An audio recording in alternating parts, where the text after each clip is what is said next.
The following is a trip down the backlog rabbit hole, where completing your library of games is just a fantasy.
Good evening, everyone, and welcome to another stream. It is me, ShellshockPrime, and it's Tuesday, November 4th, 2025. Right now, we're going to get ready to get started in Apollo Justice Ace Attorney. So that's what I'm going to be playing tonight. So we're going to start that up. So we're going to be back in the Ace Attorney series. So yeah, like that's what we're gonna do. So it's for backlog fantasy. So yeah, we are ready to play that tonight. So yeah, hope you're doing good, Caitlin. Thanks for the second, and same thing with you, Kaiju. Thanks for the first. So I will do another stream of Legend CA in hopes that I'll finish the rest of the post game. I'm not sure when I'll do it, but I'll figure it out. But yeah, like today I've just been mostly focusing on making sure things are smooth at home. Right now, like also today where like I'm gonna well let's look at the schedule first. So tomorrow is Split Fiction with Silverstone, Condor. Thursday is more Apollo Justice. Sunday we got a double header. We're gonna do a backlog fantasy tournament backlog breakdown. We're gonna break down the entire brackets on Sunday at 2:00 Eastern, and then later that night we're gonna do childhood TV shows, which is an episode sharing a Shell Shock. That's at 8. That will have Tyler Galemo. That'll have Kyle Gamer, Steven Swan, and Corshal Valid. It's gonna be a lot of fun. Hope you're doing well, Caitlin. So I did early voting the other day, like a couple of weeks ago, like when they started. But today is the day of the elections, and I hope that people in New York City, that I hope that for those who are going to votes, because I already made my votes over on the 27th. I'm doing good, like, but there was a lot of people around, like, personally speaking, I hope that people vote for the right person. That person being Zoran Mandani. That's who I voted for. Because I do not like Andrew Cuomo, and I do not like Curtis Sliwa. So I'm going with Mandani. Yes, Zoran Mandani. That's who we're going for. Yeah. That's how we're gonna handle it. So we did that. I already made my vote. I'm good. And then otherwise today was just like chill, like weather was actually decent. It wasn't like chilly or anything here in New York, but it was fine. But right now, it's like still don't like the fact that it gets dark at like right around the time when it's 5 o'clock. It's gonna get even darker than that next month because that's like December's the worst when it comes to getting dark after a certain time. Daylight saving sucks. Yes, it does. It absolutely fucking does. Um, yeah, like, but I do my best to just do whatever it is I need to do at home. Like I make sure to run errands for mom. I make sure that like if there's anything she needs, and I give it to her because like all the meds that she needs to take every day.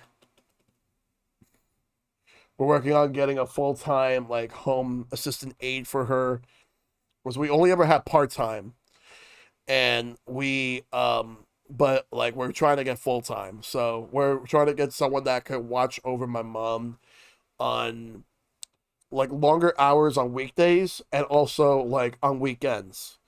Good to see you, Noble Boy. We're gonna be playing Apollo Justice in just a little bit.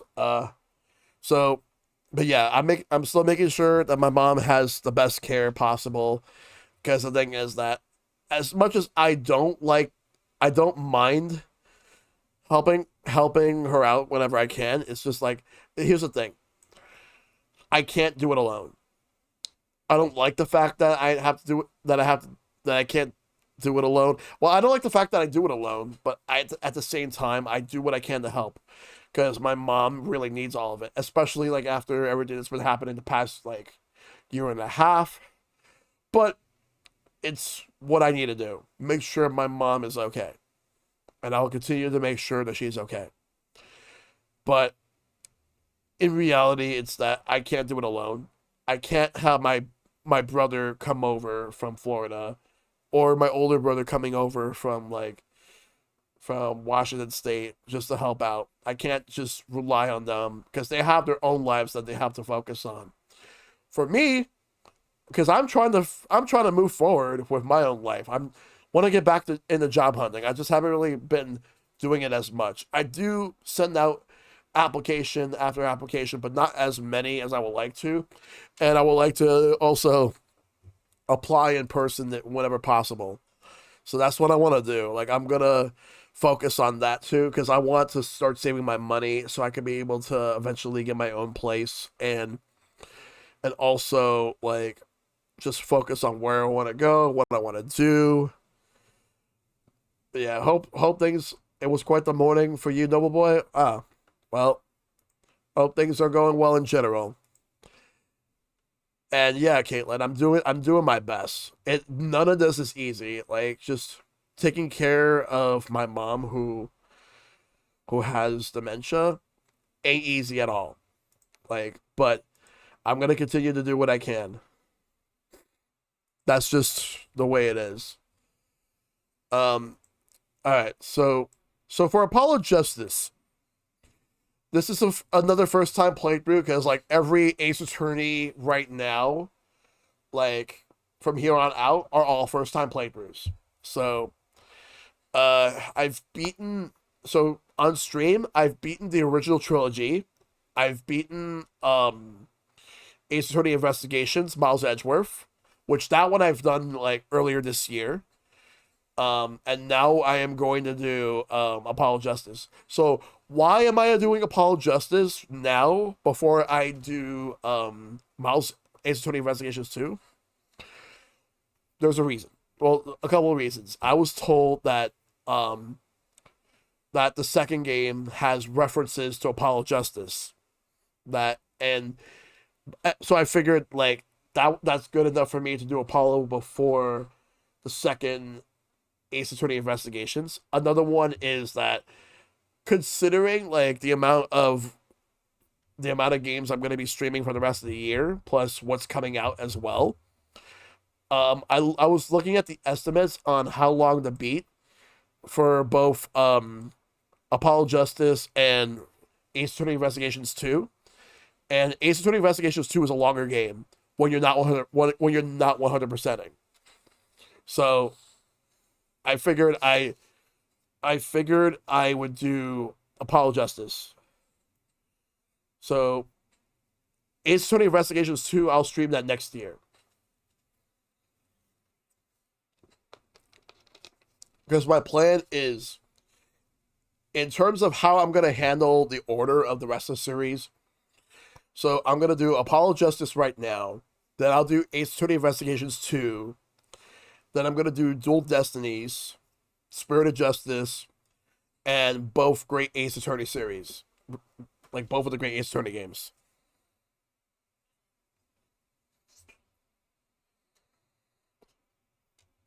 Alright, so that's pretty much my plan. Give me 1 second.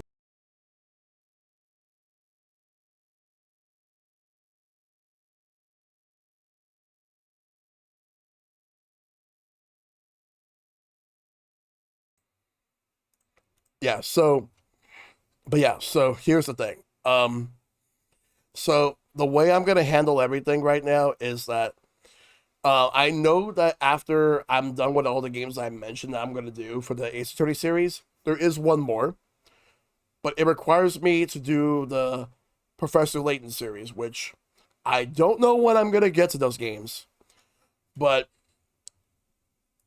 I'm good. Like, but I need to know exactly just how many Layton games I need to do before I do the crossover with Ace Attorney.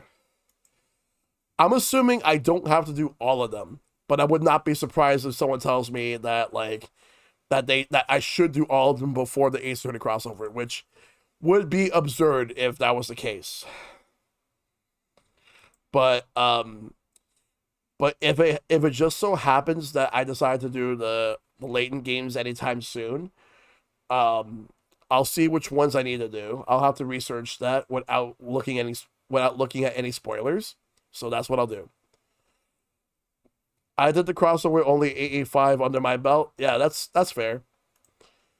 Yeah, like so.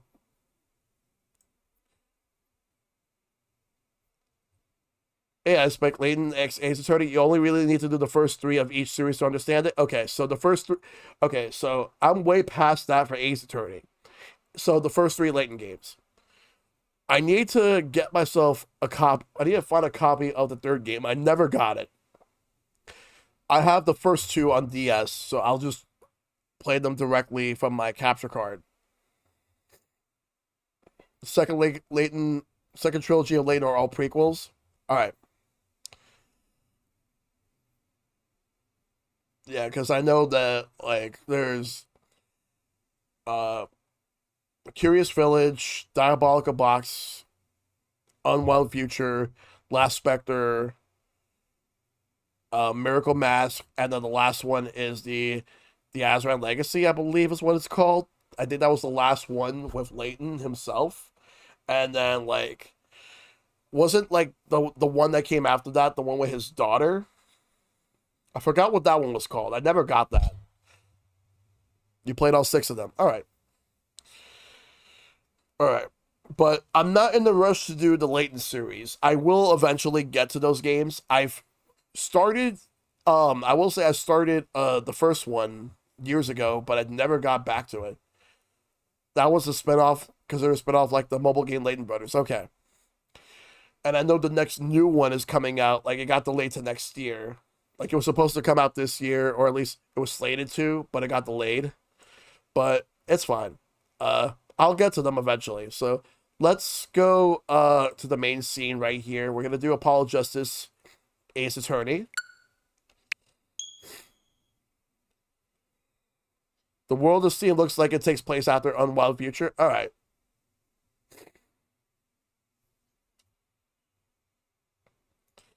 Let's do it.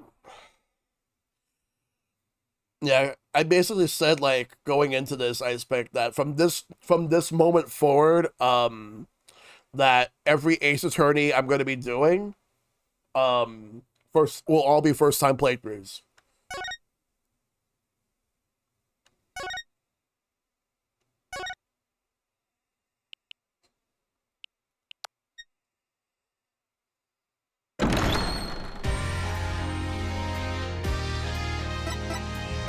Let's go with options. Alright.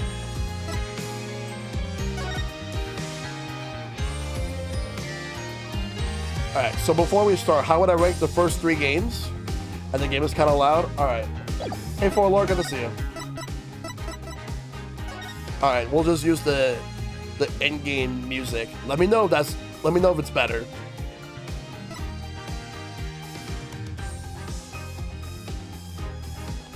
Good to see you. Transparency. All right.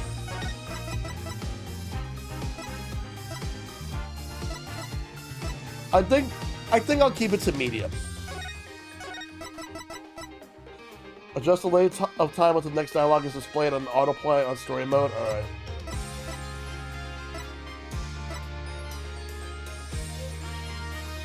All right.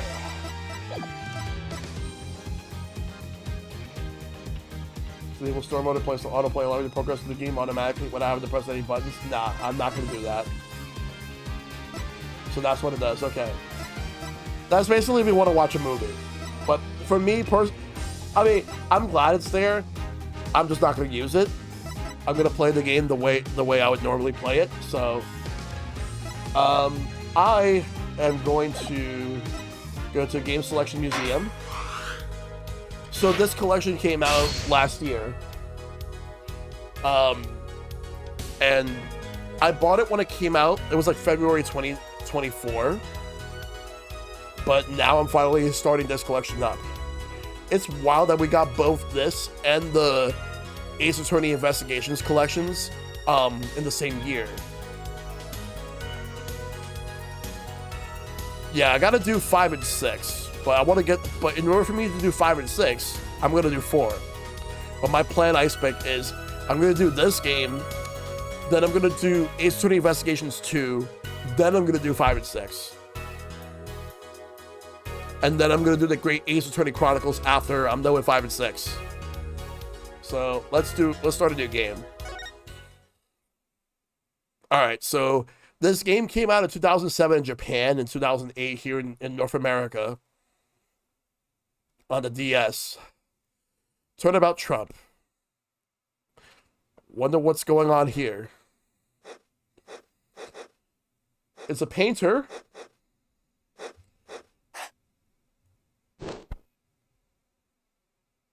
What type of paintings is he doing? Huh.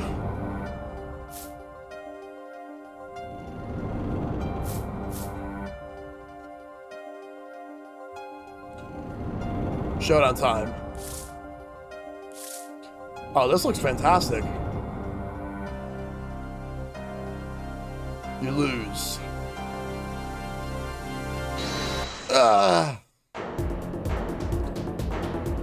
Bottle. Eek.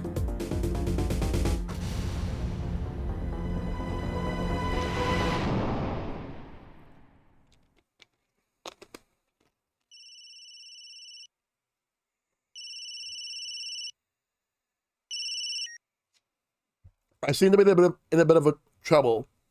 Something like that. Dead. Someone hit him hard. Me? Please. The cops should be here any minute. I'm in your hands. Should it come to that.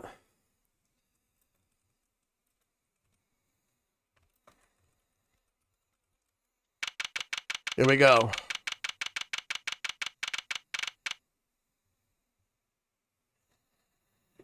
April 20th, 9:37 a.m. District Court, Defendant Lobby number 3. Panicked. Palms sweaty. I can admit it. I'm nervous. Good morning. Good morning, sir. You look tense, Justice.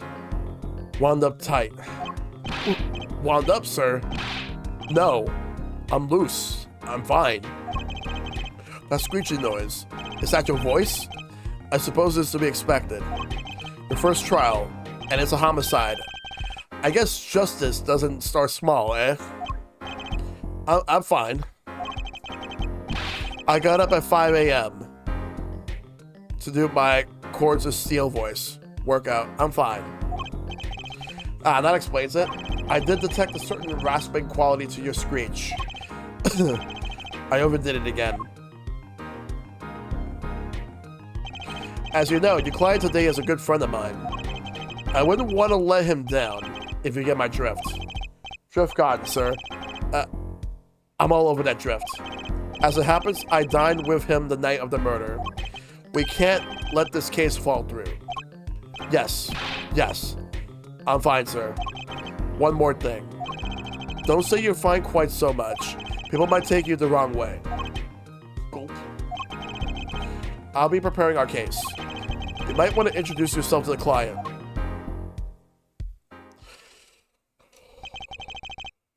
My name is Apollo Justice. If it isn't clear already, I'm a new attorney. And today is my first trial. Not that I'm worried or anything. The defendant has been accused of... Yo, Mr. T. Elwolf, good to see you, dude. How you doing?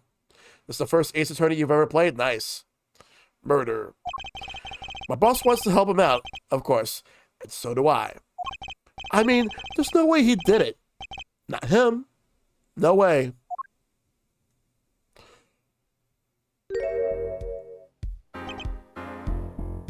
Is that Phoenix? Whoa. Good, morning. Morning. It's all up to you today.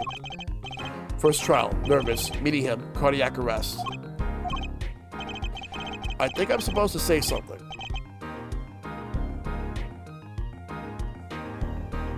Help? So you're... Fine. I'm fine. Ah. Mr. Fine, is it? I do remember you having an odd name. Well, we're off to a great start. Are you sure you're okay? I mean, with me?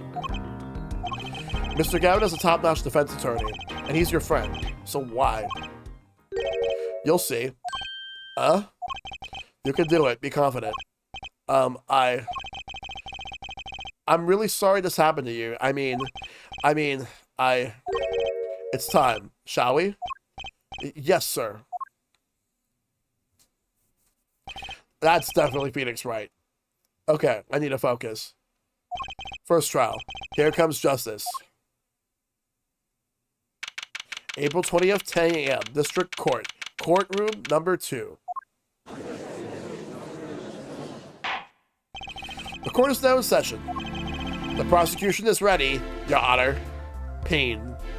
The defense is, fine. I mean, ready, Your Honor. Mind going blank. Don't panic. Too late. So, safe to assume no tips or hints unless you ask, Shell? Yes. Or if you use the hint command, like, exclamation point hint. If you really want, to give me a hint. These first cases, they're always a pain. Absolutely. Your name was Mr. Justice? And this is your first trial? Yes, Your Honor. But I'm fine. Really. Are you quite sure? Your voice sounds a bit strained. Mr. Gavin? Yes, Your Honor. I was under the impression that you would be heading up this case. That was my intention, yes. However, a defense attorney must always cede to his client's wishes, and my client specifically requested Mr. Justice. Well, of course he wants justice. Hey, system, good to see you. Hope you're doing good. But to entrust this case to this greenhorn, why? I do not exaggerate when I say that you're the best defense attorney in town, Mr. Gavin. Okay, so Gavin's got trial experience, fine, but does he have cords of steel? I'm doing good, just playing this next Ace Attorney game that I haven't done yet.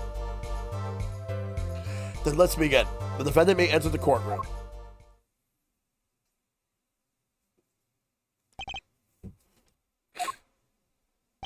This is truly an unfortunate turn of events. I'm sorry we had to meet again under these circumstances. Long time no see, Mr. Wright. I knew it. It's obvious. It was obvious that it was him. Let's put the past behind us, shall we? These days, I'm merely Phoenix Wright, piano player. Mr. Wright, how could this have happened? I won't speak of it further then. The prosecution would be so kind as to explain the charges, Mr. Payne. To think I saw you enter this room a fresh attorney, and now I'll see you leave in chains. Ah, Winston Payne. Subtle as ever, I see.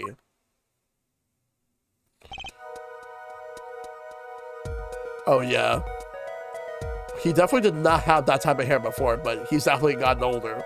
The crime occurred at the Borscht Bowl Club, a Russian restaurant.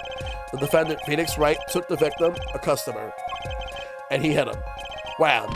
On the head. Smack. Killed him cold. A customer at the restaurant, you say. And the defendant, you say he was the pianist for the club, it seems. Phoenix Wright. A pianist? This is the weapon that took the victim's life. A bottle of grape juice. Grape juice is apparently our defendant's drink of choice. I thought it was wine.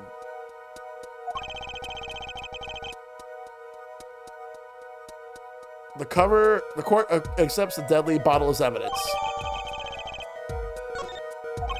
Something to note, Justice. All evidence is filed in the court record. Make it a practice of checking it frequently. The court record. Right. I've heard of that. Use R to look at the evidence so far. I'm confident in your ability to handle this. Right. Just use R. Sounds like it's time for some hands-on action. So the victim was a customer at this restaurant.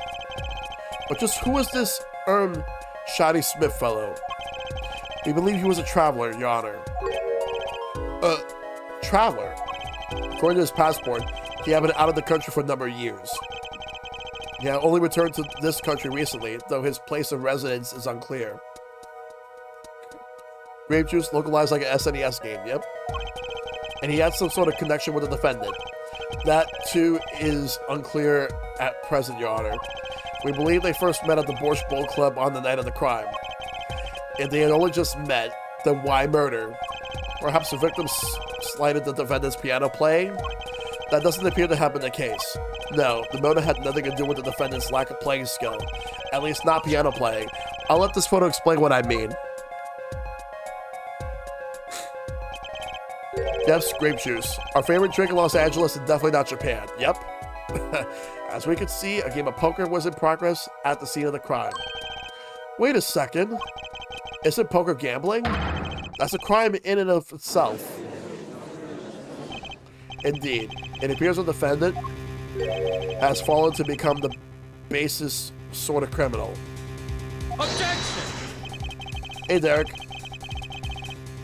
It is true that the defendant was engaged in a game of poker with the victim. There was only that, a game, in the pure sense, a competition, Your Honor. A competition? Yes, a test of wits, a solid clash of passions. Only the cards, their backs wreathed in blue flame, know its final outcome. Come again? The cards on the table have blue backs, Your Honor. I believe the defense was waxing poetic in an attempt to mystify those present and impress women.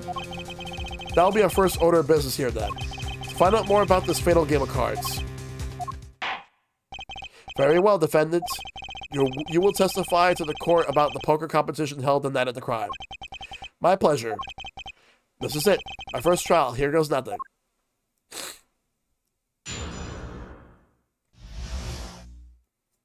The competition.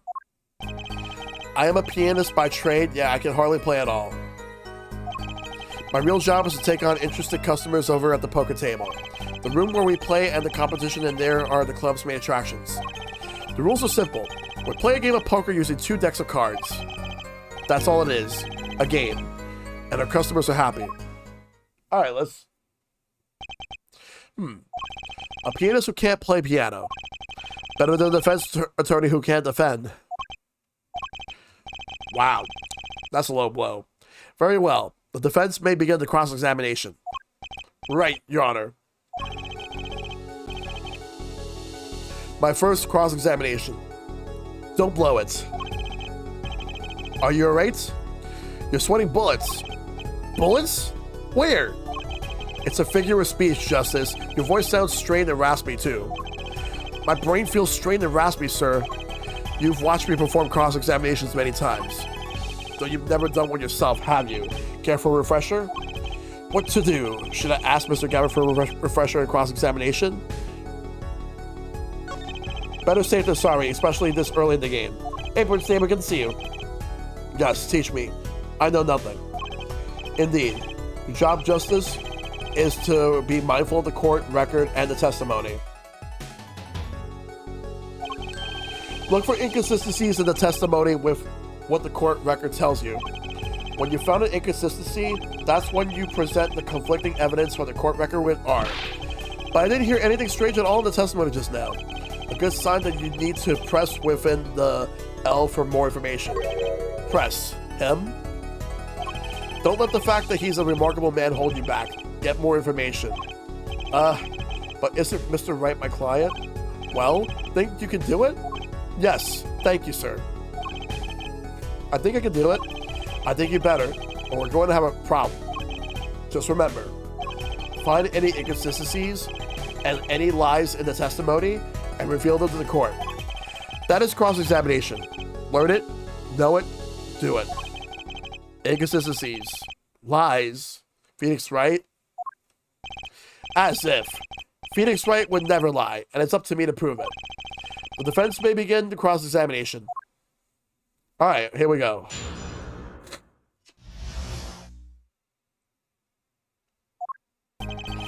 I am a pianist by trade that I can hardly play at all. My real job is to take on interested customers over at the poker table.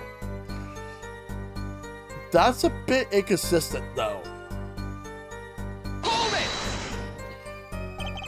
They pay you to just play poker? That would seem to be the case. I'm a professional, after all. Do I detect pride in that statement? It's just hard for an honest, hard-working member of society like me to imagine. Yes. Your imagination was always a bit limited, Winston. What? I played poker for 7 years in that little room. And I've never lost. Once. What? You see why the customers come now? Defeat the undefeated poker champion. It's quite a draw. That is, I'm quite a draw. Wait, you've never lost once? Not even one time? As I said, I'm a professional. He's played poker for 7 years and not lost once. Is that even possible? The room where we play and the competition in there are the club's main attractions. Hold it! The room in the crime scene photo is an attraction? It has quite a history, actually. The Borscht Bone Club used to be a gathering spot for black market types back in the day. Black market? All in the past, things like the black market are only on the silver screen nowadays. Suffice it to say that there was a lot of deals being made under the table. Right there in that room. A smoking room. Gambling hoods, you know. Just looking at this picture makes me feel bad. Yeah, this is a time skip. The bosses gather around the table, cutting deals safe from the eyes of the law. Meanwhile, a goon keeps watch through the small window. I can practically picture it now. That window does look like it would be good for keeping a lookout, but little else. The room had a few other tricks to it. There was common knowledge to our regulars. At any rate, they come to play poker in a room steeped in history. Despite the dark past, it was all just good, clean fun. The rules are simple. We play a game of poker using 2 decks of cards. Hold it! 2 decks of cards. A simple measure to prevent cheating. If you alternate 2 decks, no one can slip in cards. There's something else I've noticed. In addition to the cards on the table, there are some lying scattered on the floor.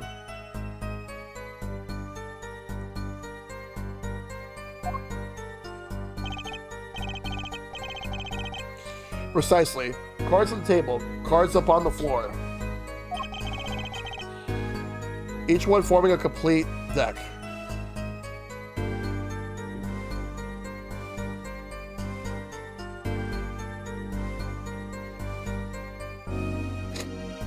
A crime scene painted blue by a sad sweep of cards.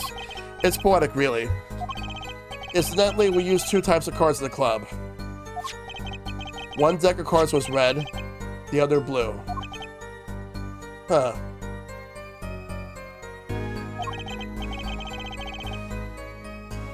As I recall, in poker, you make 5-card hands. I could see how it would be easy to cheat.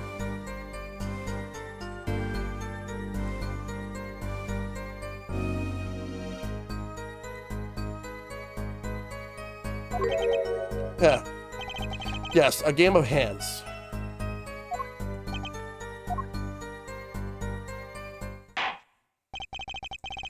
This competition you're talking about, I believe the court understands the nature of this game sufficiently. That's right. It was a simple game after all. Are you sure? Huh. People will not murder over simple games, Mr. Justice. Defendant, you were in the room the very moment that the crime occurred.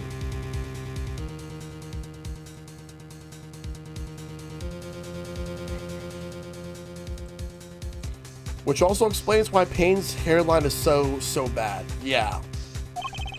Did you claim no connection to the crime? Now that's strange. What's strange? I was testifying about the competition that night.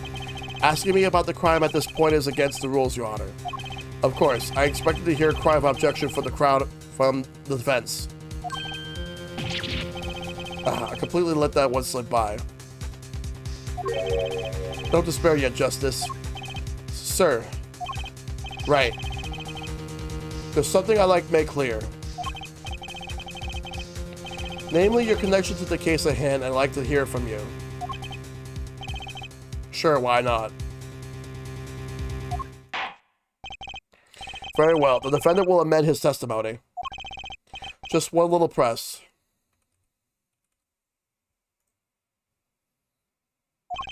And I got myself a whole new testimony.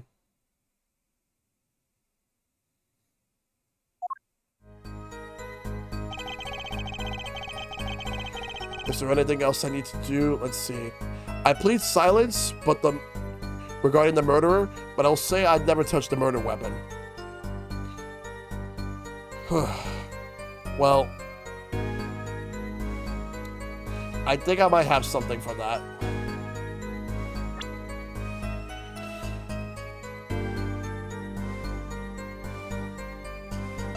What about this deadly bottle? Objection! Nice. So you say you didn't touch the murder weapon. This grape juice bottle.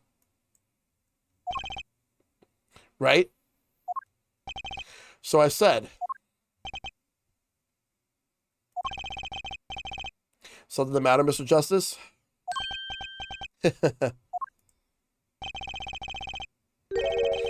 Too bad our new defense attorney never learned how to play dumb. What's this, Mr. Payne? I examined the bottle in question, you see, and it was covered with the defendant's fingerprints.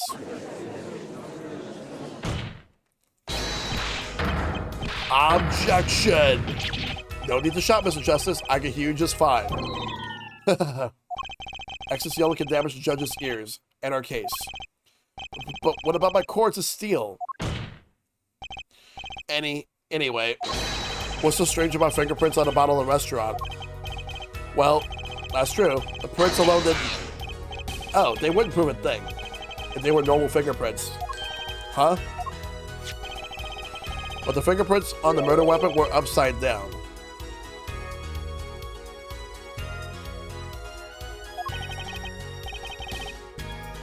Upside down? What does that mean? It means he was holding the bottle inverted, and there could only be one reason for that.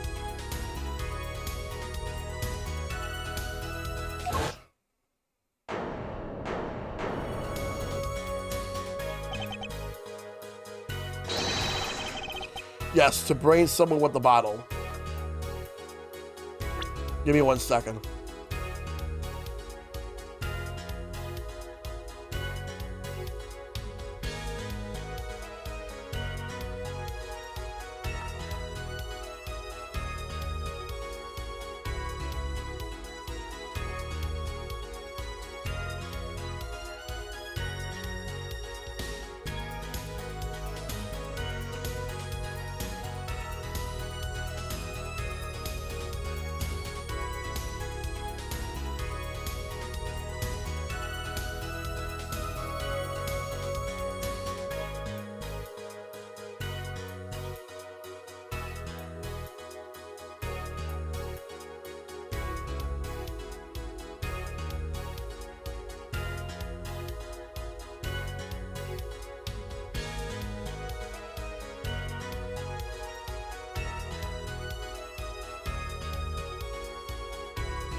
Alright, sorry about that. It's just my mom wanted me to do something for her for a moment.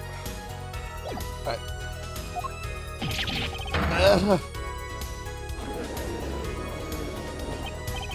Mr. Gavin, I think things just took a turn for the worst.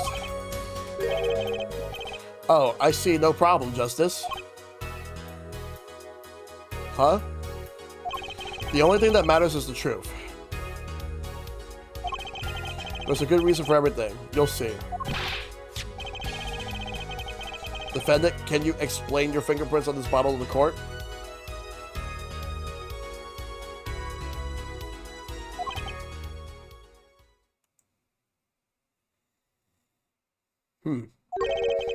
I stand by my plea of silence regarding the murderer. For now.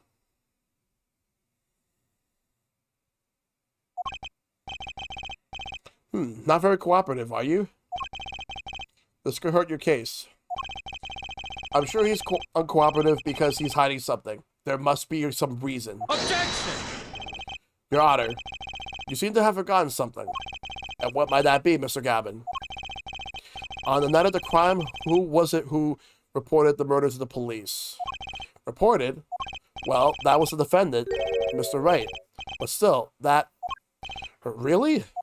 Yes, well, according to the case file, the murder was reported from the near scene by a call from the defendant's cell phone. Near the scene. Let's take a look at the diagram of the murder scene, shall we? Huh. The victim was murdered in a small room in a basement 2 floors down from ground level. Of course, cell phones can't get reception so far down. The defendant used the stairs in this hallway to go above ground. The call came from the first floor of the restaurant. I see. And this is the phone that made the call. The defendant could have just fled the scene of the crime if he so choose. Yet, he fulfilled his duty as a citizen to report it to the authorities. And you claim he's being uncooperative? Nice save, Mr. Gavin. I better not waste this.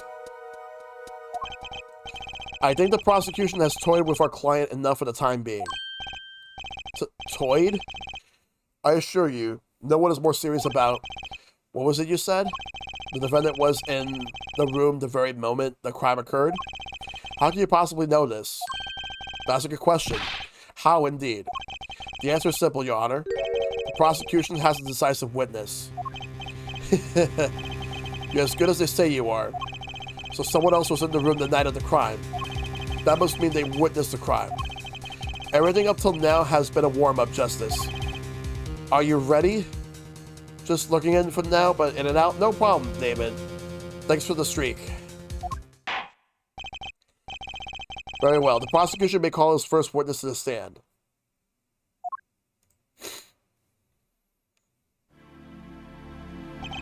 The witness will state her name and profession. Hold on just a moment. Where's the witness? I surmise that she has been frightened by the defense's demonic-looking horns. Wow. So I used a little hair gel. Relax, people. Have no fear. If any horns point in your direction, this court will cut them off.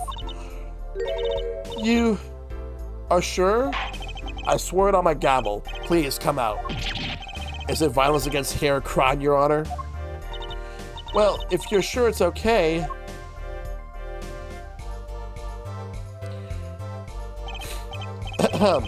Now, the prosecution. Wait a minute. Would the prosecution care to explain the witness's, paraphernalia? Yes. She's a professional, Your Honor. Those are merely the tools of her trade. And that would be... My name is Olga Orley. I am employed as waitress in Borscht Bowl Club restaurant. Then, why the camera? Of course, it's my pride to serve borscht that is named in the restaurant. But I also perform, how is said, other service. I take it one of these other services is taking the customers' pictures. Ta-da! Like, for example, this one. That's the defendant. Indeed. On the night of the murder. Man in white hat is one who had gone kaput. Indeed. That is the victim.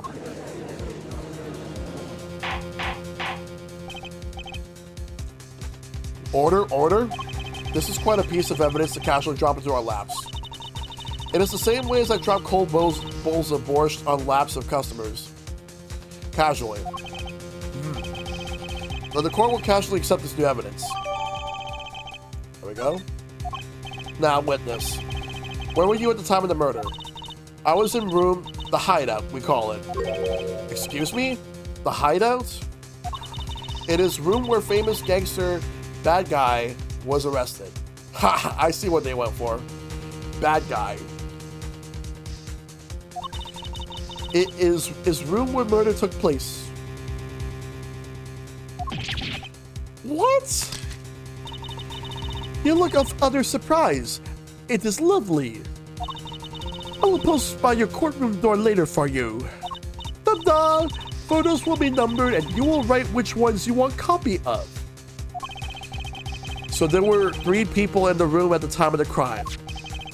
The victim, Shotty Smith, Mr. Wright, and Olga Orley are witness. And if Mr. Wright isn't the killer, that means... Very well, witness. You will testify to the court about the night's events.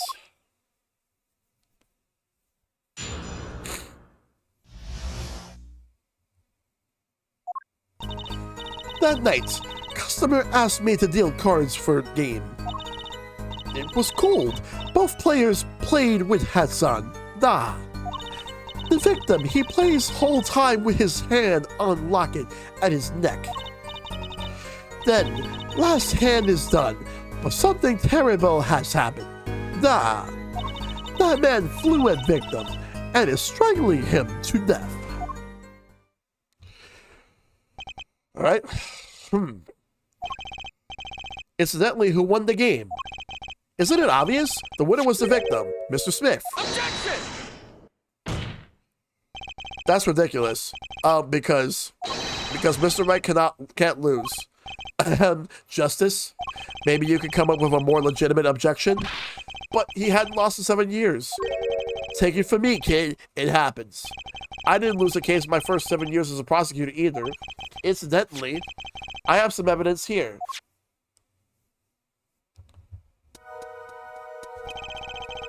These are the poker chips they lay at the very moment of the crime.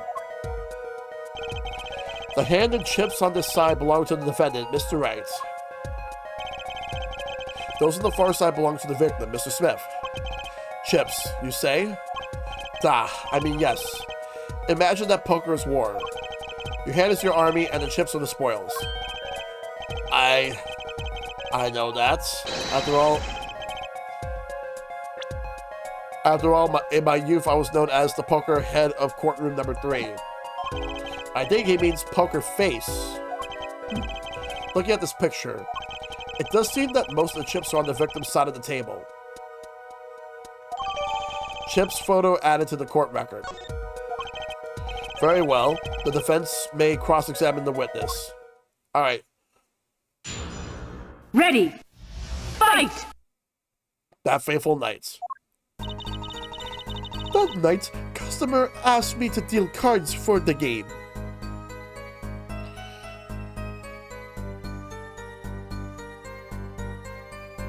Let's see. It was cold. Both players played with hats on. The victim. He plays whole time with his hand on locket at his neck. Perfect use of fight, yep. Then, last hand is done, but something terrible has happened.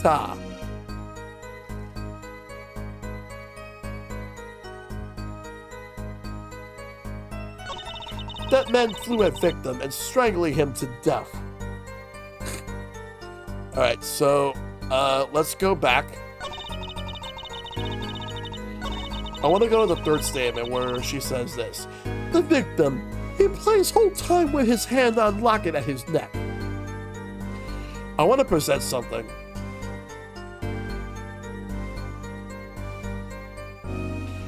Or actually, no, no. Before anything, let's go right here.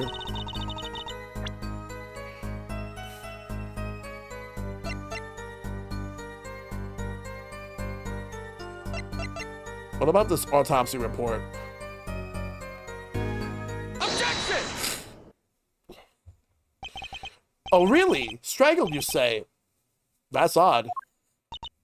Ah, normal customers only choke on borscht. No, I mean this report shows that the victim died of a blow to the head. Ah!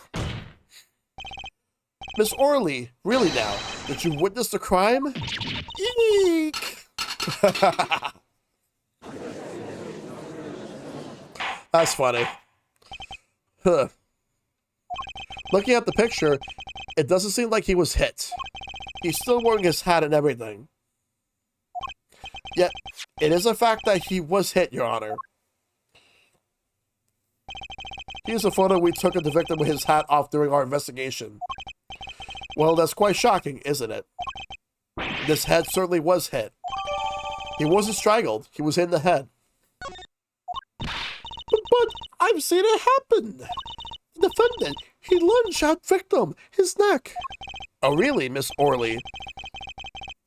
I think I've caught you in your own lie this time. Also, I read that as "oh really." Justice. I admire your enthusiasm, but perhaps we should think this through once more. But what do you mean? I found a contradiction. There's one thing in her testimony that troubles me. Very well. It seems we should continue the cross-examination. There's such a thing as thinking too much. This horse is dead. Let's stop beating it. There's such a thing as thinking aloud too much, too. Ha! That night, customer asked for me to deal cards for a game. It was cool. Both players play with hats on. The victim, he plays whole time with his hand on locket at his neck. His hand on locket at his neck. Let's present this crime photo. The new one that we got. Objection! You know, there was one curious part in her testimony, just like Mr. Gavin said. But what does it mean? Mr. Justice, would you care to explain what it is you're thinking so intensely about? Recall the testimony, Your Honor.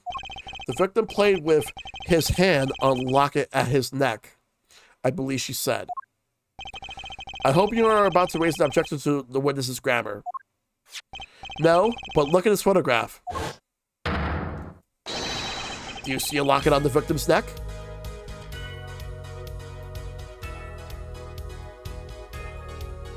Well done, Justice.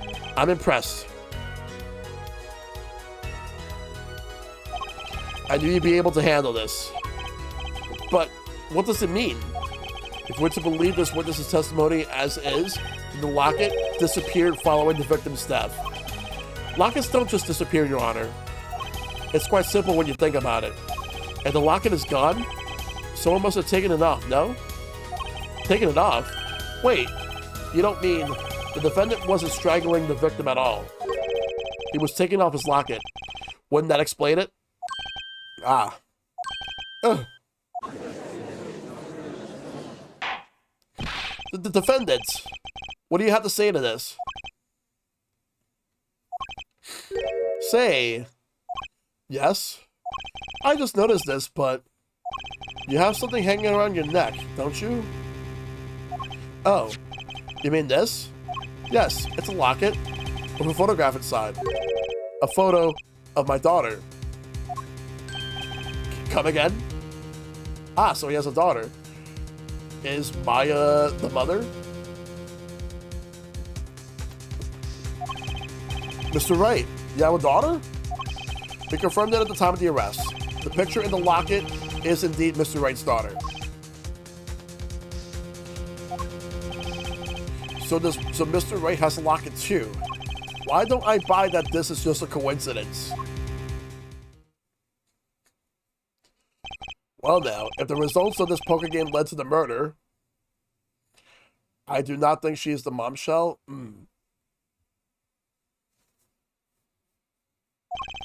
Perhaps we should hear a bit more about the outcome of the game. Further testimony won't really be necessary. Maybe I probably just realized something else. I don't know.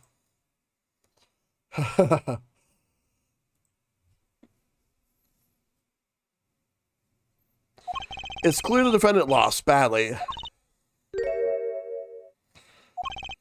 Miss Orley, you will testify to the court about the game played between the victim and the defendant.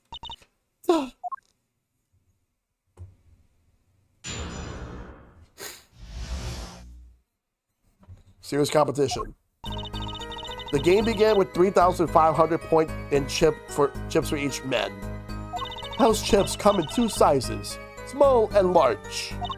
The one who was winning, it was victim. The last hand, defendant play with all chips on table and lose. The moment loss was decided, defendant grabs bottle from table and what?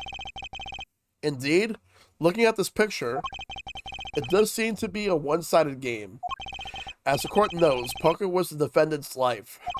Failure must have been a bitter pill to swallow. How many times have I heard these words? I've done it in a fit of anger, Your Honor, and now I regret what I've done. A common tale, but true. Me thinks the judge watches too many old court movies. Maybe so. Mr. Wright said he hasn't lost in 7 years, so this testimony must be wrong. I mean, there's always a first time for everything, you know.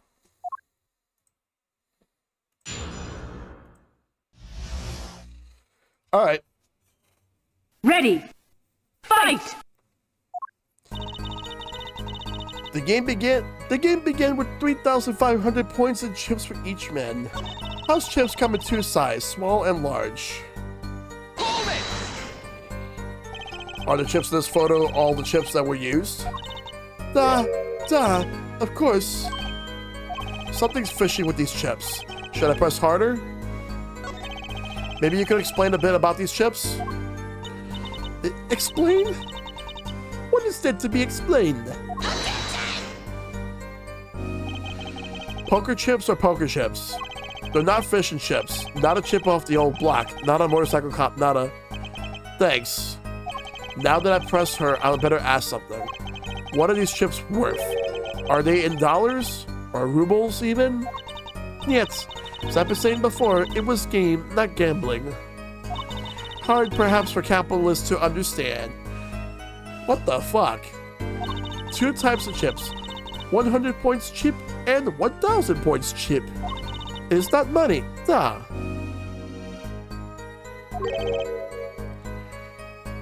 Justice.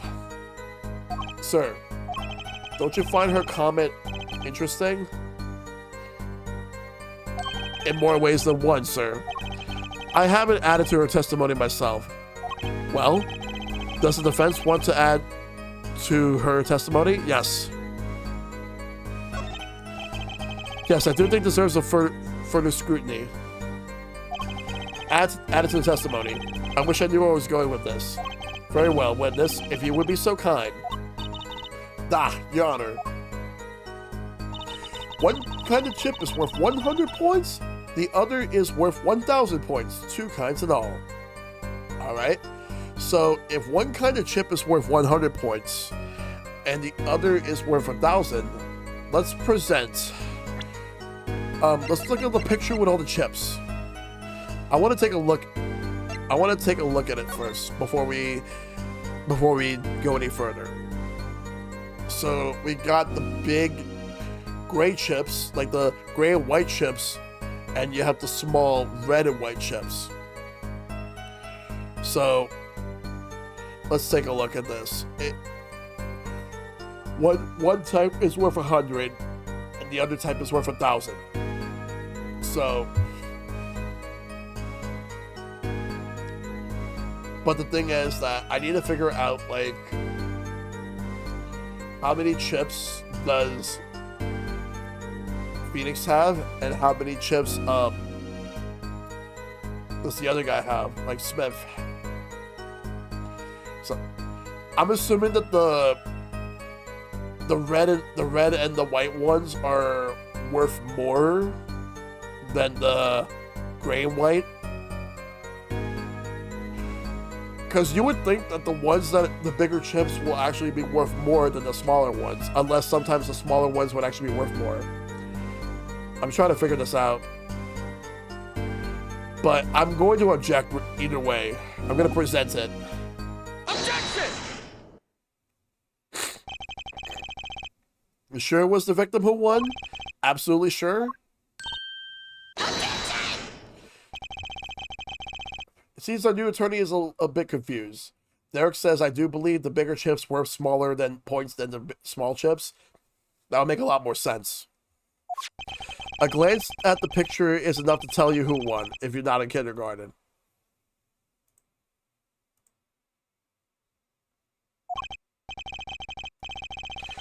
Just for safety's sake, could you explain the problem to the court?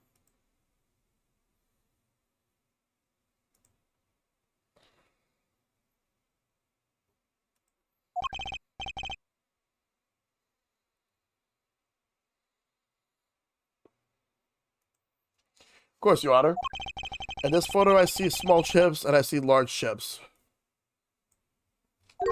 Tell me, which were worth 1,000 points? Why, the big ones, of course. Duh. Oh, I thought so too. But then the totals don't add up. Hey, Nova, good to see you. The totals? Thanks for the third.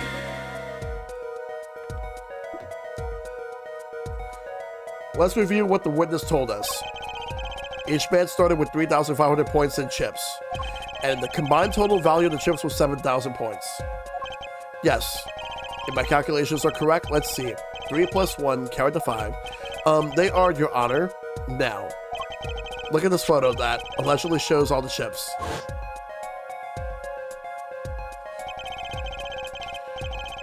If the big chips are worth 1,000 points, the small chips are worth 100. And you add them up. How much is it?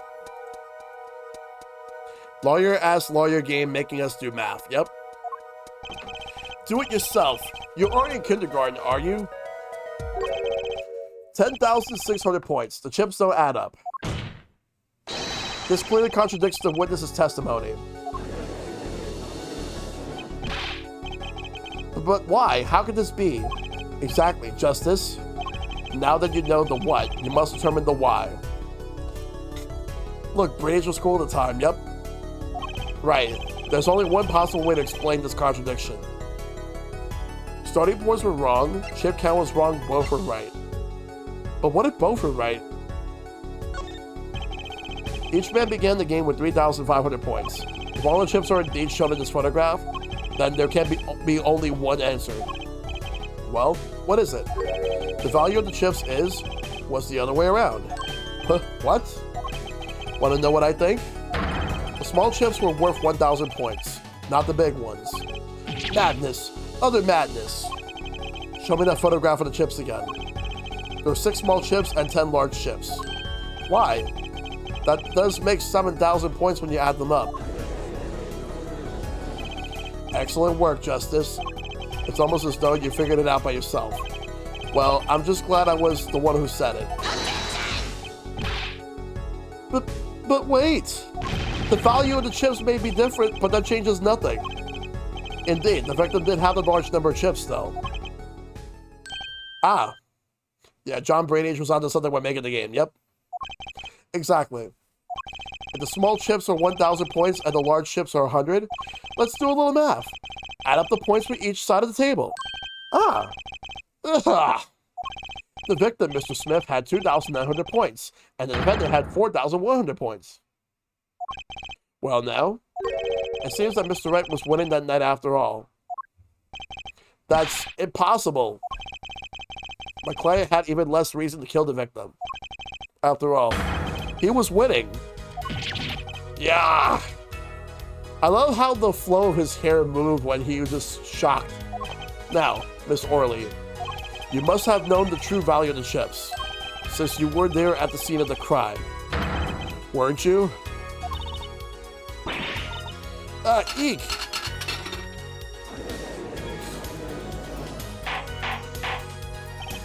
Order, order. It appears the defendant has lost his motive, and Mr. Wright's supposed defeat never happened. Ugh. Ugh. We must now ask ourselves whether we can... Oh, they did, yeah. Excuse me, what is it, Miss Orley? I did not want to be saying this, but actually, you see, See what, Miss Orley? What do we see? In the last hand, there was cheat. Oh boy. So now we're going with the cheating angle. Cheat? You don't mean a trick? Wait, or do you mean a scam? They're all the same thing. Yes, there was cheat in last hand. That is why game ends with chips as they are. Great, just great. First we have lying, now cheating. Well, this case certainly has taken a turn for the interesting. Witness, you will please testify to the court. Tell us about this cheating in the final hand.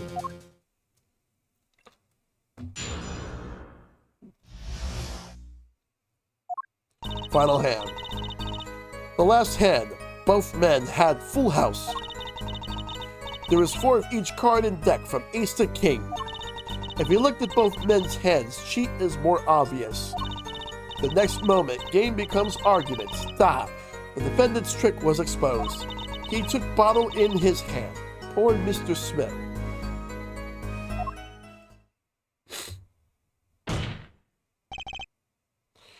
Miss Orley, why did you not tell the court about this from the very beginning? I thought I smelled a cover-up here. Well, folks, it's time to throw back the covers. A full house is a very high-scoring hand. Not easy to make, in my experience. That alone is enough to suspect less than scrupulous tactics. Mr. Gavin? What's a full house? Oh my god.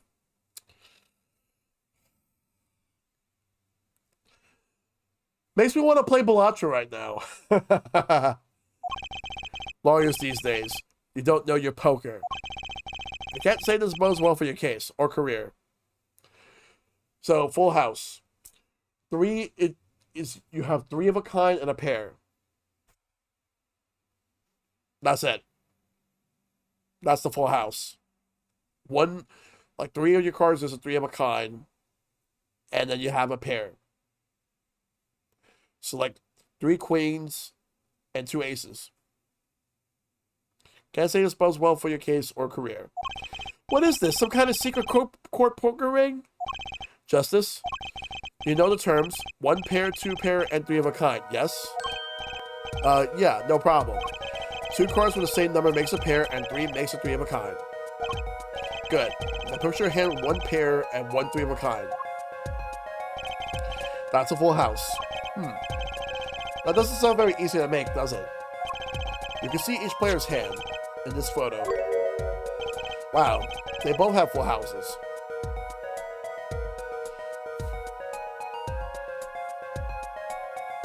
Yeah, and looking at that,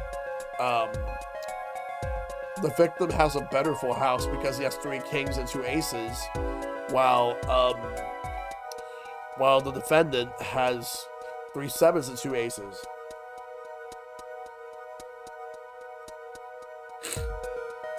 So, what do they mean by cheating? We forget, there's an easy way to make a full house and go undefeated for 7 years. You cheat. The defense may cross-examine the witness. If he did cheat in the last hand, that's at least one important question. Mr. Wright lost that hand. Who's ever heard of a professional con man losing when they cheat? That's the thing. How could it be a cheat when he lost?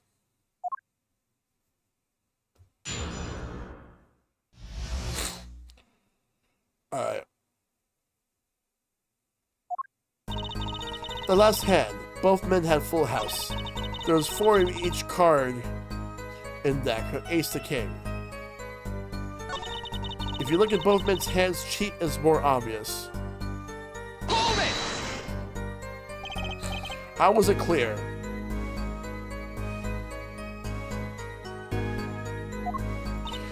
Ah, well, the defendant, he played a fifth ace. A fifth ace? I still remember both hands very well. Mr. Smith has 3 aces. And Mr. Wright's 2. That's already incorrect. I've seen the picture. Obviously, cheating was afoot, or perhaps I should say a hand. Your Honor, perhaps this can be added to the testimony without Mr. Payne's joke? Very well. The witness will add this testimony, add this detail to her testimony, please. Mr. Smith has 3 aces and Mr. Wright's 2. It is 5 aces in all.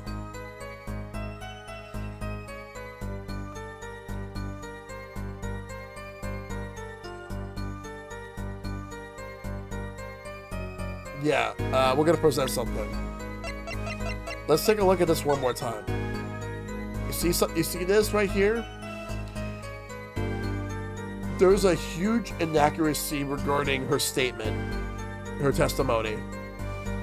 And you wanna know what it is?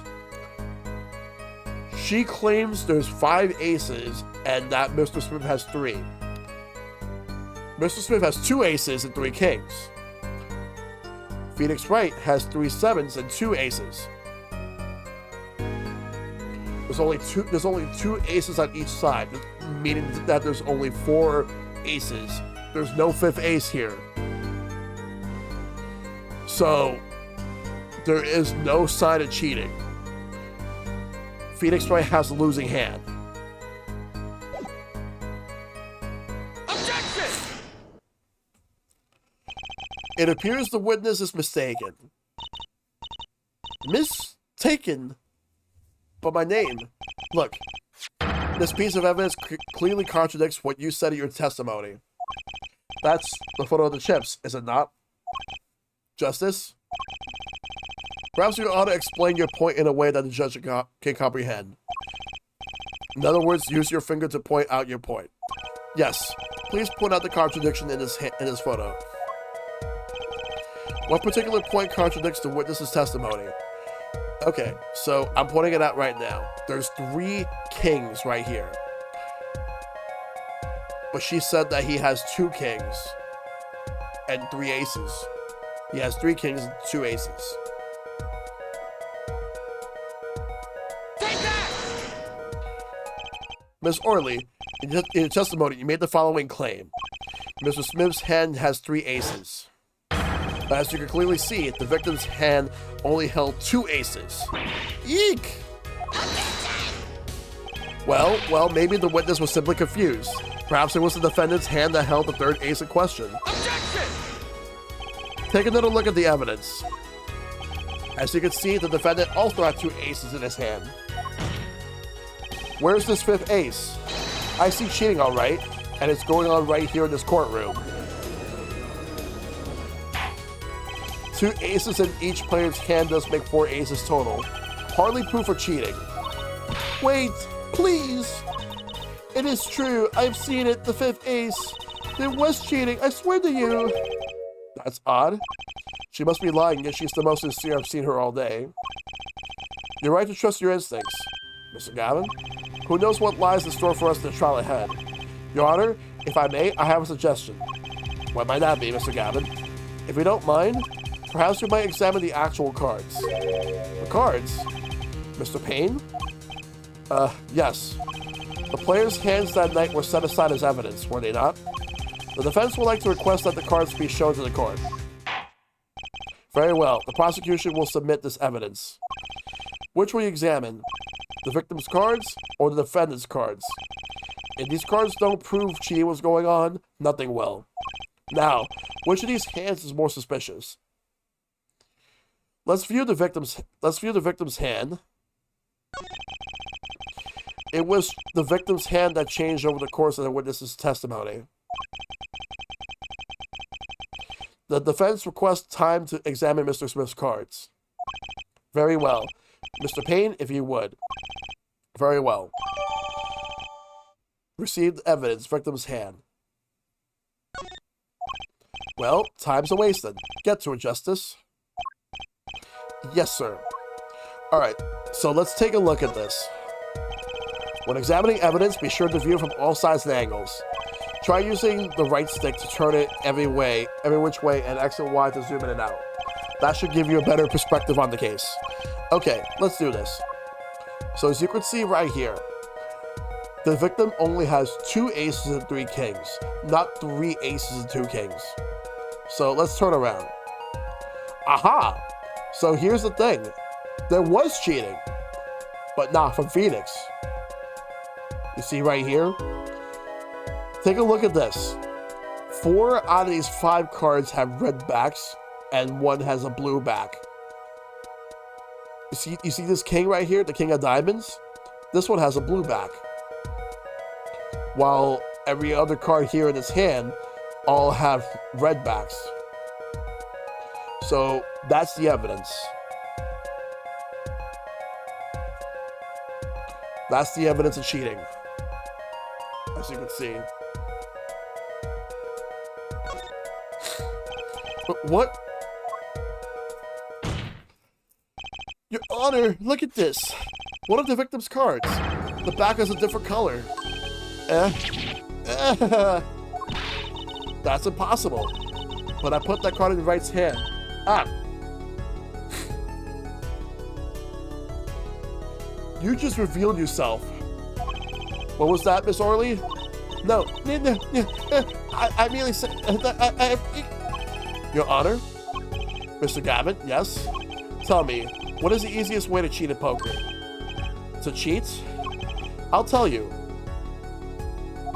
One merely needs a friend, a comrade, shall we say. The dealer. Wait, so you mean this witness, Miss Orley, she's the cheater. A professional, I wager. Yeah!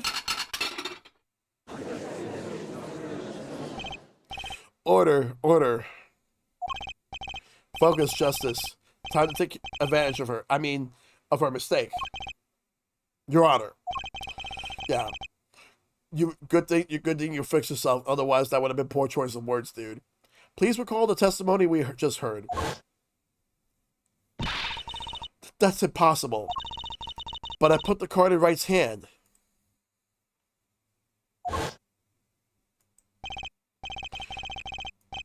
There we go. Miss Olga Orley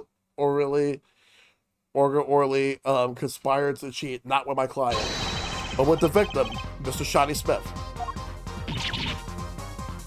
Ooh. Not only did she cheat, she cheated poorly. Ooh, this is fire.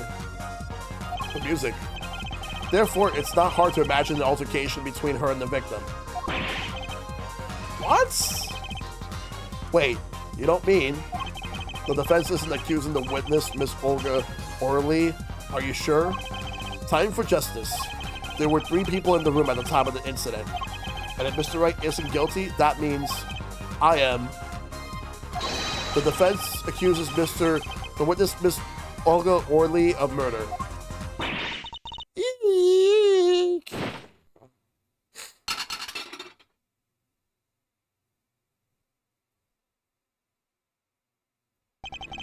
Mr. Payne, where's your witness, Miss Olga Orley? It appears she has not lost consciousness, Your Honor. Mr. Justice? Your Honor, it seems you present a new possibility to court.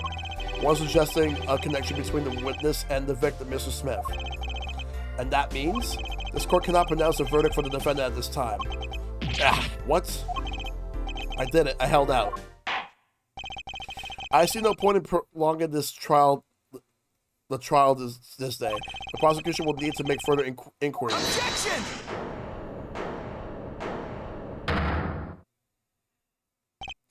Mr. Wright, you can't end the trial here, Your Honor. Not yet. What nonsense is the defendant spewing now? Think, one of the cards had a different colored back. Don't you wonder what it means?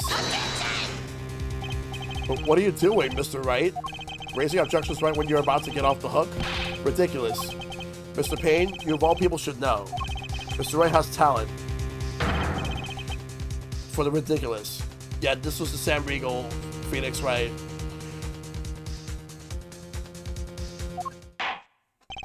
Perhaps we should get to the bottom of things. So, they used Sam Riegel's voice and not Ben Judd's. Good. Let's clear up the facts about the game that fateful night. As was said before, we alternated between two decks of cards that night. That was said before. The two decks of the club had different colored backs, blue and red. One color per deck. Why use different colored backs? If you use the same color, two decks might get mixed. You use different colors and they still got mixed up. We used the red deck for the last game. I see, but that's odd. For some reason, I have this impression that you were using the blue cards. Yeah, me too. I'm sure someone said something about blue cards. Whatever. In the end, one card of the wrong color got into the mix, which means there was cheating. Yes, a card slipped into the deck would seem to indicate cheating.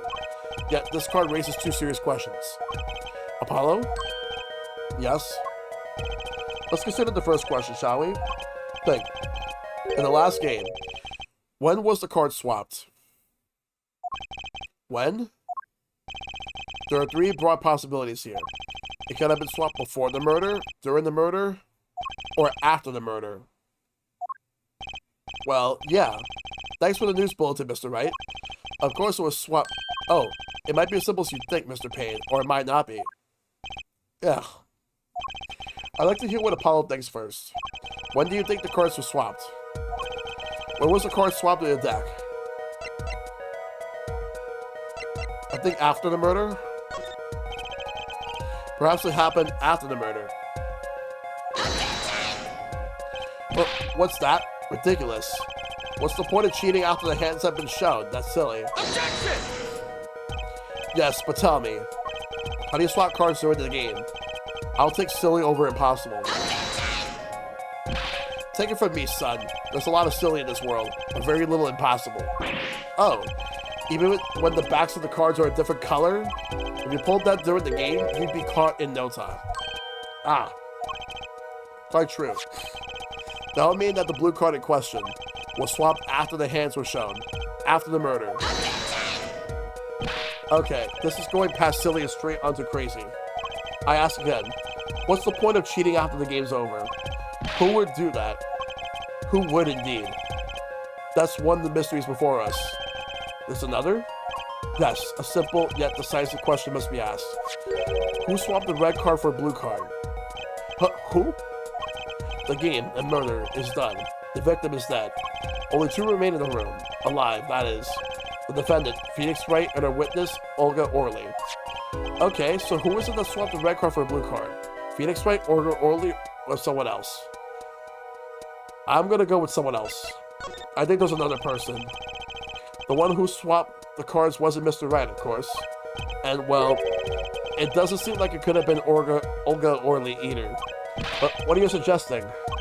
That's hardly a logical conclusion, I'll admit. As a defense, I think it only makes sense for you to name Miss Orley at this point. Yes, I know. But she was the one who dealt the cards, right? I just can't believe she would make the mistake of swapping the wrong color card. And if the cards were swapped during the game, it'd be obvious.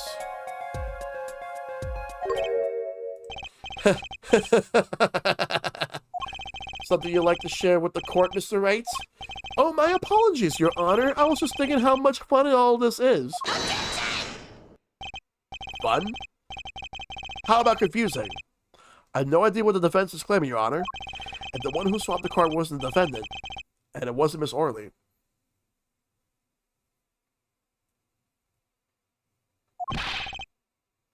Then who was it? Yeah, well, that is the question, isn't it? One moment.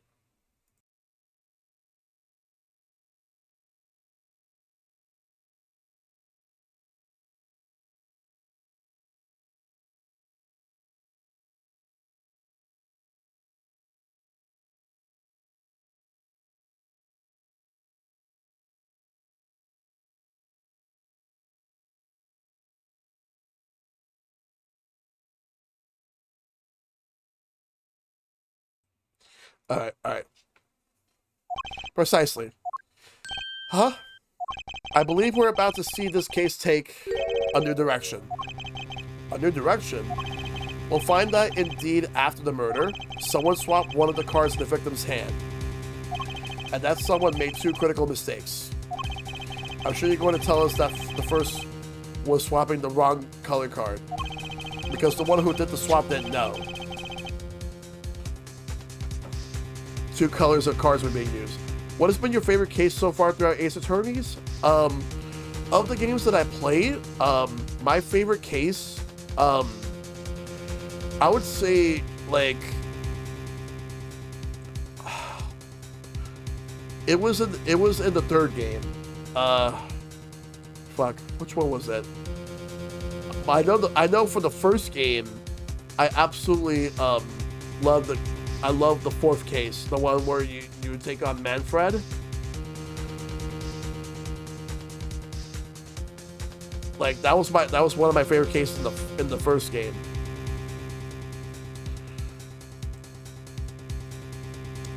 The 2nd game, I would say the final case, because it actually kind of made me like Francisca a lot more. But the 3rd case, that one I gotta think about, because that was Trials and Tribulations.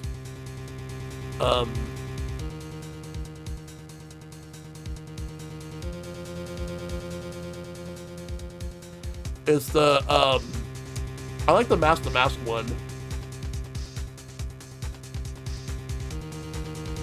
I also like the Turnabout Beginnings. Like that's like the original one. Like that's the one with Mia. Like it's a flashback case because it was just nice to actually be able to see Mia. So that one. But it's been a while since I played the original trilogy. Like those were it was like 5 years ago that I played the original trilogy. And then like I did Ace Attorney Investigations earlier this year, and I absolutely love that game. I happen to like everything about it. Like the one where they were in that zoo. But personally speaking, I actually like Ghost Trick a lot more than any of the Ace Attorney games I played. Ghost Trick is a great game. The one who did the swap didn't know 2 colors of the cards were being used. The other mistake was the number on the card.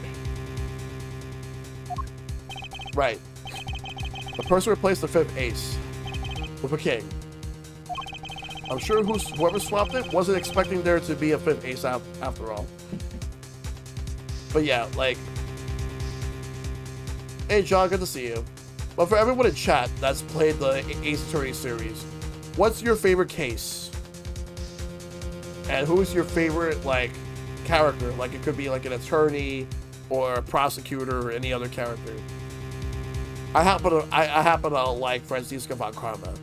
I'm not really the biggest fan of Godo. A lot of people love Godo, but I'm not the biggest fan of him. Like the coffee drinking guy, not the biggest fan of him.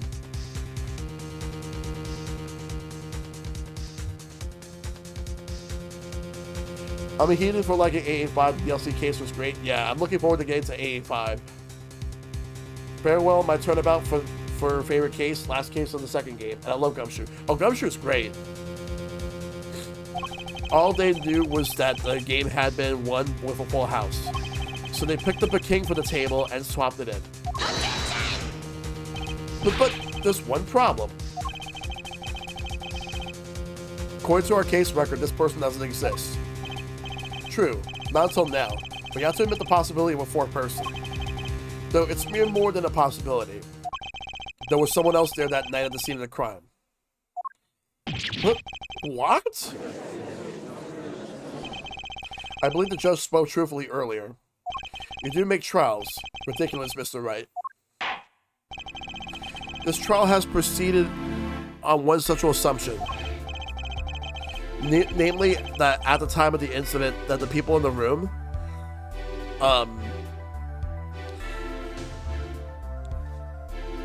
I believe this new evidence, shall we say, overturns that assumption. I hope you're doing good, John. Problem is that you chose to conceal this information from the court. I suppose that's a problem, yes. Court is adjourned for a brief recess. Mr. Gavin, I'll see you in my chambers during this recess. Certainly, Your Honor.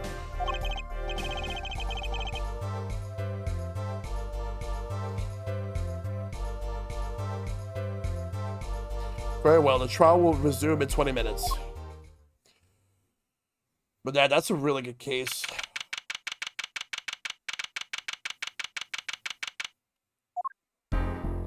That was quite unexpected, Mr. Wright. To suddenly claim that there was another person at the scene of the crime like that. I must ask, is it the truth? Well now, I think you would know the answer to that. Ah, being mysterious, are we? Sadly, I have no time for mysteries. I only ask that you leave the defending to your defense in the future. Otherwise, I cannot guarantee the outcome. I see you haven't mellowed out one bit, Christoph. Justice. Yes, sir? The judge has summoned me to his chambers, so carry on without me. You did well, Apollo. Can I ask you something? Sure. That locket you wear, is that really yours, Mr. Wright? Ah, you're wondering about the victim's disappearing locket? Here, you can take a look at it. That's a picture of my daughter in there.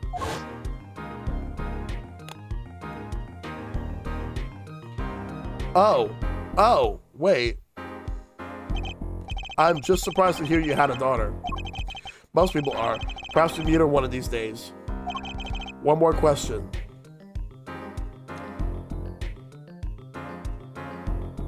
Wasn't that little girl from... I forgot what was her name, but it was that little girl from the second and third games. Wasn't that like Maya's cousin? The one who cheated that night. Was it you? What do you think? Huh? You know what happened 7 years ago? Pearl Fay, yep. But I did. It's not unreasonable for you to think I might cheat. I'd never, honest. Also, yeah, you'll see. Okay. It is odd that he managed to go undefeated for 7 whole years. Want to know something? There's only one game where you can be dealt bad cards all night and still win. Poker. You see, poker is all about reading your opponent. And that way, it's a lot like a court case. Poker. It's like trial law. Figure out what your opponent is thinking and you win. Well, yeah. But that's harder than it sounds. I think not. Try as they might to conceal it, everyone reveals their true thoughts at the end. Your body language can become a valuable source of information. You're kidding. That witness, for instance, Miss Orley.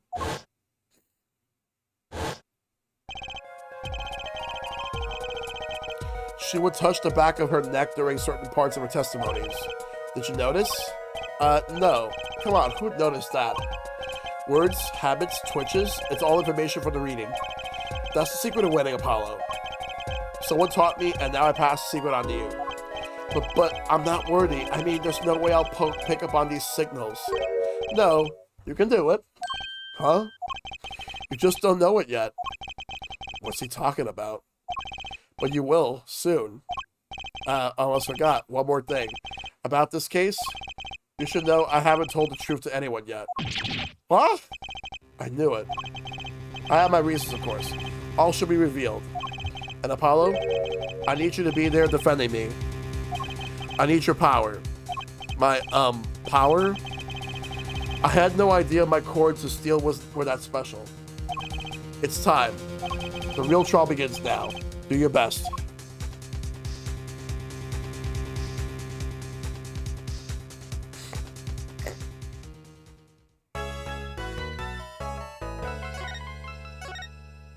There we go.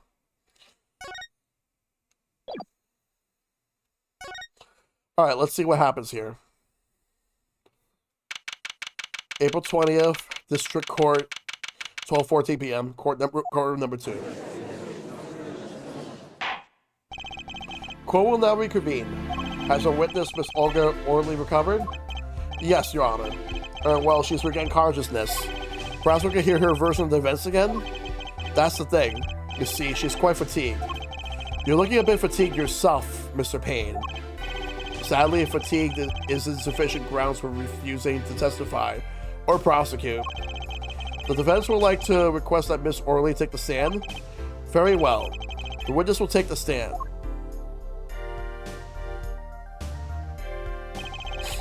Perhaps you could repeat your name and profession. Oh. Or perhaps you'd rather admit that you're a poor liar and a poor loser. Not. Huh? Name's Olga Orley. That's the truth. I'm a pro dealer. People call me Olga Quickfingers Orley.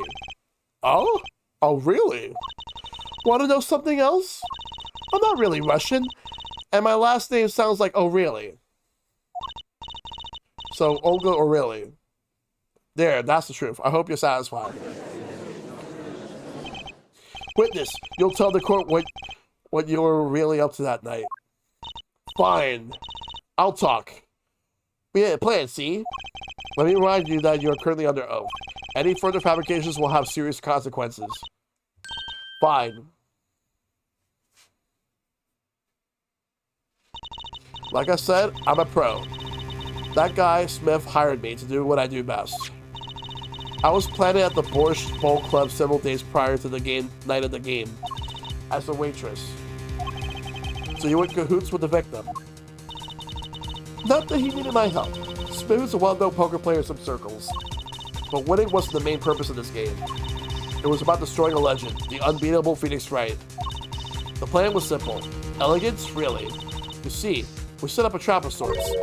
I was to plant a card in Wright's pocket beforehand, and then deal 5 aces during one of their games. When the hands were revealed, Smith would call him out and search Wright. He would then pull out a planted card and the trap would snap shut. You swap the cards. Exposed as a cheater and losing on top of it, it would have made great double pay. Just like that, the legend would be dashed to pieces. Indeed. Getting caught red-handed at cheating would cast doubt on all his prior wins.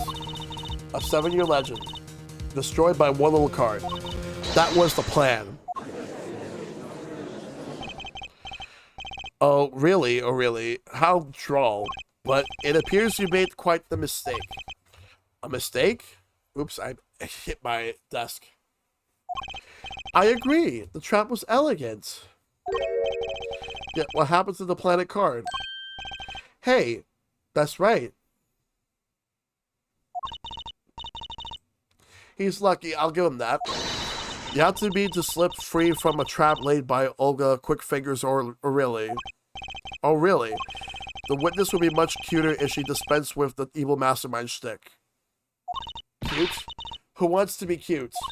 I'm not cute. I'm bad. You hear me? Bad. When you're through being bad, perhaps you can testify to the court. Tell us about this trap and how it was sprung.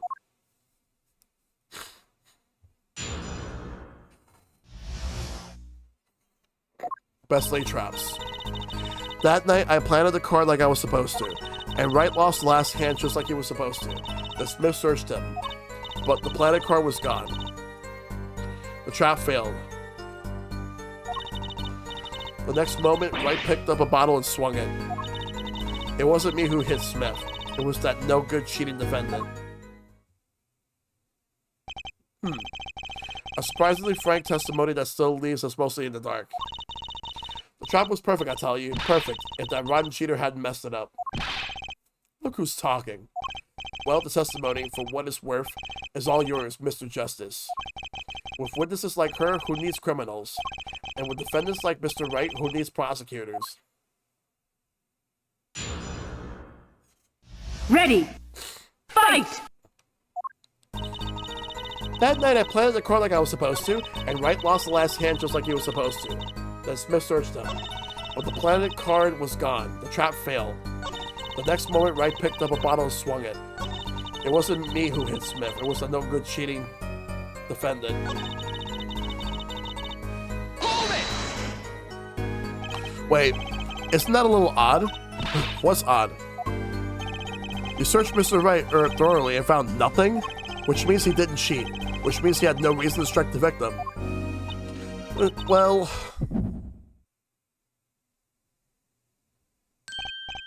What was that just now? I sensed something.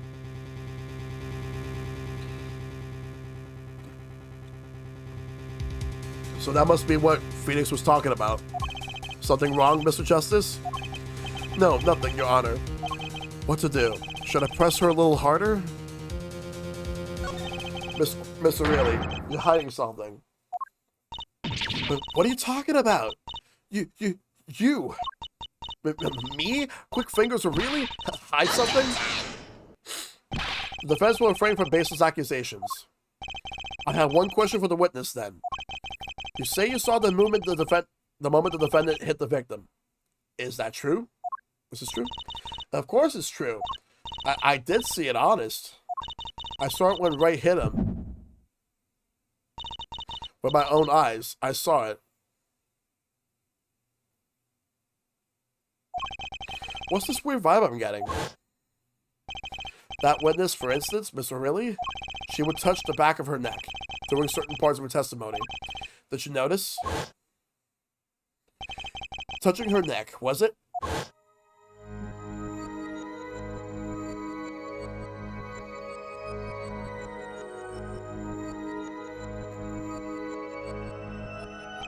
Whoa, what's going on? This sensation, it's coming into focus. There, that twitch, it's so clear. It's like I could perceive her habit, like I couldn't before. Gotcha!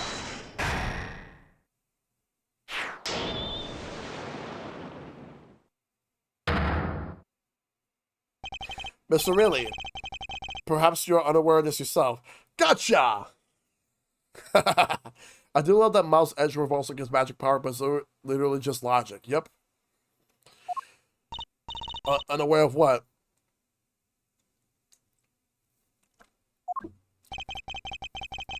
Whenever you get to a certain part of your testimony. When's Ape Escape coming back? No clue.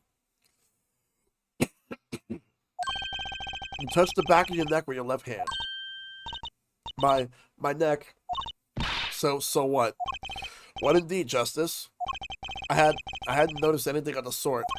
When she says that part of the testimony, she is subconsciously recalling something. Her body reacts to the memory and she touches her neck. I'm sure of it. Give me 1 second.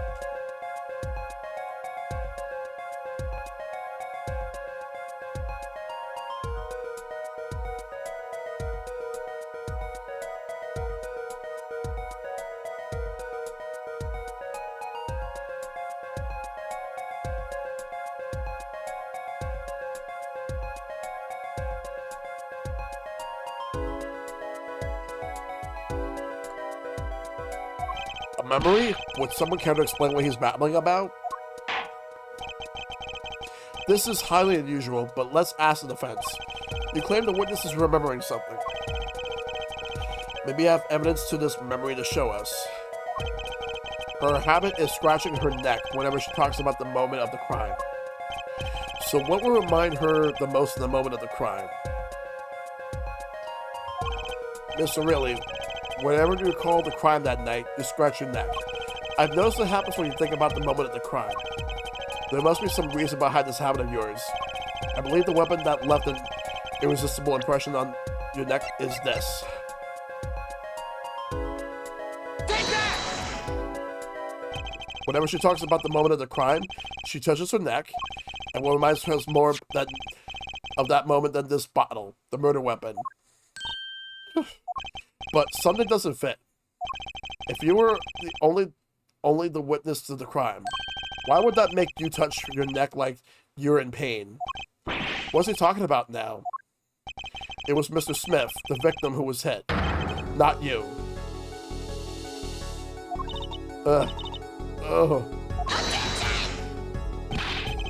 This is a cross-examination, not a cross-wall conjecture. The the witness's habits, they're completely irrelevant. Justice, I'll admit, I'm a bit confused myself. This is certainly a unique cross-examination. I'll explain later. Just trust me. Now's our only chance to break her. Miss O'Reilly, please testify in detail about the moment of the crime. The very moment. Knowing nothing. We know you're not Russian. The witness will testify, please. Now. Fine. He's the one who did it. I didn't let him out of my sight until the cops got there.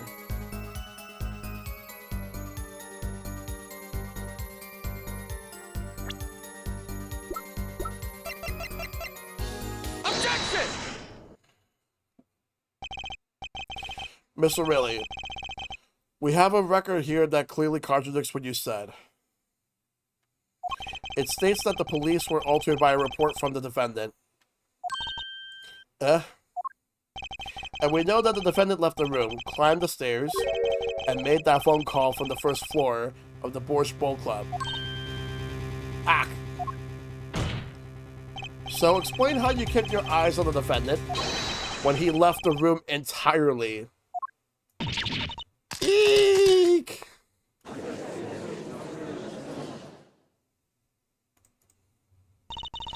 The man who picked up the bottle and swung it that night wasn't the defendant.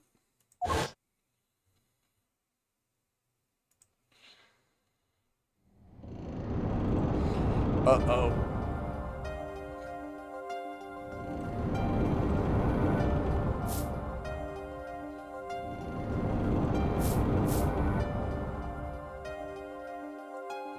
Showdown time. You dirty cheat. Check his pockets now. It's gone. The card's gone. You lose.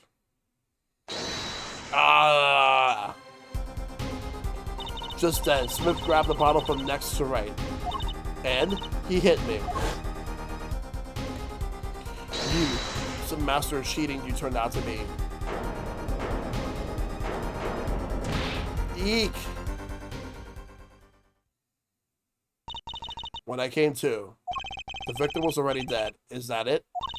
That's why I couldn't reveal who I really was. If it came out that I was in league with Smith, I'd be a suspect for sure. Well, what does this leave us? Madness. This is madness. I'm dreaming. It must have been me who was hit with a bottle, and I'm imagining all this. It appears the prosecution is at its wit's end. And frankly, I can't blame him. Mr. Gavin, what do you think about this turn of events? Mr. Gavin, sir, I believe that, as the defense in this case, we are compelled to call Miss O'Reilly a big fat liar. But what? They were in that room the night of the murder. Three were in that room the night of the murder. The defendant, the victim, and her. And she has a motive. A motive? Her plot foiled. The witness got into an argument with her client, Mr. Smith. And the denouement of that argument was murder. What? I didn't. I'm no killer. It's a trap. Someone's trying to frame me.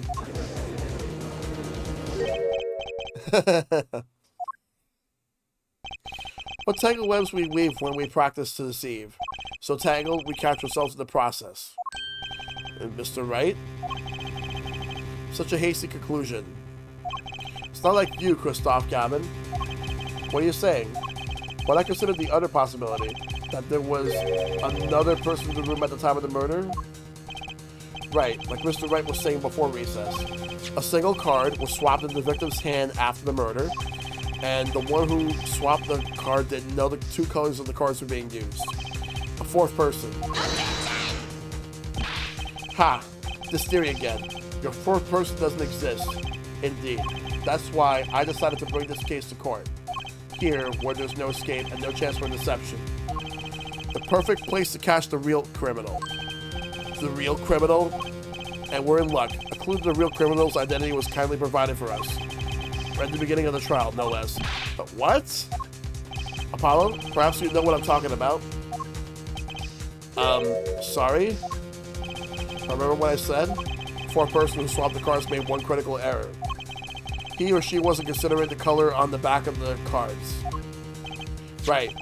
But how could such an obvious mistake occur? Cards used for the last game were red. Yet, there's one person here in our court who thought those cards were blue. Yeah, I had that impression too. But why? Well, Apollo, think you can figure out who it was? It's not me, I swear. Who is this fourth person? Why do I always get put on the spot like this?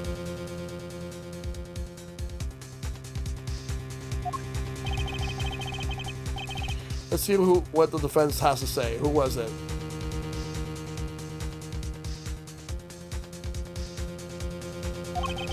Who thought the cards used in the final game were blue?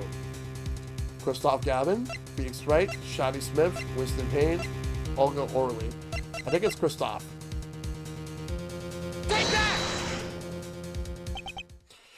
It's so weird. As I expected. Your eyes and ears are as sharp as your hair. I was right?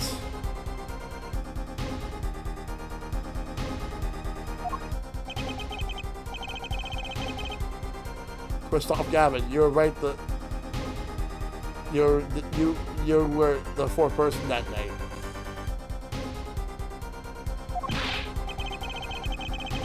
But of course, Mr. Gavin knows the color of the cards. How would it be? How would he? As you can see, the photo of the crime scene is black and white. You can't tell which one of the cards are blue, the one on the floor of the table. Or the floor on the table. But look, you can see the colors in this photo. Yes, but when he said the cards were blue, it was well before this evidence came to light. It is true that the defendant was engaged in a game of poker with the victim. Yes, it was only that. A game in the purest sense. A competition, Your Honor. A competition? Yes, a test of wits. Silent clash of passions. Only the cards, their backs wreathed in blue flame. Know its final outcome. Well, Christoph?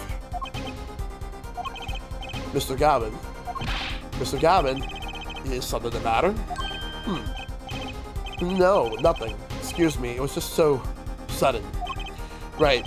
You aren't seriously accusing me, are you? Oh, Christoph? You know, even I'd never take a joke this far. This has gone beyond ridiculous, beyond dumb. This is insanity. The defendant accusing his own defense attorney of murder? I assure you, I'm quite sane. But what possible connection could Mr. Gavin have to the victim? I wasn't aware that I had a connection to Mr. Smith either.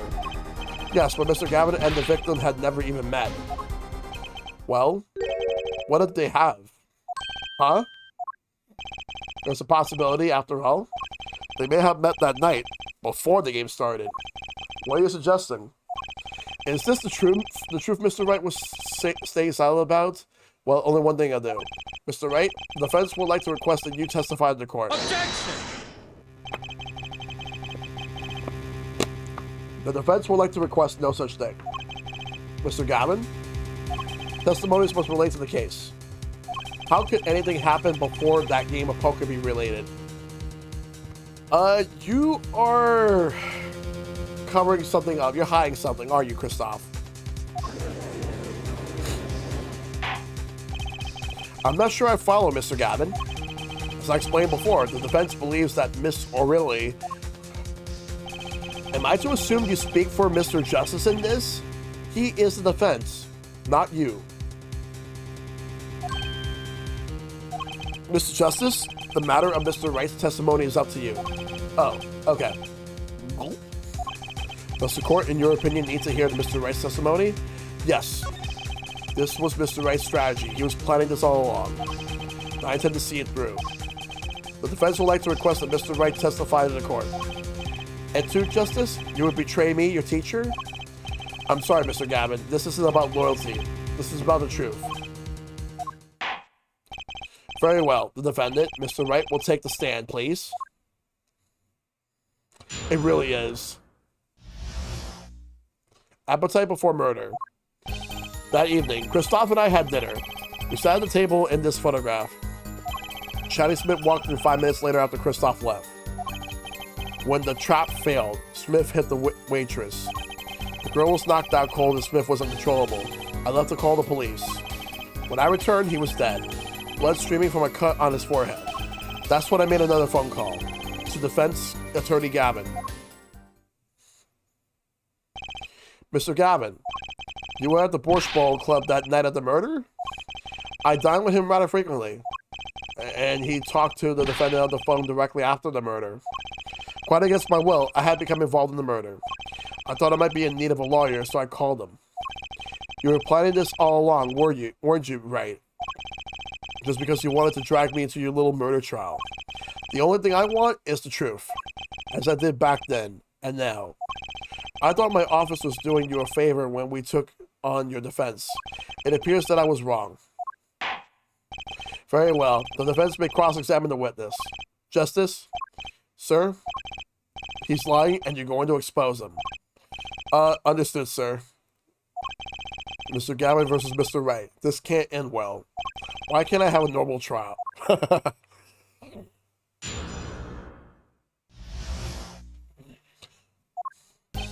That evening, Christoph and I had dinner. We sat at the table in this photograph.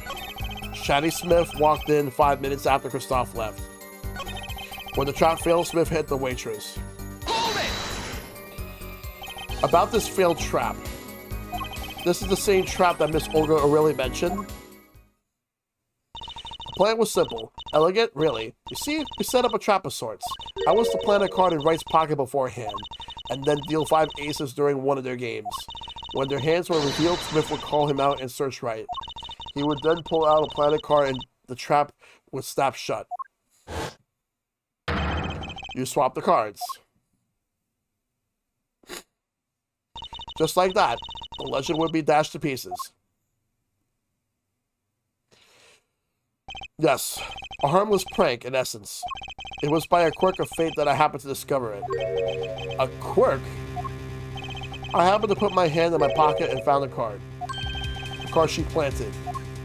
Yes, I stuck a peek at it and found it was the 5 of hearts. I had a feeling something might happen, so I disposed of the card before the game. Disposed? Where?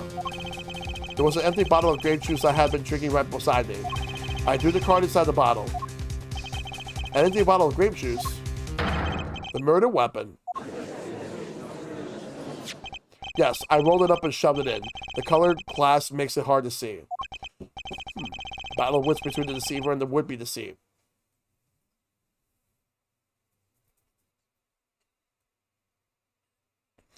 Give me one.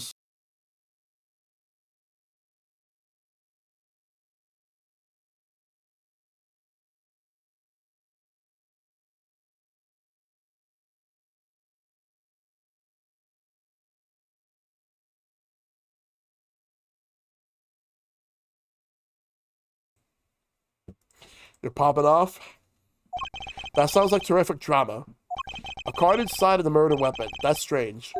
Did the police miss it in their investigation? Maybe I'll take a look.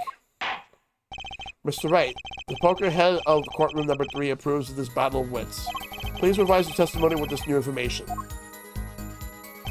I discovered the trap during the game and disposed of the card in the bottle. The girl was knocked out cold and Smith was uncontrollable. I left to call the police.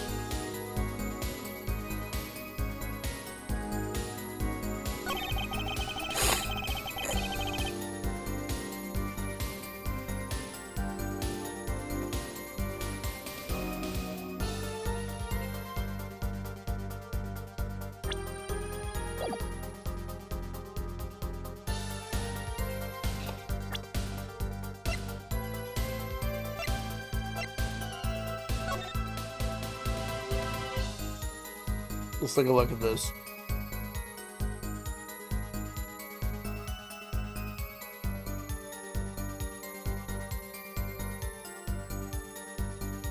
There's nothing here. The bottle's completely empty. That's actually kind of relevant because I was told there were fingerprints.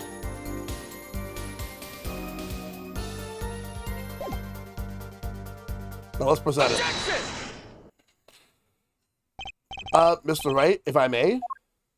Yes. I've examined the bottle and I don't see any card in here. No? What, Mr. Wright? Surely isn't all you have to say for yourself? I can't say that I know what happened to the card. I did put it in that bottle, however... Huh? Perhaps the fifth person came and took it out. Oh, and the sixth person could have helped? Mr. Gavin, Mr. Wright is your client. My apologies, Your Honor. I won't have you disparaging our investigation either. We looked inside that bottle, there was nothing. So what's going on? Is it Mr. Wright hoodwinking us again? Or did the card just disappear? In any case, please continue the cross-examination. I'm afraid the decisive contradictions call for decisive evidence. Oh. Push him harder, Justice. Break him. It's just you and the witness in the ring. Go for the KO. Why do I get the feeling we're not on our client's side anymore?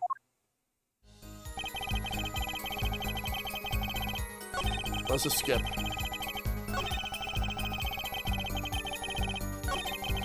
Girls knocked out Goldsmith was uncontrollable, but left to call the police. By return, he was dead, blood streaming from a cut on his forehead.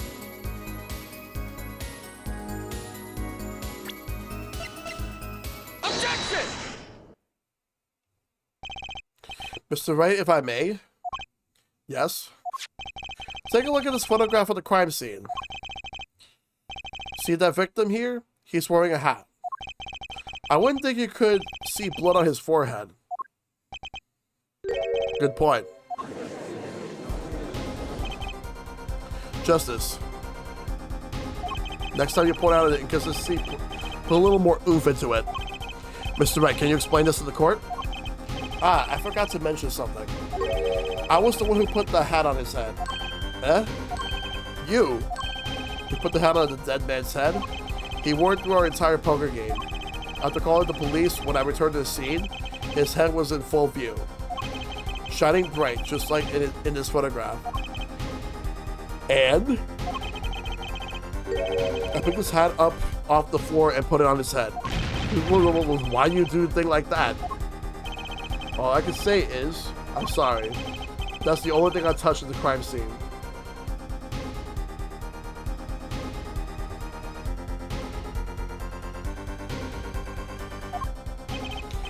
So Miss O'Reilly didn't see it. It being the victim's, his head.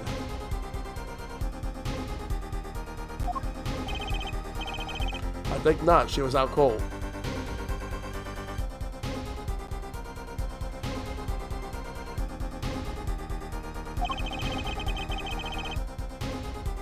I believe I was the only one who witnessed his head.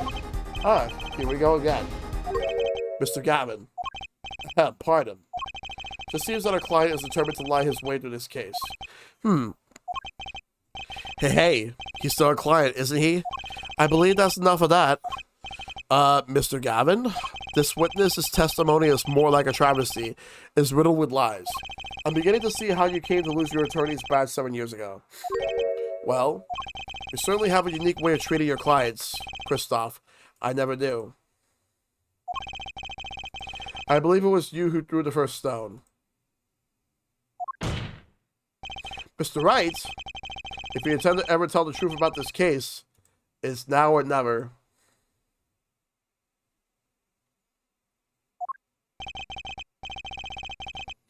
Don't be misled. I haven't told a single lie here. Yeah? When I noticed the trap, I put the card in the bottle to dispose of it. When I put the hat on the victim's head, let's just say I had a reason for doing that as well. Reason? That reason is right here. Your cell phone. Ooh. Let me sit up. That night, we called and I spoke with defense attorney Gavin after calling the police. Just in case I'm recording a conversation. What's this? Now that we're all here, I see no reason why I shouldn't play it back for the court. Christoph, I seem to be in a bit of trouble. What's this? Game not going well? Something like that. That gentleman who challenged you, he turned out to be good? He turned out to be dead. Someone hit him, hard. You mean someone cracked that flawless bone china plate? It wasn't you, was it? Me? Please. The cops should be here any minute. I'm in your hands. Should have come to that. Bone china plate. A kind of porcelain. Very smooth and shiny, and not plate, but pate. I believe he was referring to a certain gentleman's balding forehead. Court appreciates the defendant's discretion in not indicating my forehead. Wait a second. Something's not right about that phone call. So after Mr. Gavin ate dinner with you, he left the Borscht Bowl Club? Most certainly. Then, how did he know? When did he see this? Bone china plate. Oh, that's right. Yes. That was when I began to see my good friend in a different light. Troubled, I returned to the crime scene. And when I spotted Mr. Smith's head again, I realized exactly what was wrong.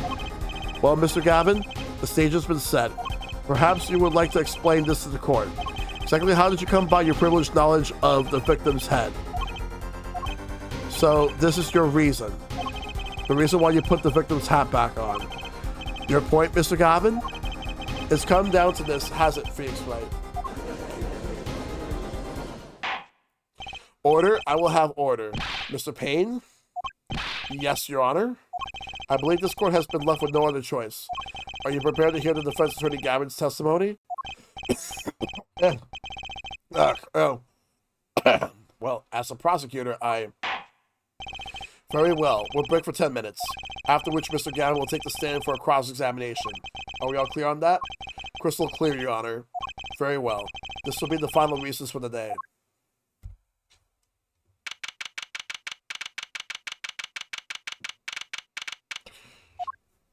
Mr. Gavin and Mr. Wright are both in the judge's chamber. Who would have thought that today would turn out like this? May I? Huh? What? Hello, sir. Please, pick a card. It's that girl. What's all this about?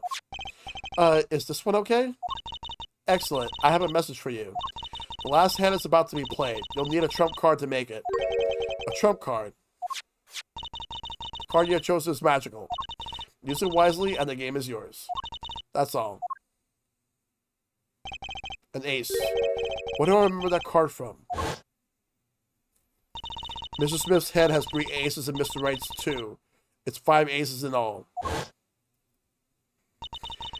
It is true. I've seen it. The 5th ace. There was cheating. I swear to you. The missing 5th ace. Wait, this splotch of red. Is this blood?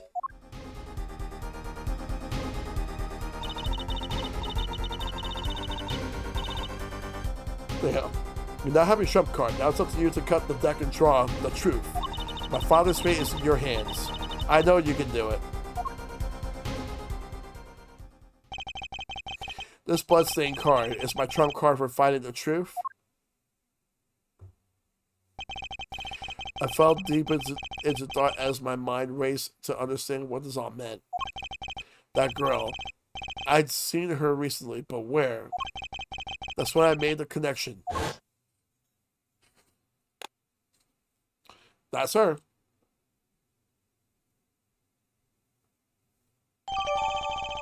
Bloody ace.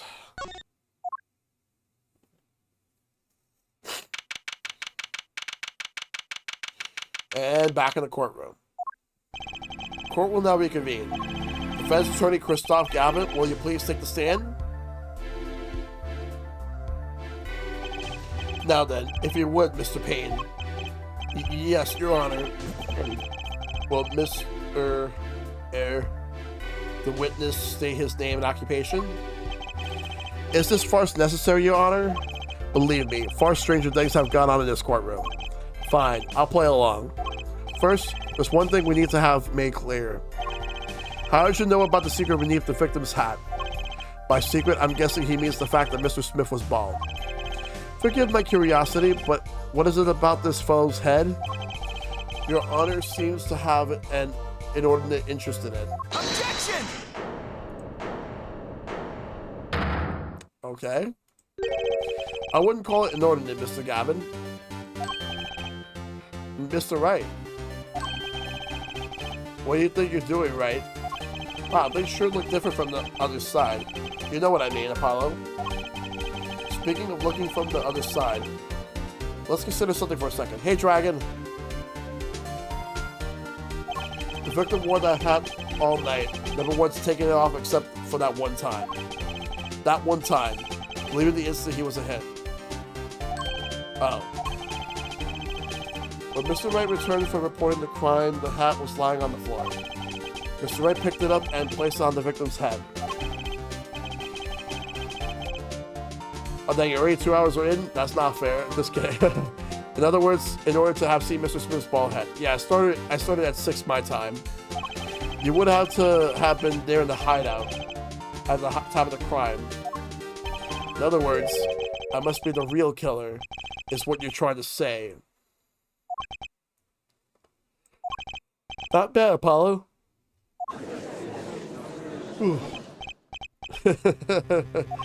Mr. Gatman, I'm afraid that I haven't been entirely honest with the court. But what? Oh, I assure you, I had the noblest of intentions. I did it all to protect my client, Mr. Wright. Yeah, I'm afraid in the current situation I see little reason to hide anything. Very well, allow me to tell you the truth of what happened that night. Finally, you may begin your testimony. Tell us, how were you involved in the events of that fateful night?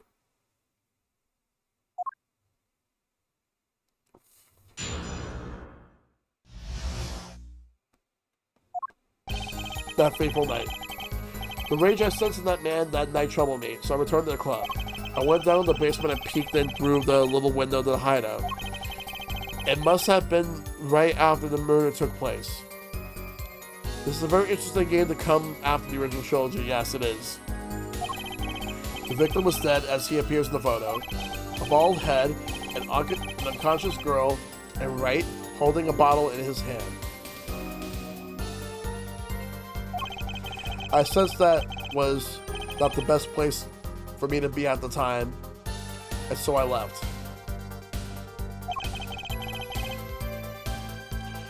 That's when the call came from Wright. Hey, Joey Jelly. Yep, we're in Apollo Justice now. Thanks for the reset for 59 months. So, you witnessed the murder. For better or worse, I missed the actual moment of the deed. Mr. Gavin, may I remind you that you are on Mr. Wright's defense team? Your testimony is clearly disadvantageous to your client. What else can I say? I'm standing on the witness's stand, after all. So you are Mr. Gavin. Oh. And you had to testify as you just did. You had to tell them that you saw the scene of the crime through that little window. Mr. Wright? You had to say that, because that was the only probable window of opportunity, right, Apollo? Oh.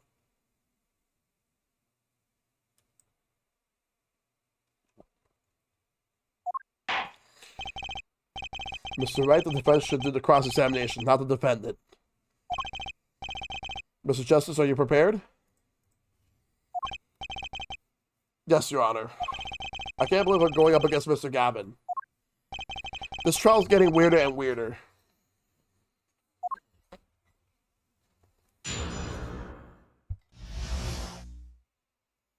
Ready. Fight! The rage I sense in that man. Let's go. Let's figure out which one to press. Or we could present something.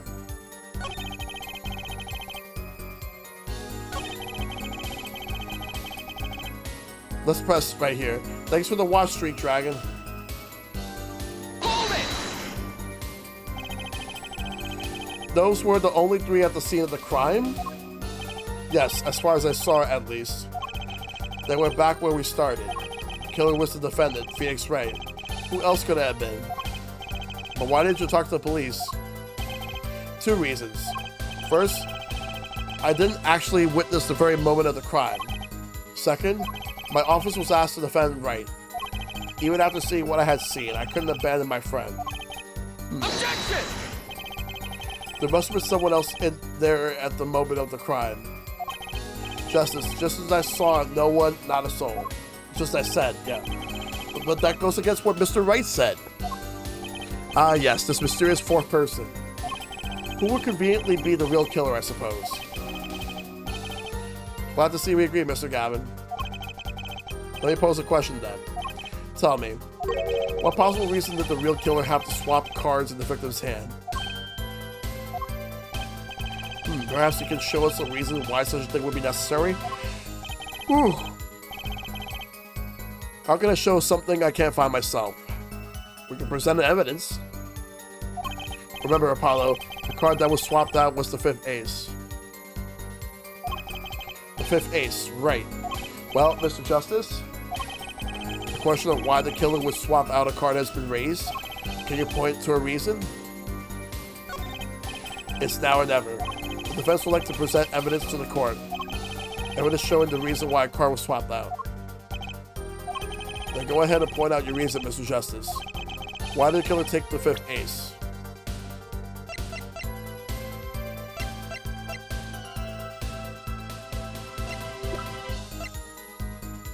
Take that!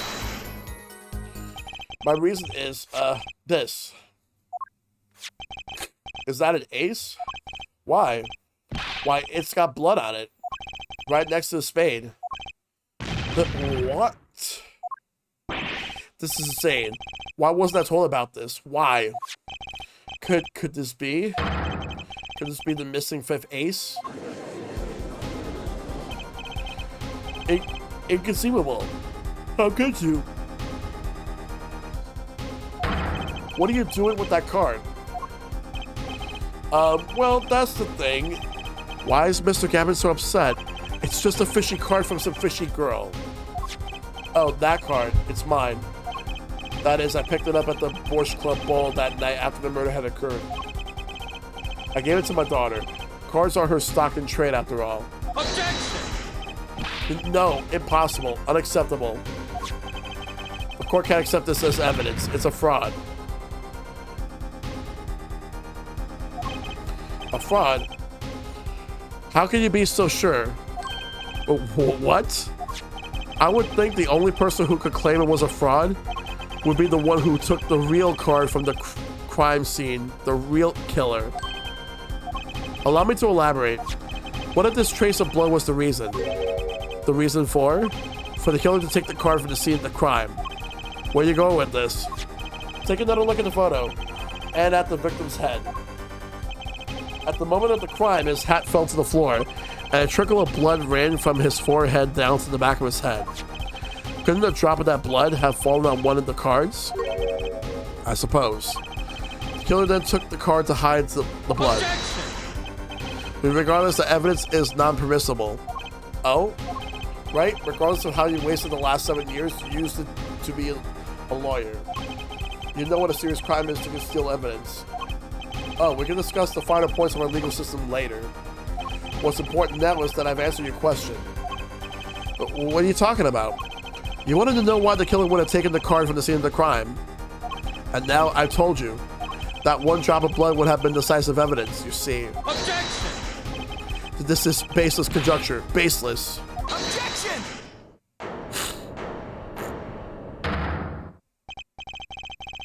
Oh, I assure you, it's quite base. What? It's amazing, really. How a single drop of blood on a single card can lead us to the truth. It's quite simple. Well, Apollo? Yes. Try picturing the scene of the crime. In your head.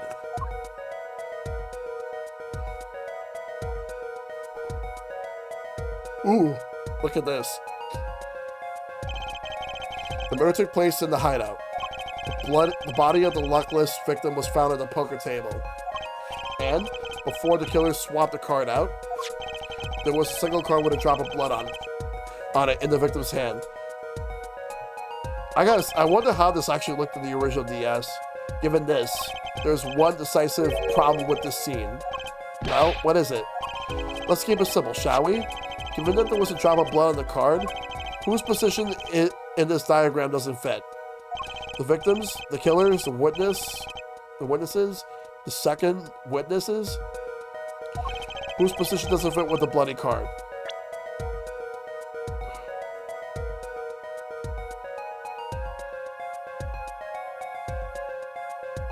This one? Take that! Well, isn't this the victim's position that's the problem? I don't follow your logic here, Mr. Justice. Well, look, the victim was struck on the head, sending him back in his chair. You think any blood would fall behind the body, not into the table in front of him? Ah. Take a look at the photo again. If he bled in this position, the blood would fall on the floor, not on the cards. Why, that's right. So what does this mean? It's that like we were all sitting in swivel chairs. Swivel chairs? Oh man. Apollo, try turning the chair around.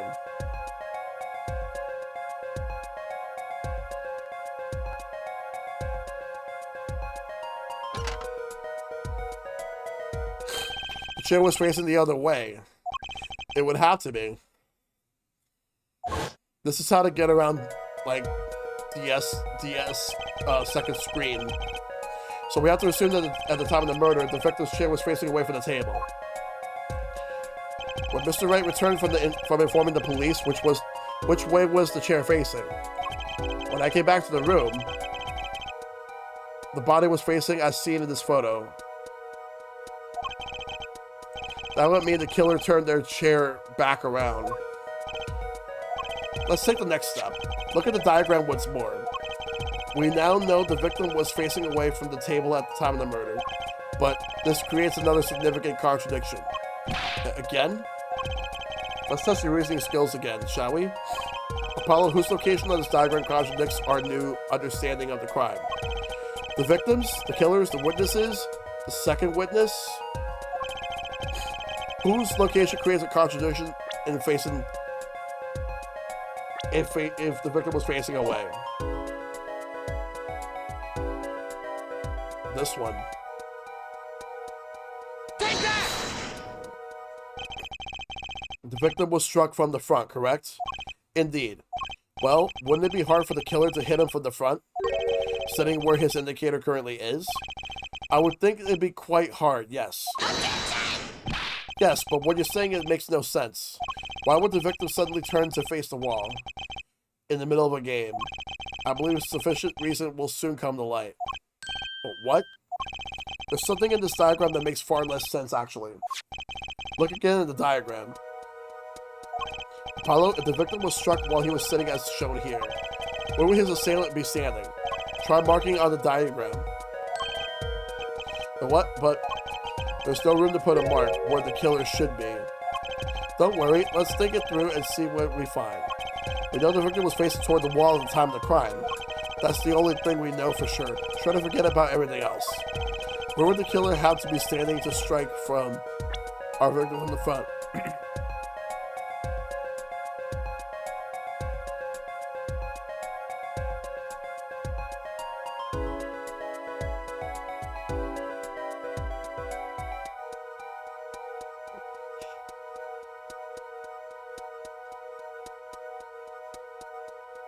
Take that! Well, I guess the killer would have to be, here? Oops, I fucked up. Can I say Mr. Justice?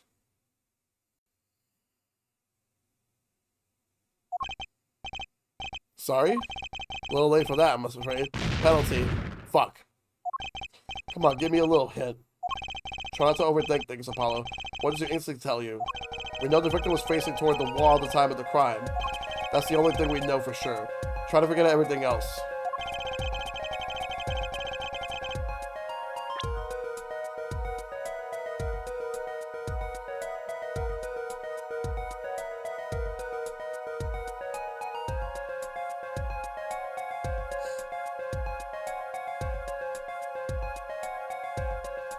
What about...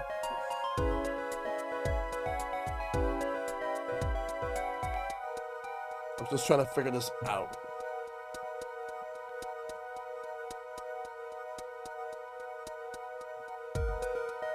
Take that! Is this it? I guess the killer had to be... Fuck.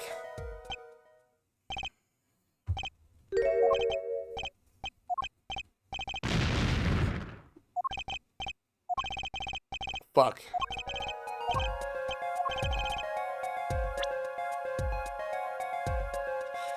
We have to forget everything else.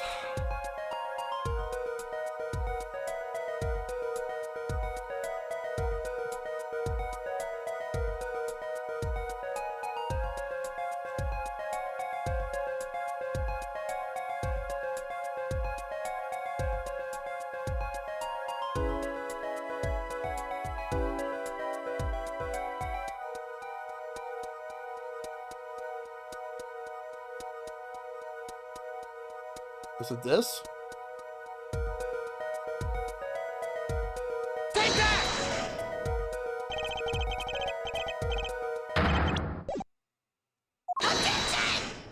I'm standing right here. You get points for flair, but that's about all you get.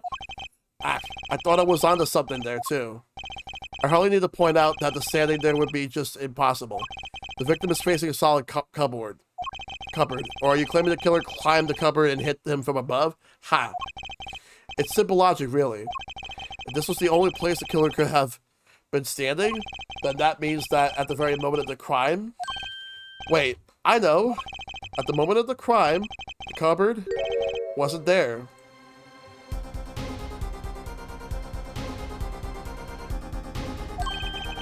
What's this now?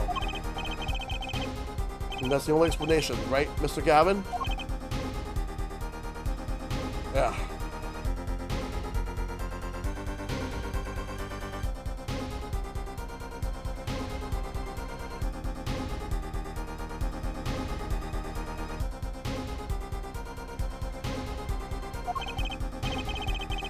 Your Honor, I have a suggestion for the defense.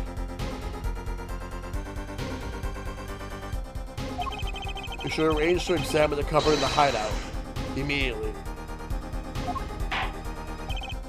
Bailiff, send the team to the crime scene immediately. Have them try to move the cupboard. Ah, Your Honor? What?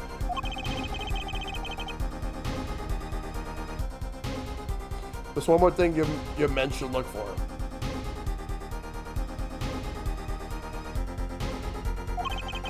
Please give this to the bailiff.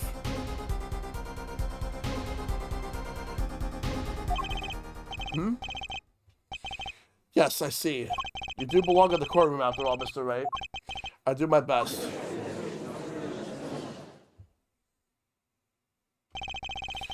Well, let's forge ahead here while we wait. Look at the diagram once again. It's been changed.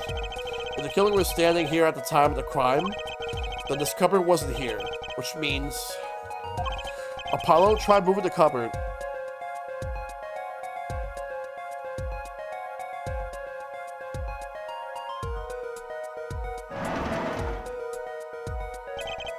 Thank you.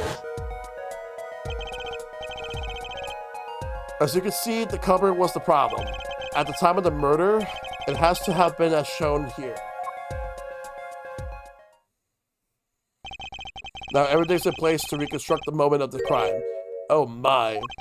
What's this? What is it now? Look at the diagram of the crime scene once more. It appears we found yet another contradiction. What I believe to be the final contradiction. In fact, oh dang. Notice something, Apollo? Our line of deduction is rapidly approaching this logical conclusion. Now then, Mr. Justice, please point to the new contradicting indicator. Is it the victim, the killer, the witness, the second witness? Which indicator in this diagram contradicts what we know about the crime?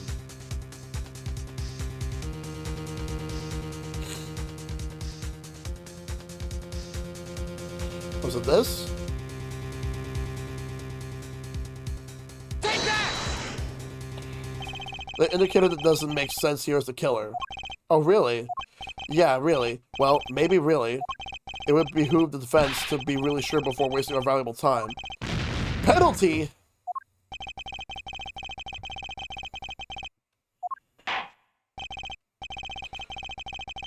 Alright. Shh, please, give it to me.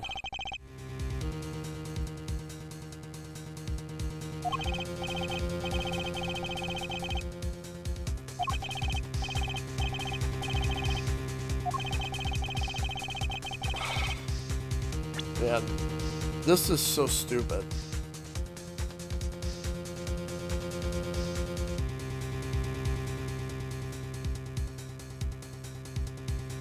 I really think it was this K. I think I moved away from it.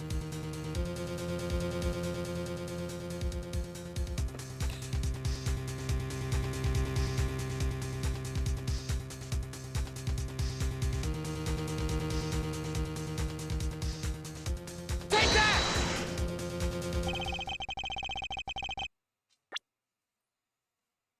Give me 1 second.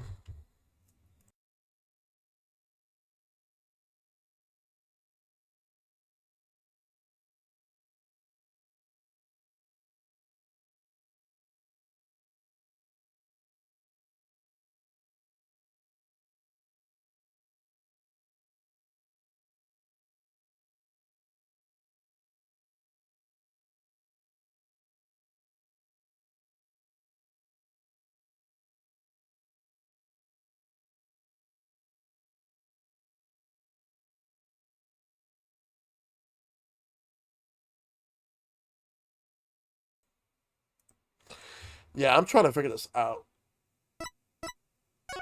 Let me just save real quick.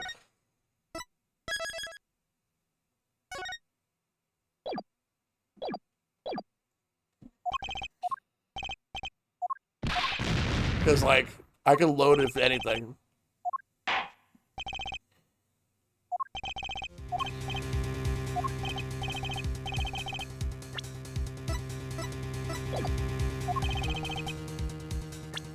Oh, God. Was it this? Take that! About this cupboard. Are we okay with assuming it was moved?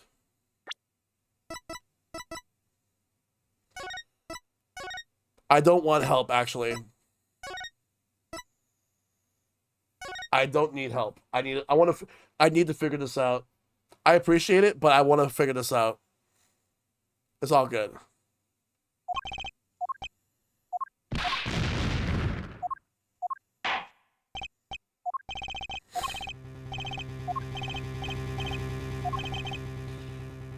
Yeah, it's really important for me to this one's very important for me to get.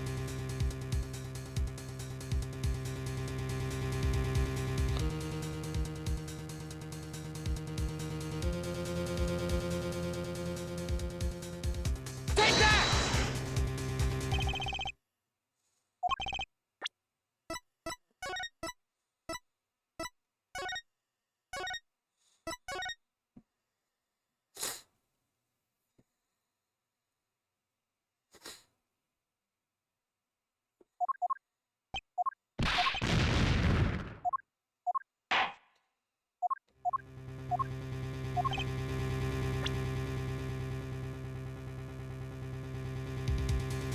Take that! The victims. I see no particular part with the victim's location. That's good to know.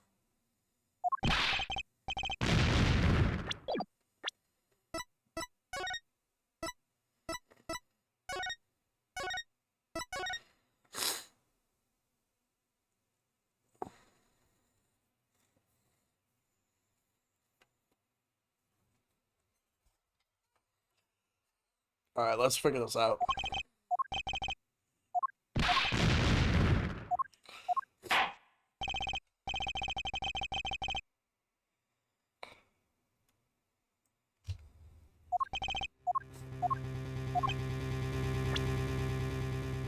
We're not moving on until I can figure this whole thing out.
What about this?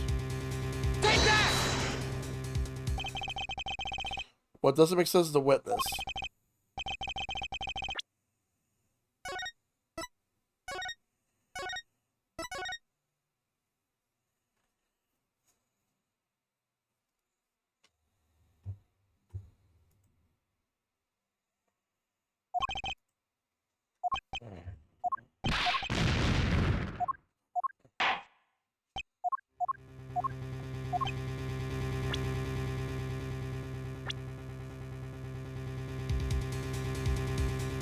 Is it the victim, the killer, the witness, second witness?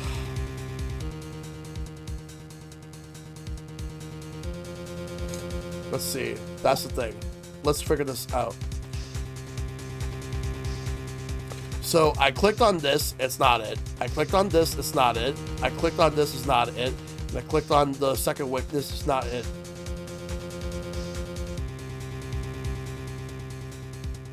Take that! Oh, fuck, I did not mean to do that.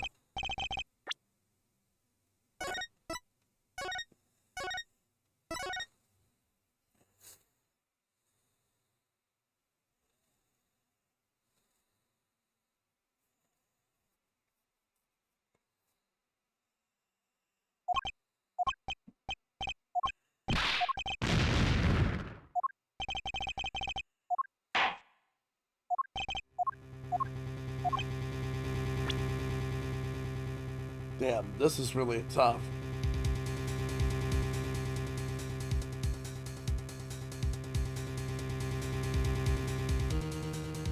Take that!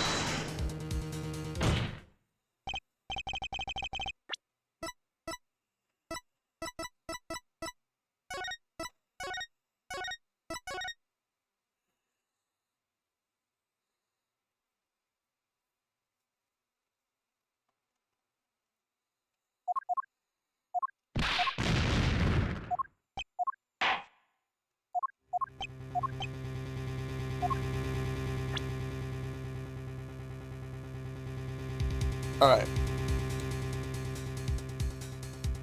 If I get this wrong one more time, then I'm gonna ask for help. Let me see. It's not this. It's not this.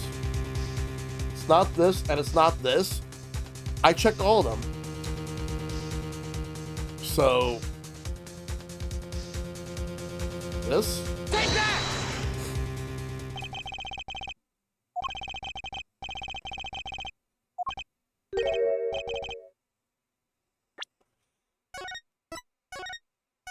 What the fuck though? Like, this makes no sense. Cause I went with K first, and then it tells me it's wrong. Then I went with the victim, and that was wrong. Then I went with the second witness, and I went with the witness. None of them are right.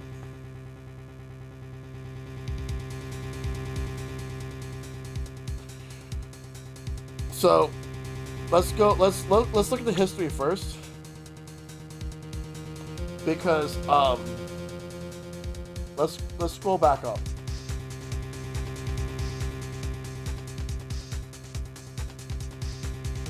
Because Phoenix Wright claims to have seen the final contradiction. He notices something. And I'm supposed to point to the new contradicting indicator.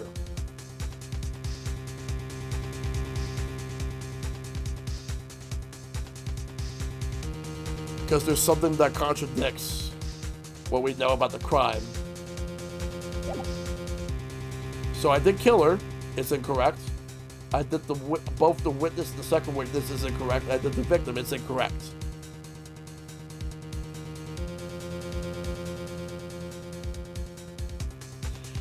So I'm trying to figure out, like, exactly just what was said before he said that? Okay.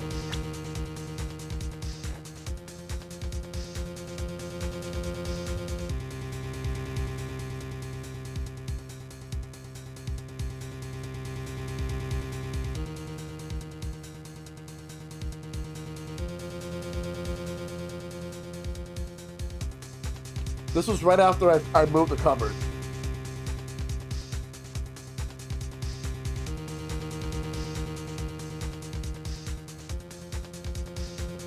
As you can see,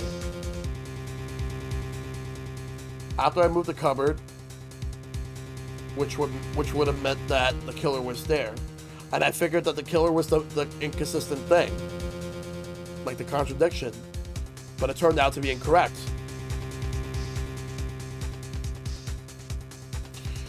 Unless there's something I'm missing, because I presented this, then this. But like, what gives? What's your guess, Caitlin? I would like to know, what's your guess? Because I'm trying to figure this out.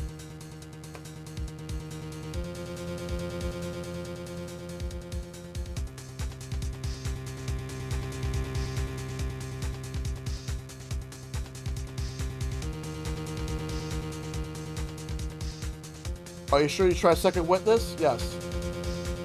Take that! About this cupboard. Are we okay with assuming it was moved? Sure, why not? Well, if it was, something really doesn't fit. The cupboard would completely cover up the window to the stairs. You mean to tell me that this was right the whole time and I just reset it because I thought it was wrong? That's right, someone standing outside wouldn't be able to see in. Someone like Mr. Gavin.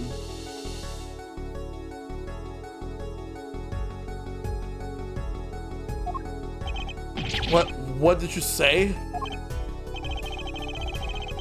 It's the coolest defense of the West losing his cool? Don't expect me to play along with your little game. I was thinking it wasn't right.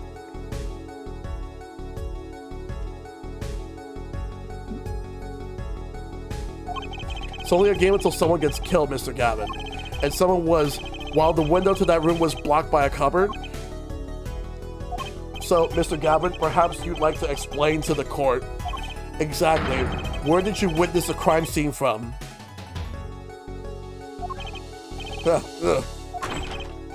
Excuse me, Your Honor. Order. This is a court of law, and I will have the order. We just now received word from our investigative team at Borscht Bowl Club. They examined the cupboard in the hideout, Your Honor. Oh? And what did they find? Well, Your Honor, it turns out there's a secret passage behind it. What? A secret passage? Ah, yes. I believe I mentioned something of the sort before. This is one of the tricks to the room many of our regulars know about. I do remember him saying something about that now that he mentions it. A secret passage is a handy thing to having when you're engaged in illegal goings-on.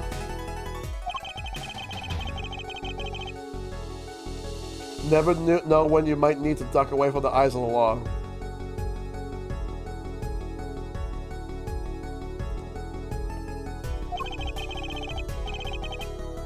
So this room has secret passage. Where does it go? The other side connects to the restaurant above.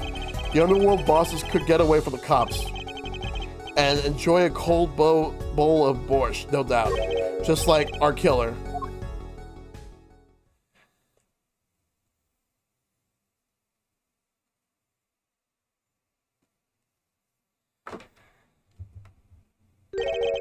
You see where our line of simple deductive reasoning has led us to, Apollo?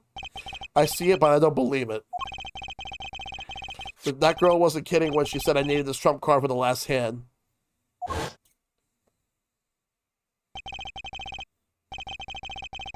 At the time of the murder, the window was blocked and the victim's hat was only off his head for the few minutes between Mr. Smith's murder and Mr. Rice returned from calling the cops. In other words, the only place anyone could have seen the victim's bald head was from inside the hideout. Well, Mr. Gavin, come on, say something. Did I ask what really happened that night? Actually, I think we could probably figure it out ourselves at this point. That night, for whatever reason, our killer had a date with Mr. Smith. A date with Destiny. There, he crouched hidden in the secret passageway behind the cupboard, holding his breath, waiting for just the right moment. Then the chance came, and he took it. Ugh. Eek! What? Why did you do that? Wait here, I'll get help. Miss Olga O'Reilly was out cold, struck by Mr. Smith.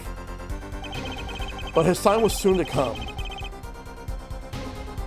Mr. Wright went upstairs to call the cops, leaving Mr. Shiny Smith alone in the hideout with the unconscious dealer. Then our killer stepped out from the secret passage and into the hideout. The victim must have heard the cupboard sliding aside. Yeah, this one was tough.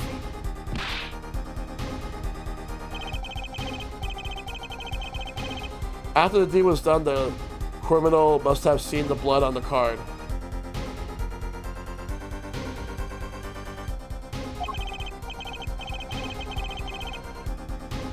He would have, of course, realized the evidence that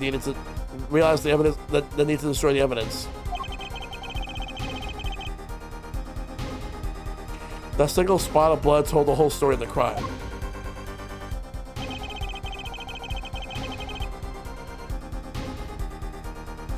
Too bad for him he didn't linger any longer in the hideout that night. If he had, he might have noticed the cars on the floor. And the fact that they were all red. Ugh.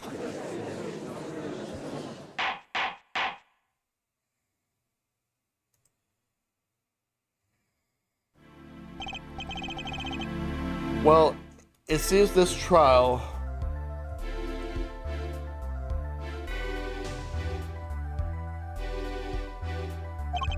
is taking yet another turn.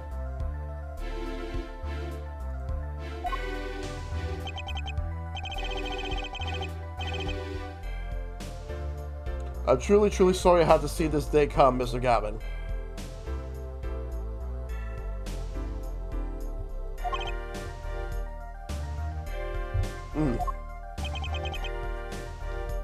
Mr. Gavin?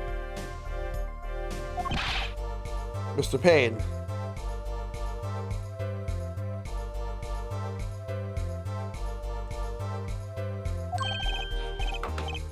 Yeah, ahem. Yes, Your Honor.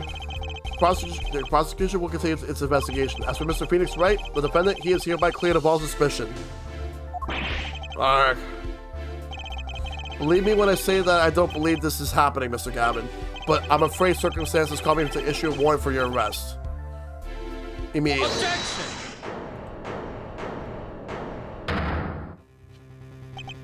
Oh, no need to apologize. I rather enjoyed myself. It's not every day you get to witness a legendary attorney's dirty tactics firsthand. Your point, Mr. Gavin? Frankly, Your Honor, I'm shocked that a person of your caliber would be taken in by such a low-grade parlor trick. Payne loses for the quadrillion time. Yep. Excuse me?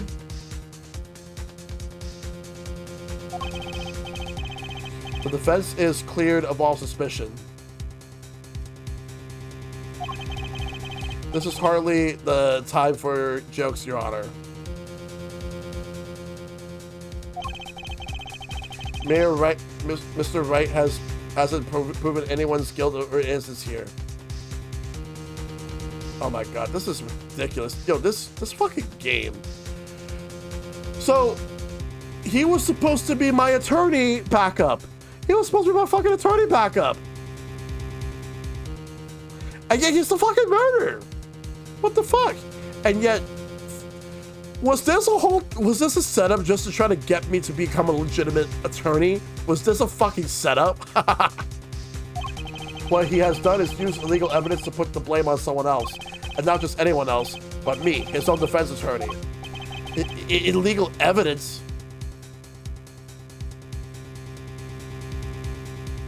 Objection! It absolutely did, yeah. Let me ask you, Mr. Gavin. Is there still any reason at present to suspect me of wrongdoing? Of course. This bottle, for instance. The bottle of grape juice Mr. Wright was drinking. How do you intend to explain away the fingerprints on the murder weapon? And not just any fingerprints. Am I right, Mr. Payne? Actually, yes. The fingerprints on the bottle were, upside down. I seem to recall this being an issue earlier. The court, in this case, demand an explanation. I can think of only one reason why one would hold a bottle upside down. And that is to hit someone with the bottom of the bottle. Well, Your Honor? See how the caught fish squirms to the last? Well, Apollo? Yes. Your boss seems awfully concerned about this bottle still. But I'm sure you can come up with a suitable explanation just like that. Yeah, the T rating, yep. Yeah. Just like what? Why would anyone grab a bottle upside down? Other than to gulp. Don't let him trick you into thinking his explanation is the only legitimate one. Is there really another? Take another look at the court record. I believe you find a simple answer there, in plain sight. How about you just say the answer in plain words? It would be hasty to deliver a verdict with unanswered questions indeed. Well, Mr. Justice, Mr. Gavin said the court, and this case, demand an explanation. Don't worry, justice won't leave until justice is done. Perhaps the defense will care to enlighten the court. What evidence do you have to explain why the fingerprints are on the bottle are upside down?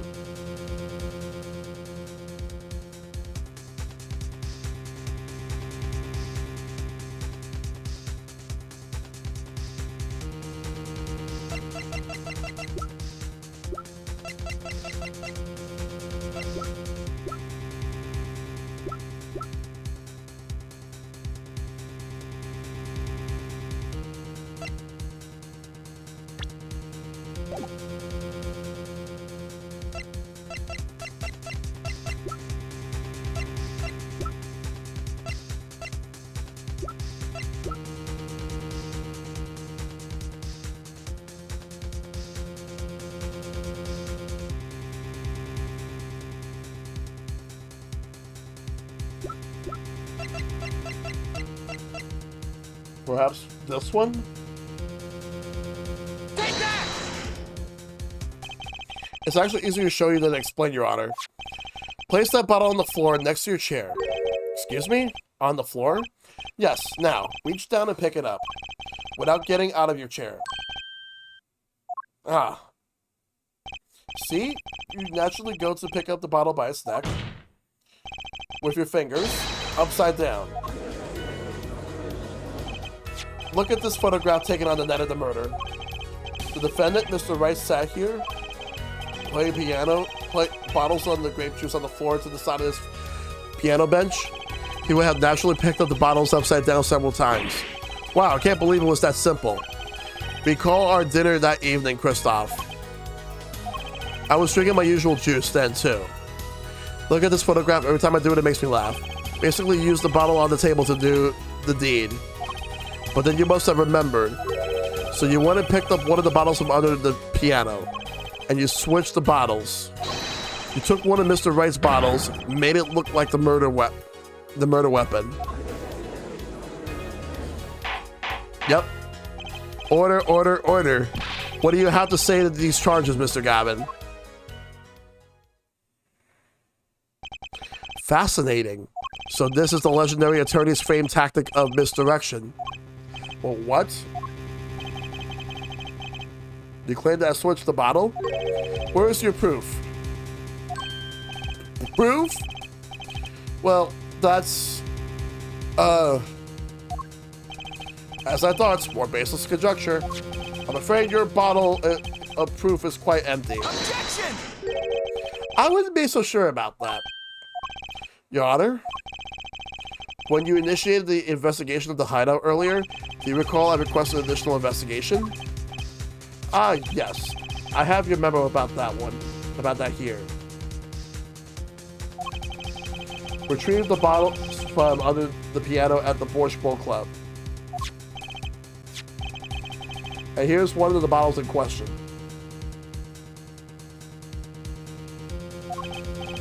Huh.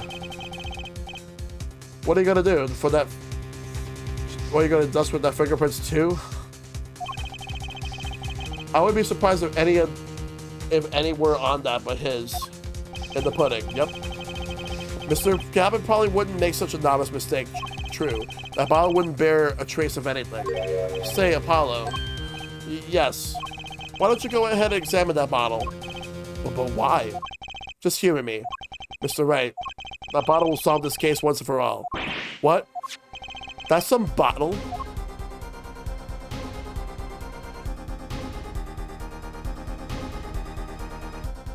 What the hell? Where did that card come from? Huh. There's something inside the bottle.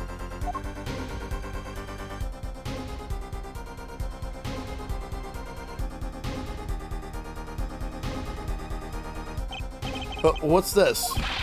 That card, it can't be. Recall that unpleasant woman's testimony for a moment. And Miss Olga, really? Yes, our little swindling Devashka. That night, I planted the card like I was supposed to. And Wright lost the last hand just like he was supposed to. The Smith searched him. But the planted card was gone.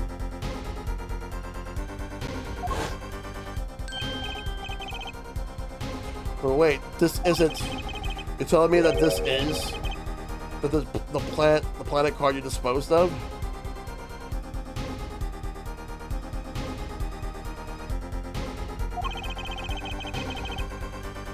The one you mentioned in this piece of testimony.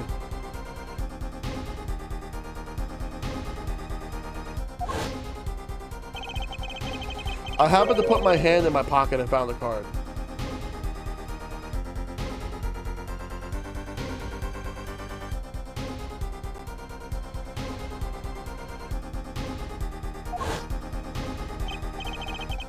Yes, I snuck a peek at it and found it was the 5 of hearts.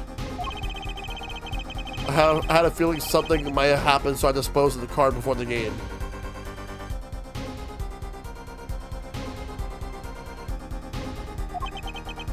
Disposed? Where?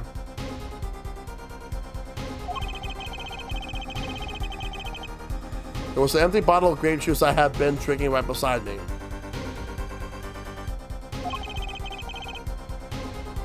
I threw the card inside the bottle.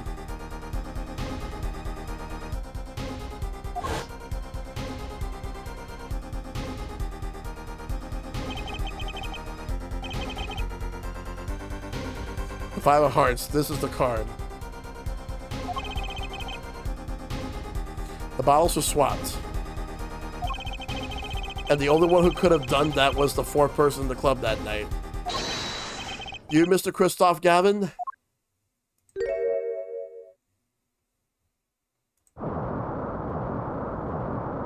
Oh shit.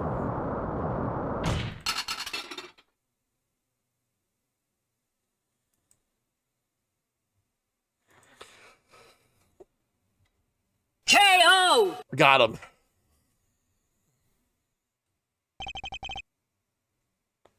That is all.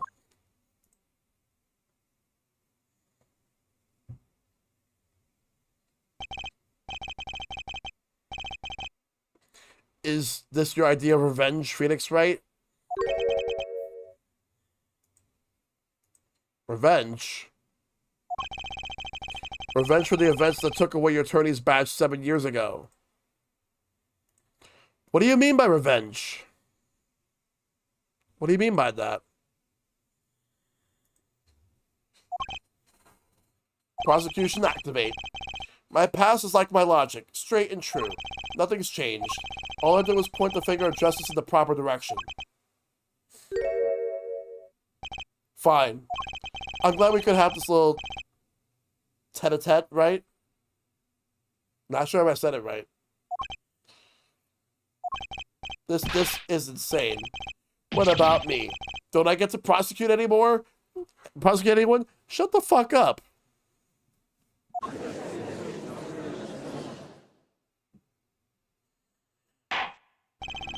I believe this time we finally come to the end of our trial. Mr. Payne, do you have a report for us on Christoph Gavin? He's admitted everything. We're processing his arrest right now. I see. Still has to wonder why he would do such a thing.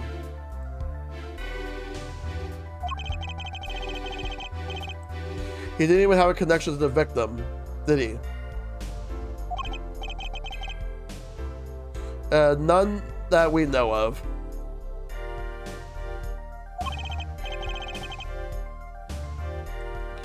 Payne is the big cat of the Ace Attorney series, yep. Mr. Wright? He's big the cat, yeah. For this series, yeah. Mr. Wright, have you anything to add? I'm afraid I can't shed any more light on the matter. About this victim, Mr. Shady Smith. His occupation was listed as traveler. An odd profession to be sure, and that's all we know about him. I'll arrange a follow-up investigation, Your Honor. Good. Mr. Wright? Yes? 7 years, and you still haven't lost your touch. Christoph Gavin was a man with much significance for me, both as a friend and a lawyer. He was extremely talented, to be sure. I needed 2 things before I could confront him. The first was a place where no injustice would be tolerated, this courtroom. The second was a man who would tolerate no injustice. In other words, a defense attorney. You, Apollo. Me? This is a dark time for our legal system. A twisting of the justice brought on by our very own initial trial system. We have to set it right. Mr. Wright. Our work lies ahead of us, and I, for one, am looking forward to it. Well, this seems like a good time to announce a verdict. This court finds the defendant, Mr. Phoenix Wright, not guilty! You win! Yeah!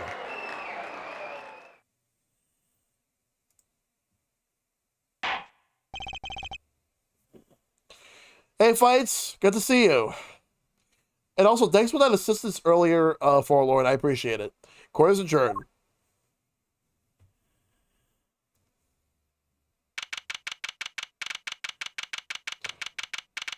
And that concludes this case. Thanks, Apollo. You came through just like I thought you would. I'm pretty sure I didn't do a thing in there. It was you who cornered Mr. Gaff, the killer. I couldn't have done it by myself. You sensed it too today, didn't you? Your ability. Ability? Yes, a sensitivity I lack. You'll come to understand it soon enough. Wait, I wonder if he means... I have one question for the witness, then. You say you saw the moment the defendant hit the victim. Is this true? Of course it's true. What's this weird vibe I'm getting? What? What was that, Mr. Wright? You have to find the answer to that question yourself. The answer? Right? Today was full of questions without answers. Most of them about Mr. Gavin. What possible reason could he have to commit the murder? Perhaps you'll learn that in the days to come. Huh? Wait, you don't know, do you? Just lock it. It's the key. Huh. Oh, that reminds me. I met the girl whose picture is in your locket.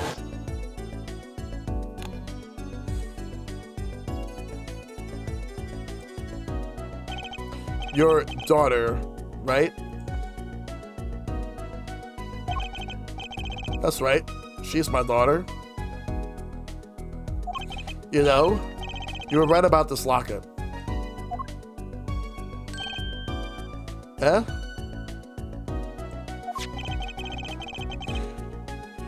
I took this off his neck the night he died, but it looks like our dear Russian scam artist saw me. So the truth is, this locket really did belong to him. Wait, but that's perjury. You testified. You said that locket was yours. I said no such thing, actually. Huh? I merely said it was a locket with my daughter's picture inside. A subtle distinction, but a distinction nonetheless.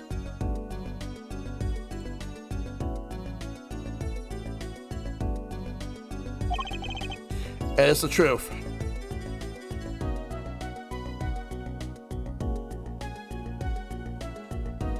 Wait, but then, why?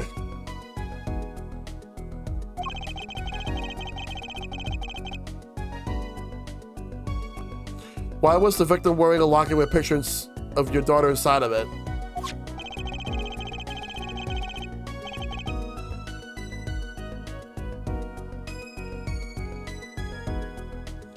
Sometimes the straightest path to the truth isn't the best one. Give it time.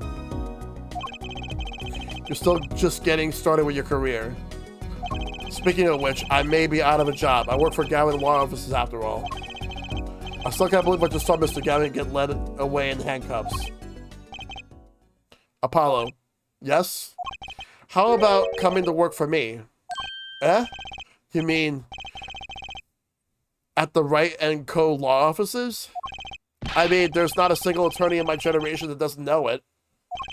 I can't imagine that to be true, but... Wait, but didn't you? You're not a... Oh, I turned in my badge, yes. I'm not an attorney anymore. The incident 7 years ago. The legendary trial. And at the middle of it all was one man, Phoenix Wright. The case reached a sad conclusion, and he left law for good. Have you ever thought about coming back to the courts? I'm not qualified to stand in court of law, I'm afraid. Didn't you notice in today's trial? There was a single piece of forged evidence. Forged evidence? But what are you talking about? I'm talking about evidence that shouldn't have existed. A naughty magician's trick. Huh. One piece of evidence struck me as odd, it's true. Just seemed, well, too perfect. I'll bet this was forged evidence. Take that! You mean this, don't you? I got this from your, daughter, Mr. Wright. Yes, that card could have been found at this crime scene. Why? Because the killer took it with him when he left. Leaving the wrong card in its place, luckily for us.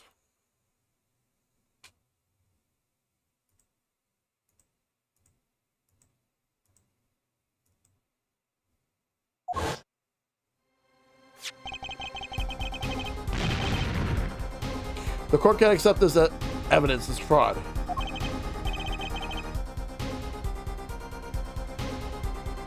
How can you be so sure? I would think the only person who could claim it was a fraud would be the one who took the real card from the crime scene, the real killer.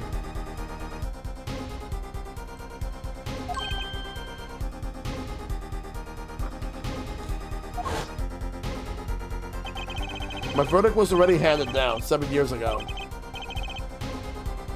Then you really... Yes, I forged this card. Well, one look at the crime scene should have told you it wasn't real. But you can't do something like that and call yourself an attorney. Who's calling themselves an attorney? Apollo?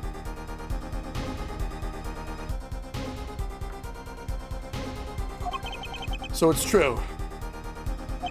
The rumor is true. 7 years ago.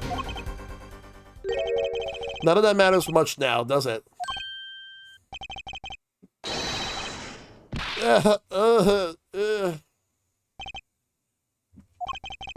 I punched them.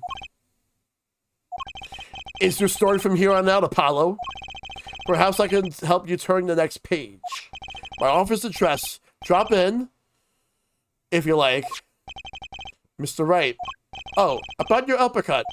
Try yelling. Take that next time. If I find it packs a little more punch. I'm not going to do an uppercut and yell out, "Take that." No. If I'm going to do an jump up and do an uppercut, I'm going to yell out, "Shoryuken." And Apollo, thanks for today. I had a good time. Shoryuken. And with that, Mr. Wright walked out the door. And that's how my first trial ended. A lot of mysteries went unsolved. Sure, you can. And at the time, I had no idea they were all related. Every mystery that day, connected by a single thread of logic. I find that out soon enough. My name is Apollo Justice, attorney at law, and this is how my story begins.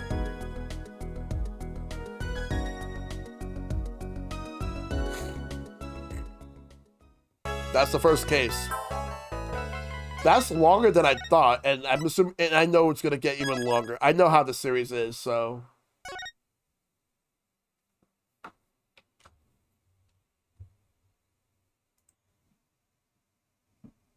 All right.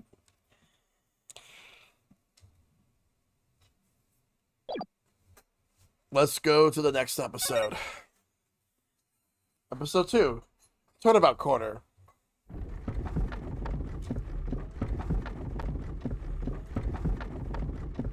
As long as we draw breath, the wheel of fate turns.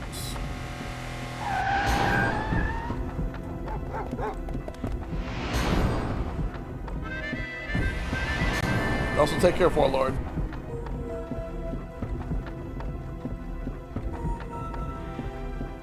Spinning big crimes and little crimes together.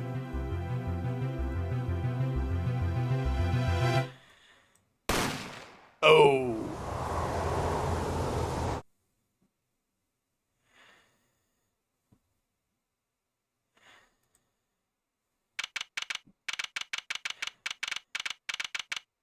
June 15th, 9:12 a.m., Wright and Co. Law Offices.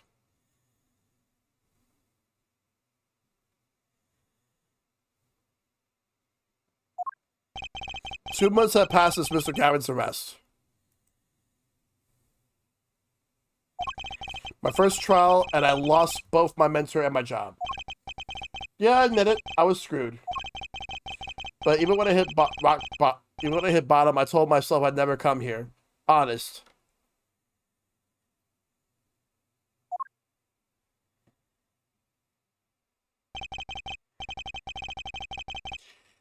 Here being the legendary Wright and Co. Law Offices.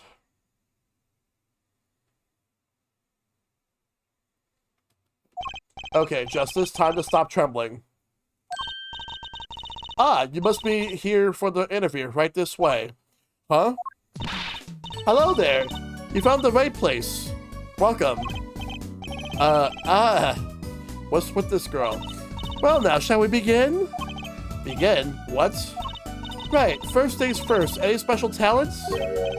Talents. Yes, well, you must have at least one. Well, I guess. Defending? And look, there's pasta on top of... There's pasta over there. Defending? An unusual talent, but it'll do. A little jostling up, of course. You think so? Let's give it a go, shall we? Huh? Go ahead. Show me. Defend. Just give it all you got. Don't hold back now. What are you talking about? I can't just defend here. First lesson. A professional can perform anywhere. Thanks.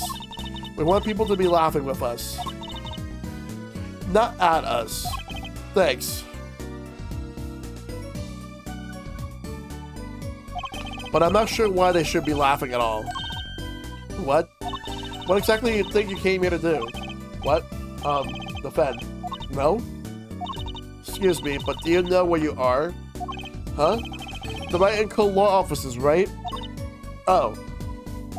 I was afraid of that. Don't worry, you're not the first. Look, what's going on here? Who are you? I came here to meet with the person in charge.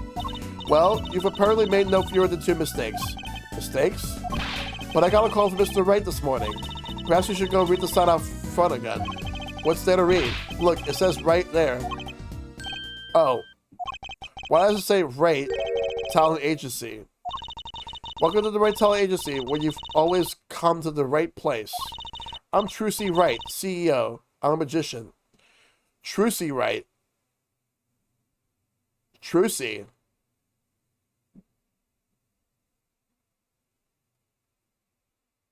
And she's a magician. Wait. Was that girl from Ace Attorney Investigations?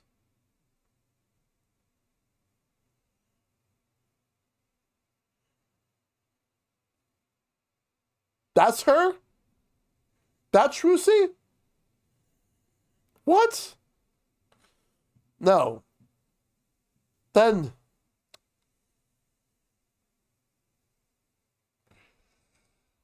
I'm not following. But who is, like, this is supposed to be Phoenix Wright's daughter. Who is this girl? Is this the first time we actually see her? Yeah, I was thinking of Kay Faraday. Yeah, I got them mixed up. Was this the first time she was ever referenced, or was she referenced in a game before this and I didn't even realize? Which wouldn't make sense.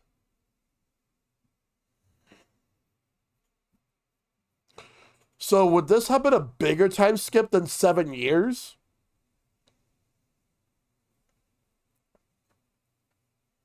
Like, between the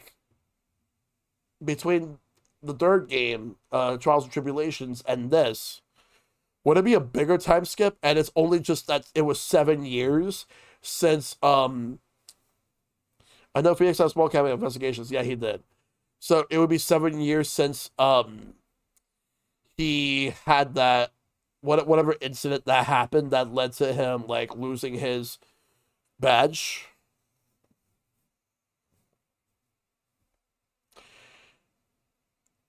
I'm overthinking this, aren't I?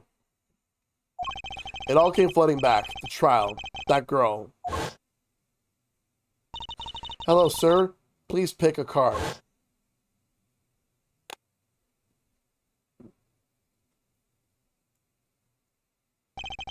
That's right. She's my daughter. Trucy Wright. Here, check out our flyer. So, what's your name? Apollo Justice. Attorney at law. Ooh, I like the HUD for this. It actually looks nice.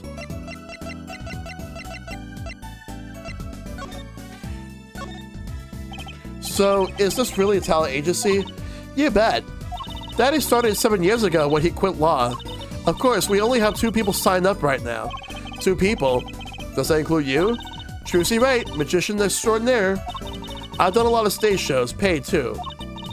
I am a professional, you know. Right. Promise to come to one of my shows, okay? Let's see. Oh, and the other person our agency represents is Phoenix Wright, pianist extraordinaire. Extraordinaire. I thought it was extraordinaire.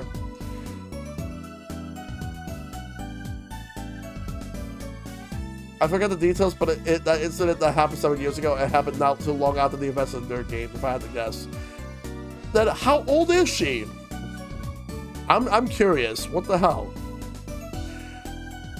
Not a lot's adding up. I might be overthinking this. Your dad, in other words. Didn't he say he couldn't play the piano?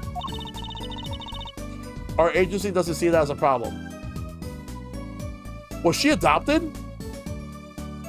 It has to be that she is adopted. We'll see. Okay, we'll see. I'll hold off on speculating until after we get there. We'll wait and see. Why, there are many magicians who can't do magic. At least you're optimistic. I'll give you that. Yeah, I'm just gonna wait. Yeah. So you're your Phoenix Wright's daughter? That's right. After Daddy quit law 7 years ago, I promised I would keep him fed. So I'm kind of his sugar daddy, get it? What the fuck? What the fuck? Sugar daddy? What? Huh? Huh? What the fuck? What the fuck? Huh? What the fuck? Oh my god.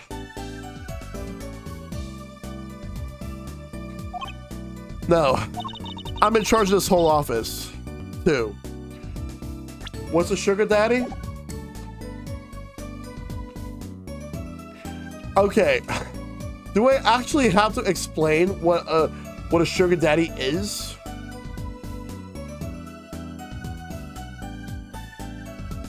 On stream? So a sugar daddy is someone who is like an older man, especially someone who has a lot of money, who looks for companionship with younger women. Thanks for the alert, Caitlin. Alright, sure thing. I'm flabbergasted. Okay, you know what? Let's move on. Let's just move on. Let's just move on. I don't understand anything anymore.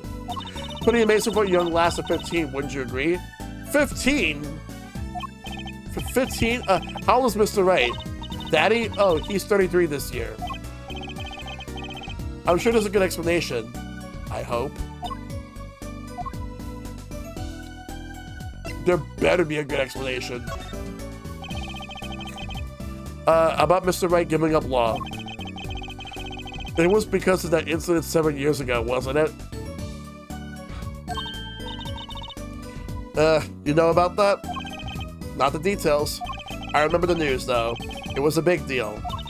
So I hear. I was too young to understand what was going on. I'll ask Daddy about it next time I get the chance. Even Apollo wonders, yep. Daddy, right? That reminds me, about Mr. Wright. He gave me a call this morning to come in. Daddy's not here right now. He's in the hospital. The hospital? Yeah. He's on strict bed rest until he gets better. What? Okay. Which hospital is Mr. Wright in? I'll pay him a visit. Oh, the Hickfield Clinic. It's quite close. Right, well, I'll be going now, and, I'll give his showbiz gig some thought, okay? Wait, I'll go with you. Oh my god.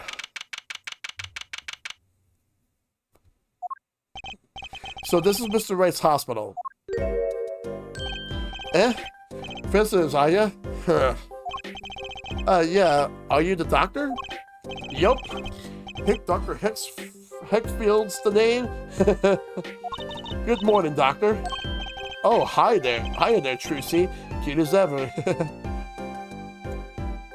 I'm not getting good vibes out of this guy.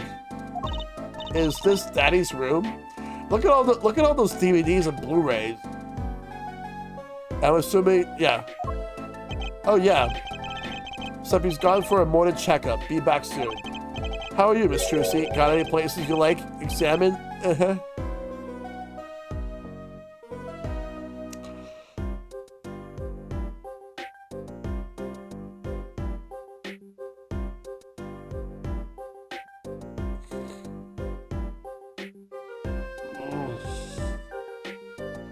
I fucking hate this guy. I want to punch him in his teeth and knock out whatever teeth he has left. Oh my god. I already hate this guy. I already hate this guy.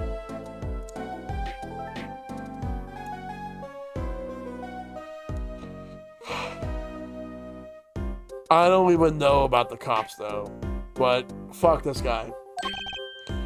Doctor, the nurse was looking for you. Now Gumshoe, on the other hand, where is he? Why, if it isn't the Daddy-O, the cutest little thing in town. Guess I'll be off then. Later, Trucy. Wow, what an odd bird that guy was. Yeah. I hate him. I already hate him. I hate him. I fucking hate him. Good morning.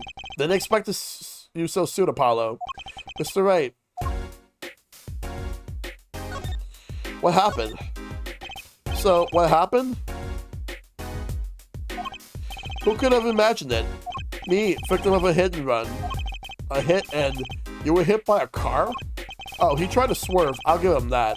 Picture me tossed 30 feet through the air. Only stopping when my head hit that telephone pole. You hit a telephone pole with your head? Are you okay? Thankfully, my only injury was a sprained ankle. He really is as lucky as they say. There's something that, well, it just doesn't sit right. I just can't believe you have a daughter, Mr. Wright. And she's so big. Not fat, but, you know what I mean. Oh, get out of here with that shit. Oh, Trucy's still a child. Daddy, how many times do I have to remind you? I'm not a child anymore. Well, you'll always be Daddy's little baby girl to me, Trucy. But I'm not buying it. Oh, something you should know about Trucy. She is a magician, right? She told me. Not a mere stage magician. She's a genius.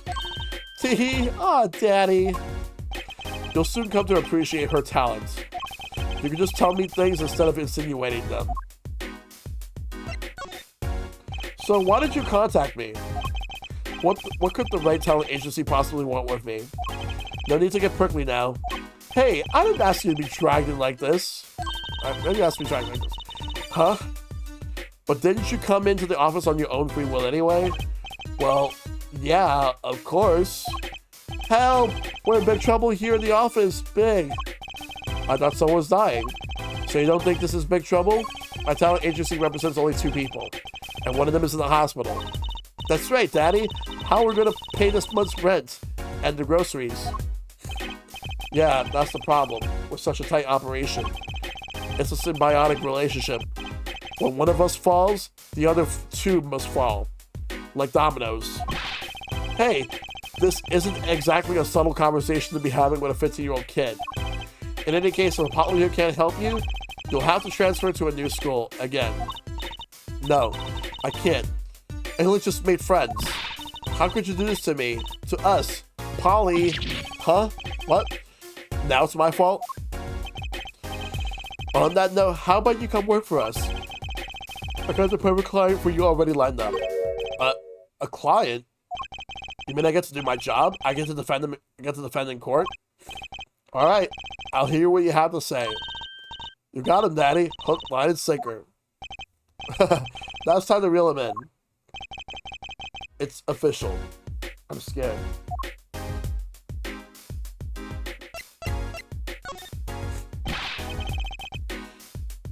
Mandani one? Yep, I saw. I'm 100% pumped for that. Fucking hype. Let's go. Let's fucking go. Yes. Alright, so who's the client? Yes. Here. Take a look at the map and I'll explain.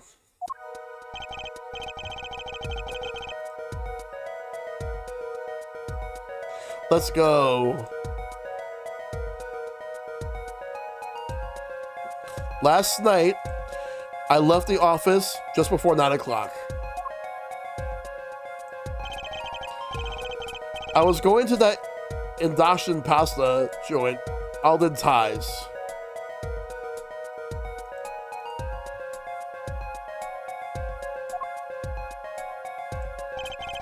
I play piano there, of course. That's when it happened. The car set me flying. And the telephone pole. Nicked the telephone pole and zoomed away. Creepy, huh? Just a tad. It's almost as creepy as hearing you tell the story like it was no big deal. The car sped off in this direction.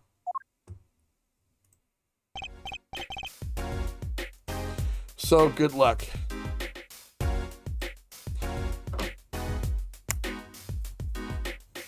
Just stretch real quick because my arm, I don't want my arms to get a little stiff.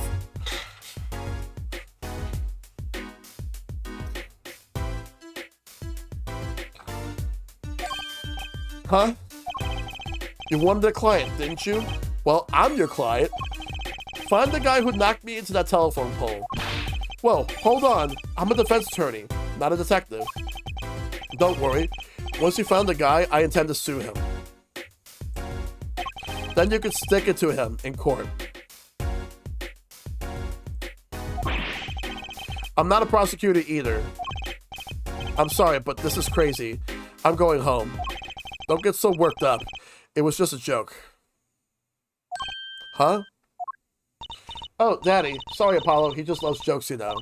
Even the ones that aren't very funny. Your real client should be stopping by the office anytime now. The office? You mean the talent agency? No harm in going. It's not like I have anything else to do. One more thing. Do look into my accident too, would you? I marked the scene of the tragedy on this map. Yep. It's right in front of this park. should be easy to find. So he's going to make me investigate this after all. Yep, we gotta investigate. Alright. Alright, so let's move. Back to the agency. June 15th, 10:05 a.m. Right Talent Agency. Hey, hey, hey! How long are you planning on making me wait, eh? Ah, good morning. Hey there, Trucy doll. This guy wait, hold up. His hat is a ramen bowl, and his hair looks like noodles. Like noodles all merged together. I gotta say, I love this game's music. A lot of it is such a vibe. It is. Sounds like your pops had a bit of a rough spot, eh? All's well that ends well, I guess. This is our client? Hey, so this is that Paulo fellow, eh? Yeah, he's wearing a bowl of noodles, yeah. Oh, yes. The name's Apollo. Look at him here. There. Arms all crossed like ready to fight. Yes, sir. You don't mean that literally, do you? Give me 1 second. I gotta take care of something real quick.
Sorry about that. I just needed to check up on Mom for a moment, and I was also the one to get a drink as well.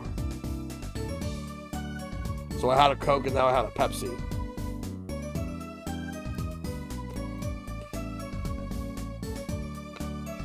I still think Coke is better than Pepsi. That said, not happy with the fact that they decided to do that commercial with like generative AI, the fucking Santa shit with AI. Not happy about that. But I still enjoy Coke. But yeah, that I did not like that. Yes, sir. You don't mean that literally, do you? The boss told you what I need, right? Don't let me down now, Paulo. Could have also been pronounced pollo, like chicken. Like Spanish for chicken. Don't worry about your defense, sir. I'm on it. Defense? Your noodle half-cooked? It's too late for defense. My castle's been stormed. My keep's been kept. My noodle stand's been stolen. Noodle? You know Mr. Eldoon from the noodle stand, don't you, Polly? No nicknames, please. And no, of course I don't know him. You're new in these parts. Not really. Then you know the best noodles in town? Eldoon's noodles? Whose noodles? My noodles. Help me out here, Trucy doll. This is Mr. Guy Eldoon, our client. Maybe you could tell us what the problem is, Mr. Eldoon. Ooh, he plays some harmonica. Anything for you, Trucy doll. Alright, so let's talk. So, you run a noodle stand, mister? Eldoon. Guy Eldoon's the name, and noodles are my game. The secret's in the soup. I've been searching for the perfect soup for a year and a half. Oh, that's not that long, really.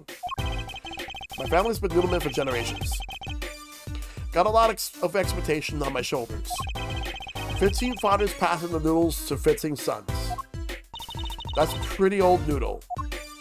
And a fool that I was, I pushed it away. I rebelled against my pops and picked another livelihood, but that didn't turn out so well. Oh, there was no denying it. Salty broth runs through these veins, boy. So, it was like destiny that you became what you are. Right, destiny is the word. The destiny is the word. Oh, I fought it. But in the end, I was bound by the twisted noodle of fate. Not a mental image I care to linger on. But I do want a good ramen. So last year, I started my noodle stand.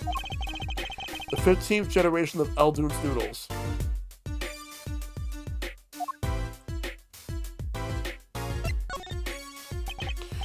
So tell me more about Eldoon's noodles. You don't know the genius that are my noodles? I make them so salty. Why they're saltier than salt. And I really don't want to find out. Maybe you should give it a try.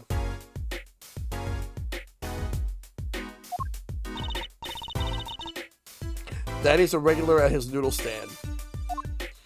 He frequented my pop's stand back during his attorney days too.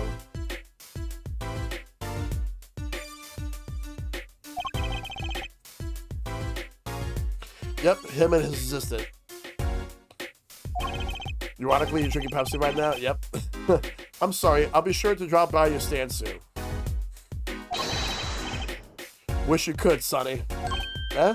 Heck, I wish I could. I'd give anything for a bowl about now. What do you mean?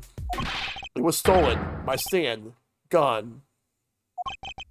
Stolen? Stolen stand. There are times where I'm in the mood for Pepsi, but you wonder what I think is better than both Pepsi and Coke? Dr. Pepper. Dr. Pepper's better than both Pepsi and Coke. It was last night. I was doing my rounds, blowing my whistle. It's like an ice cream truck's bell, but louder. He even gets complaints. Now you're just trying to butter me up. Coke is trying to bring back Mr. Pibb or Pibb Extra and start pushing that again. It ain't gonna work. People are gonna just stick to Dr. Pepper. Except for the small diehards. I think the only reason that people actually seem to really want more Mr. Pibb is because they watched that one episode of American Dad.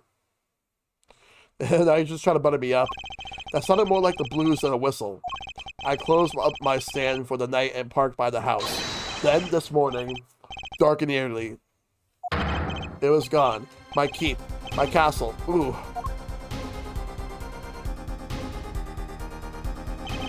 Maybe some bum carted it off. Just guessing here.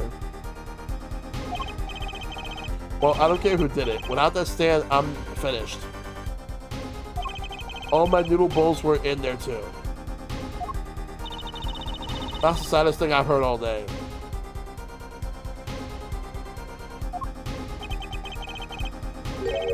You know it. Anyhows, that's the deal. Good luck. Good, huh? Wait, what exactly is your request? My noodle stand. Find it. And the day you bring back my baby back is the day you feast on as many noodles as you want.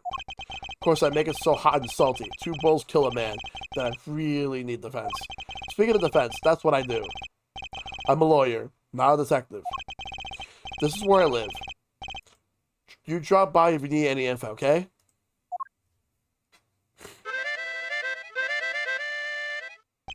Get it back today if you can. Paulo, I got noodles to make.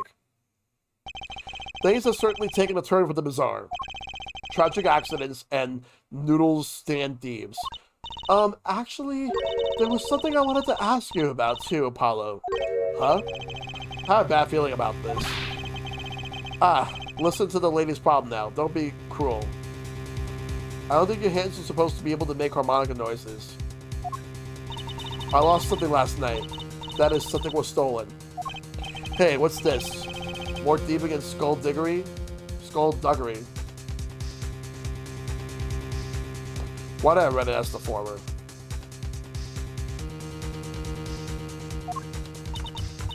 Yeah. Well, someone stole a pair of my panties. What? What? What? Who wrote this dialogue? Who the hell wrote this dialogue? What the fuck? Panties?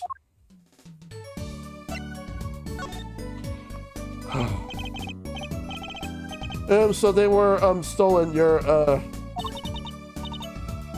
my panties, yes. Right, panties.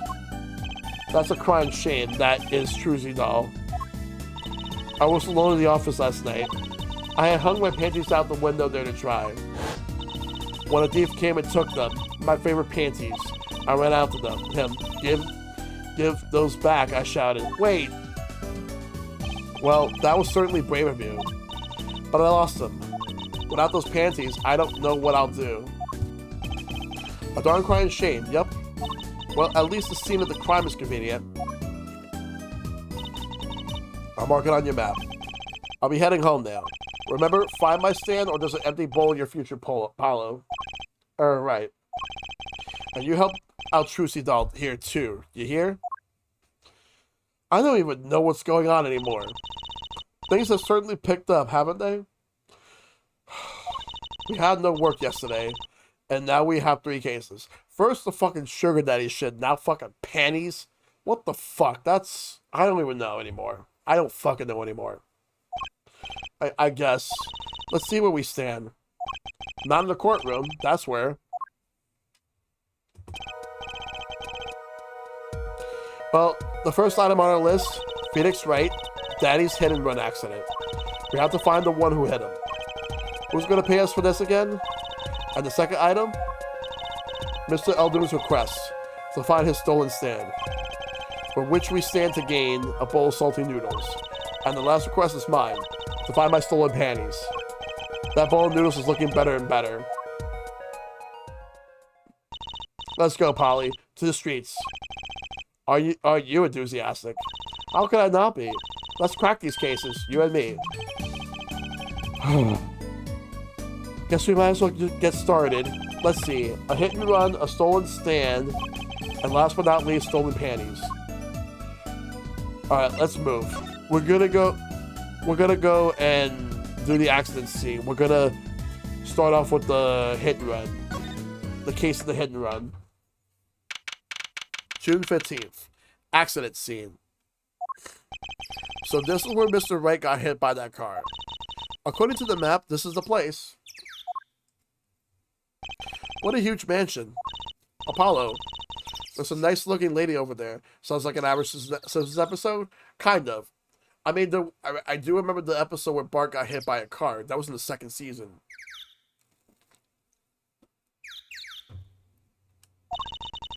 Let's question her. Okay. I'm a little curious about the park over there, too. Wait. No. That can't be.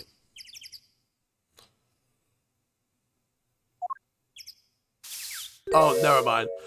Like, I saw a woman in pink in the background. Excuse me. I paused my game for this. I saw a woman in the background. I thought it was Wendy. Wendy Oldbag. No. I thought I was gonna be like, no, that could not be her. But no, we got a different person. Excuse me, can we have a few words with you? You want something? Whoa, that husky voice. Why am I suddenly sweating? That's quite a house you got there. You must have a lot of money. Whoa. Money sounds like something my son would call his friends. This is the Kitaki family mansion, little girl. Eh? You, kid with the hair, you want something? Me? Not a thing. Bye. Apollo, we can't leave without questioning her. Why does she know something? But the Kentucky family. They're the biggest organized crime syndicate in town. If you're going to ask something, ask it. If you're man enough. Ugh. You're right. Yeah. Yay, way to whip him into shape, ma'am. Does she know no fear? I'm Plum. Plum Kentucky. Wife of the fourth head of the Kentucky family business. Friends call me Little Plum. I'm a little Apollo Justice. Attorney at law. Gulp. If looks could kill, this woman would be a mass murder by now. She has a blade in her broom. Yep. Alright, so let's talk. Little Plum. That's a really cute name for someone, so yes. Whoa. What is it, Apollo? How about you go through me when talking to her, okay, Trucy? Huh? That seems like a bit of needless procedure. I'm a lawyer. I live for needless procedures. Oh, little girl, you should know. We're gangsters. Gangster? Oh, that means you're the bad guys. Trucy, through me, please. I'm begging you here. The bad guys? I like the sound of that. I'm gonna need some warm tea after this.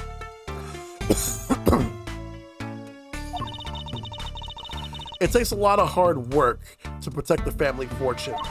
Things aren't as easy as they used to be for us bad guys. So you're saying that business is in a slump? Let's not ask about business if we can help it, please. So there was supposedly a car accident here last night. Last night. Of course, you wouldn't know about it, so sorry to bother you. Wait, yes? You're talking about that man, aren't you? The one who flew 30 feet and just walked away? That's my daddy! I should have known. One of our capos thought he'd make a great point man. Capo? Point man? Can you avoid using too much, industry lingo? 30 feet, yep. Absolutely. In any case, it's been nothing but trouble. I've been cleaning up this mess since morning. Bah. Cleaning up this paint? Was this paint spilled at the time of the accident? It was around 9 last night. I heard a crashing noise. I found your father drowning in a sea of paint, so he came to his rescue. You've my husband. The boss thanked for that. The car that hit your father knocked over this paint, then turned the corner and sped away. We're in the middle of repainting our wall, you see. I'm sure that dragon is glaring at me. But why are you out here cleaning it up?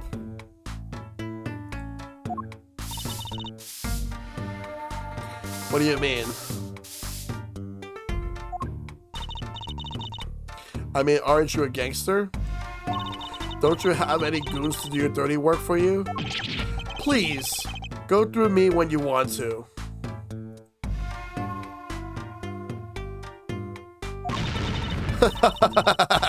Don't be such a stiff lawyer boy.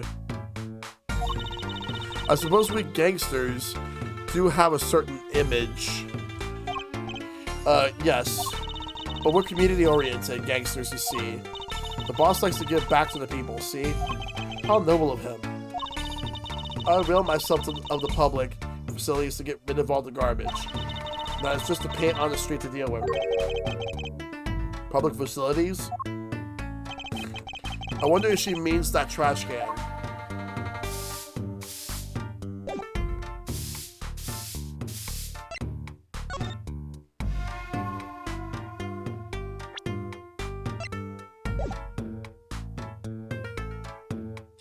Belongs to the trash.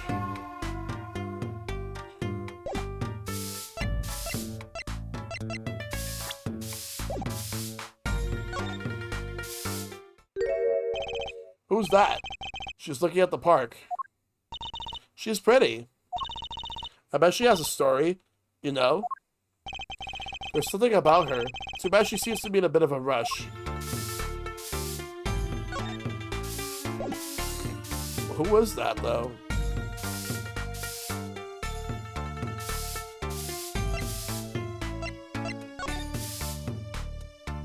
It's not who I think it is. Looks like there's some trouble by the park gate.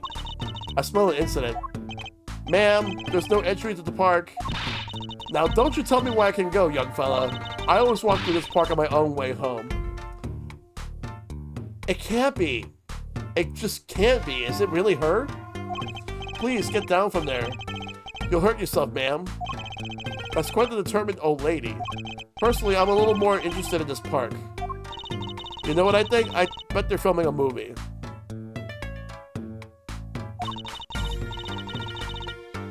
Let's go take a look. Maybe we'll see someone famous. Hey, miss. Stay out of the park. He got mad at me. Did something happen here, officer?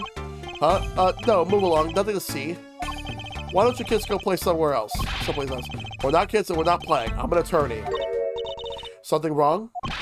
Ah, Detective Sky. We're fine, ma'am. Nothing to report. It's Emma Sky. Detective. Why she's wearing a lab coat? You're hardly one to comment on how people are dressed. And these kids are? Curiosity seekers, ma'am. They claim to be lawyers. Ah, why don't you kids run along and play someplace else? Look, we're not. Or I might spill something on that pretty face of yours. One of those of experimental hydroxycellulose.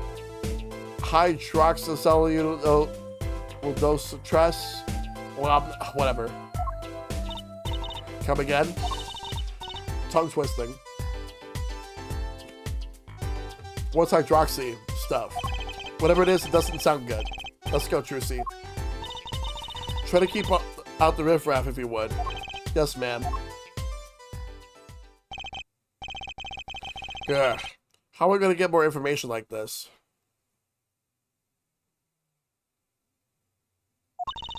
Why don't we ask that nice woman across the street? Oh yes, that nice woman. Gulp?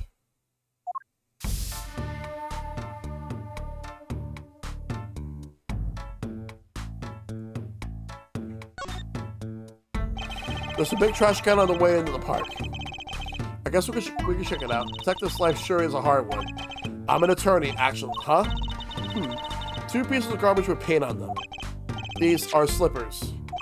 They look like those slippers you get at the hospital. Look at this, Apollo. Doesn't this go in a car? It's a side view mirror. Looks like it was torn off when it was smacked into something or someone. Wait, don't you think? I do. This could be from the car that hit Mr. Wright. Wow. And he took off its mirror. I never knew Daddy was so strong.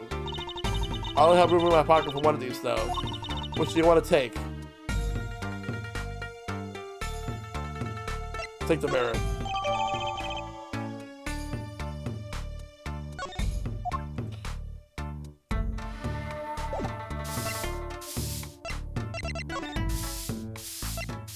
Let's talk to People Park. Can I ask you a question? What? What happened in the park across the street? Oh yes, quite the commotion. Chicago lightning, as the boss would say. Chicago, huh? Gunfire. Someone was killed. Strange circumstances, too. You're kidding.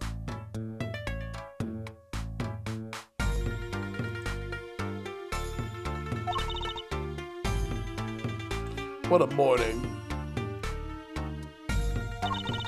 Trouble everywhere. The park, the gate, even in our house.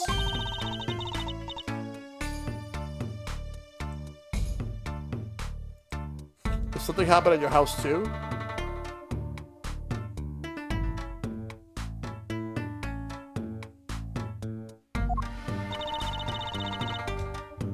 A crime without honor, without remorse. It's a private matter. Want to hear about it? Somehow I don't think no is an acceptable answer, Polly.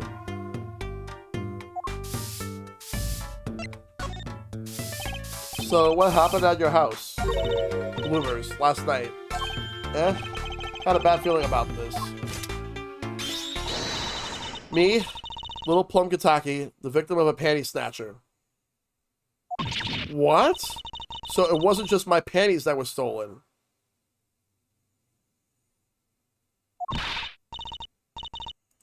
Got you too, did they? Poor thing. Like I said, whoever did this is a hardened criminal. Ridiculous. It wasn't you, was it? No, of course not. Mercy.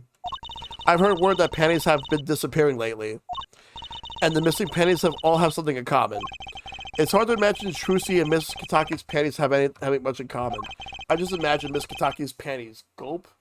Why would you do that right now? I know, we'll find your bloomers too. Great, show me what you're made of. What have you gotten me into this time, Trucy? It's that girl again. That girl from before. Oh, welcome home, sweetie. Hello, mother. She's a Kataki too. Miss.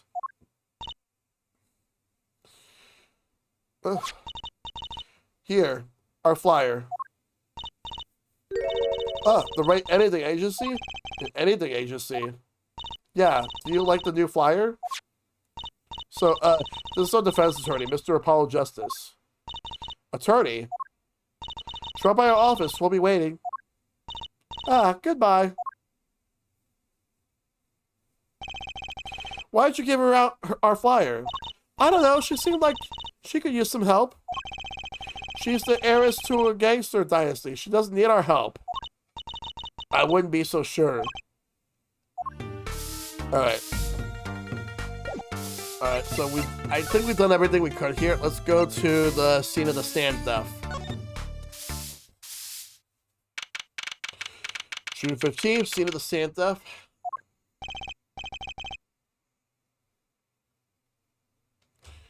It wouldn't be too bad to have a gang mob OU one now, would it?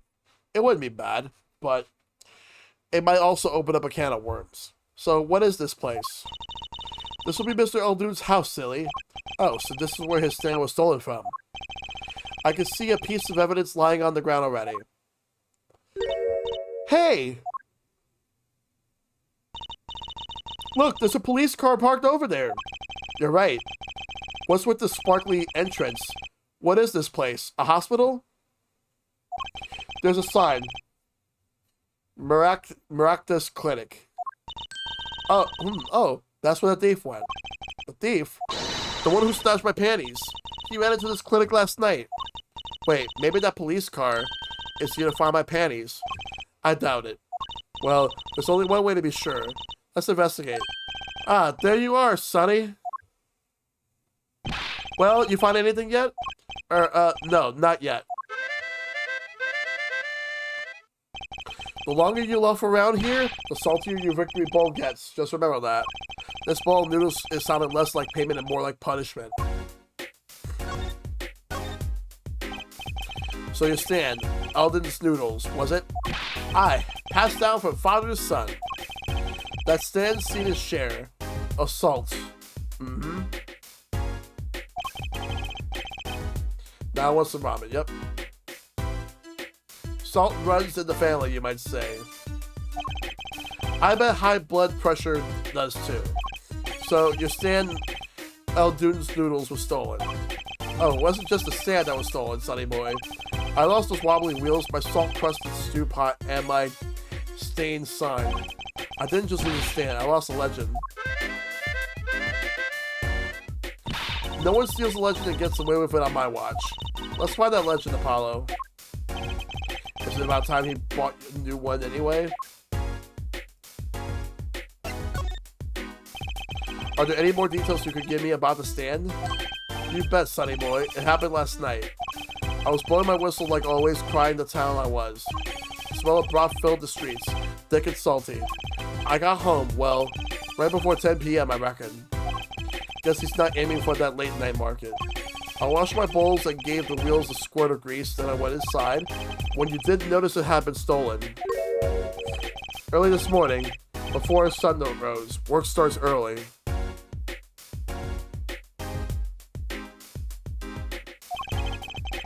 Do that many people eat noodles for breakfast?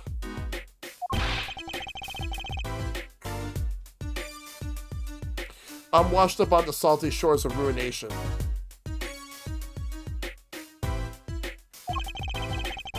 That stand had my whole life in it. Nay, my whole being.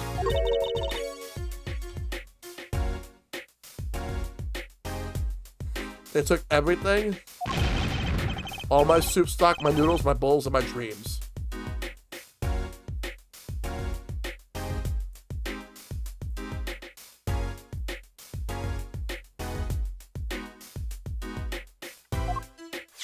At least they left one bowl. Look there on the ground.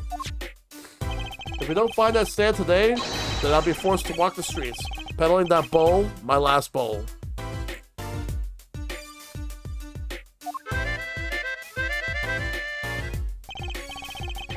Please, I'm under enough pressure here as it is.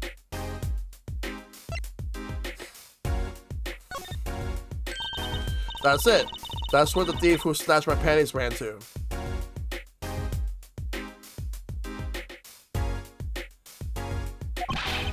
It's a crying shame, that is.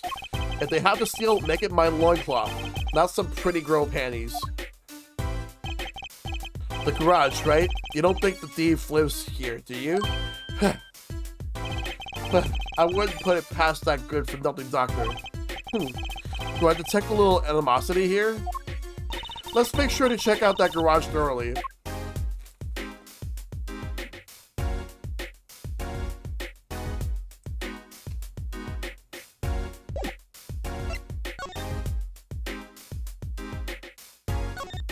That red bowl. Is this yours, Mr. Eldoon? Hey, that there is the heart and soul of Eldoon's noodles. The bowl absorbs my salty soup. Pretty soon it's gonna taste just like noodles. Wow, it does smell like noodles. All my other bowls got taken away with my stand. Get it back from me, sonny boy. I'm begging ya. We'll use it as evidence.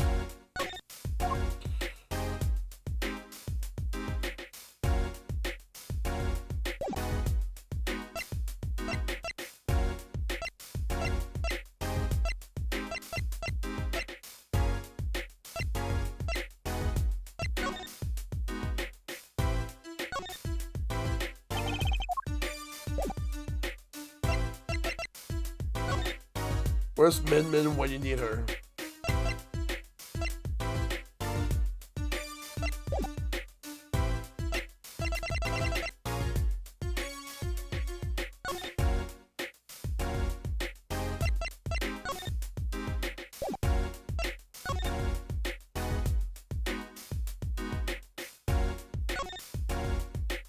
I understand that there was an ambulance outside, but a police car? Maybe they're taxi evaders. Accurate. Ah, sorry, miss. No going to the clinic today. Did something happen? Huh? Oh, no. Nothing to see here. Move along. You'll have to find someplace else to play doctor. Do we look like the right age to be playing doctor? We need a little more info on this miraculous clinic.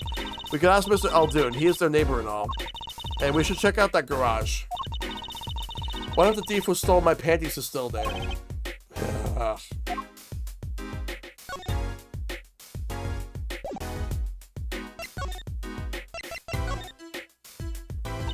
Hey, do you think something happened next door? There's a police car out front. Probably gave someone food poisoning, I bet. If anyone's at risk of giving someone food poisoning. That police car got here this morning, actually.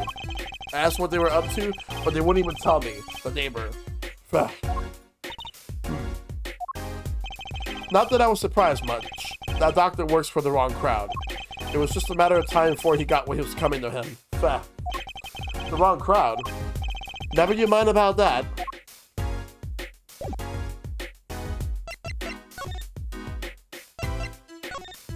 Let's go here.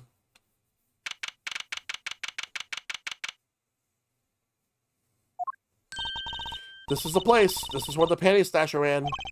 Are you sure? Maybe. Let's look for clues. Clues. To a panty snatching. Clues. Like a pair of panties. Trucy. Could you try not saying panties so many times? Alright, so we need to examine. Let's examine the skeleton right here. Well, let's do the car. There's something about this car. Let's take a closer look. There's something underneath the car. That. Just Miss Halloween, yep. Look, a cell phone. Someone dropped it beneath this tire. If the car had moved, it would have been crushed for sure. I wonder if it belongs to the doctor here. We should bring it to him later. Alright, let's add that.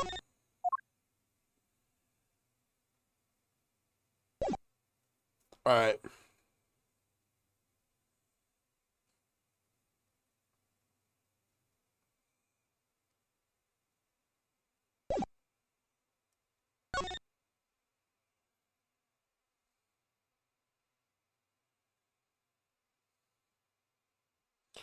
Let's look around here.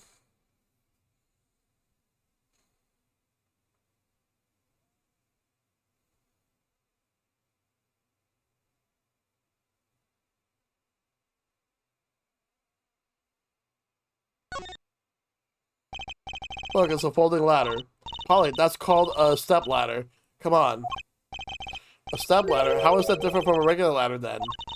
It's a much more complex piece of machinery. It's like two ladders stuck together. So you admit that basically is a ladder, right? Wait, huh. You have to look past the form, at the essence of the thing. Can we talk about something else?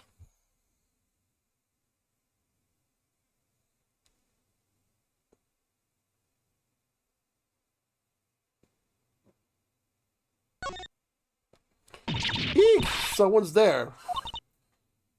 Oh, it's just a gold painted human skeleton. Just a human skeleton. And painted gold. Excuse me. There's a mannequin hand waving to us from this box behind the skeleton. This place just screams hospital storage, don't you think? It screams something, that's for sure.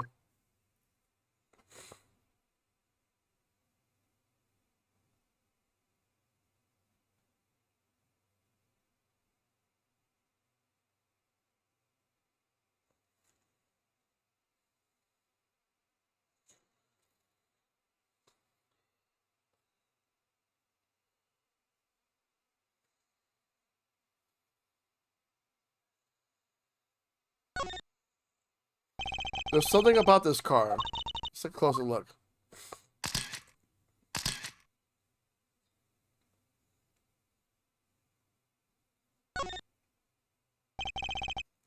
Yeah. People want to play some Dragon Quest. Yep. That reminds me. I once read a record of a case that Mr. Wright worked on many years ago. Apparently there was this car with a piece of cloth shoved into the tailpipe. That piece of cloth turned out to be a vital clue to solving the case. Wow. I remember that case record when I'm checking out a car. And I always check the tailpipe. Everyone's gotta have a hobby, I guess. Wouldn't it be funny if... Hey, there's something in there. What? Wait a second. Are these your... Ah, my panties. What? Already? Wow, thank you, Apollo. You're a genius. Amazing. No, really, don't mention it. No, I'm serious. I'm really impressed. You must have a nose for finding girls' panties. Oh my god.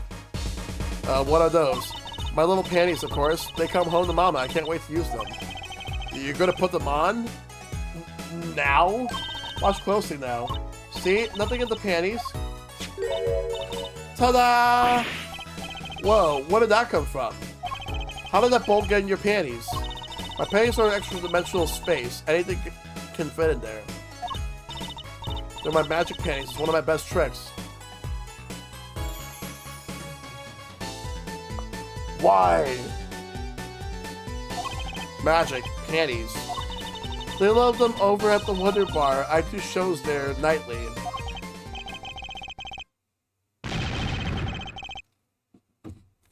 If only I had alcohol. You made those panties our prop? You could have told me a little sooner. Well, that's one case closed at least. What are you saying? We still have to catch the Sky Devil that ran off with the tool of my trade. Oh, right. Something tells me we're not finished searching this garage anyway.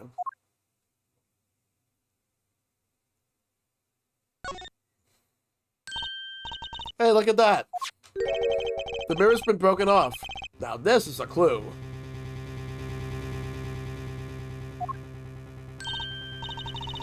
What? You're smiling like you know something I don't.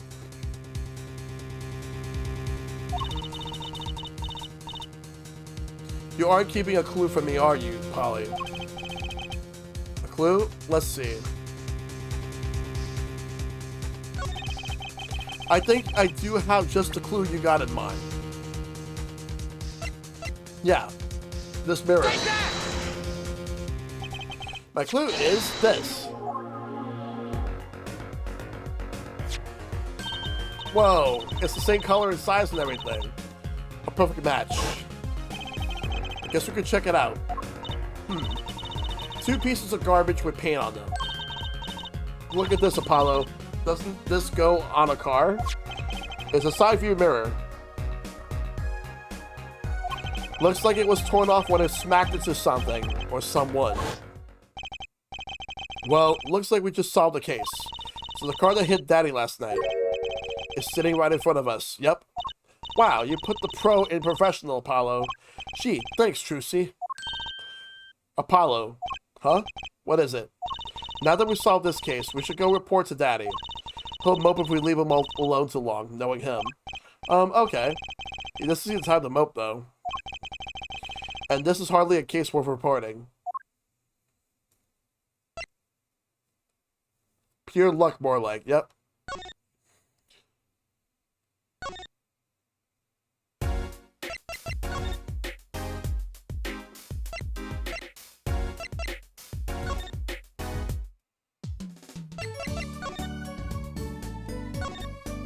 Alright. June 15th, Hickfield Clinic. Yo, how goes it? Daddy, how you feel? Not bad, Trucy. Not bad. It's good to have you youngest on the case. Let's old Daddy all get some well-deserved R&R. The elderly need their rest.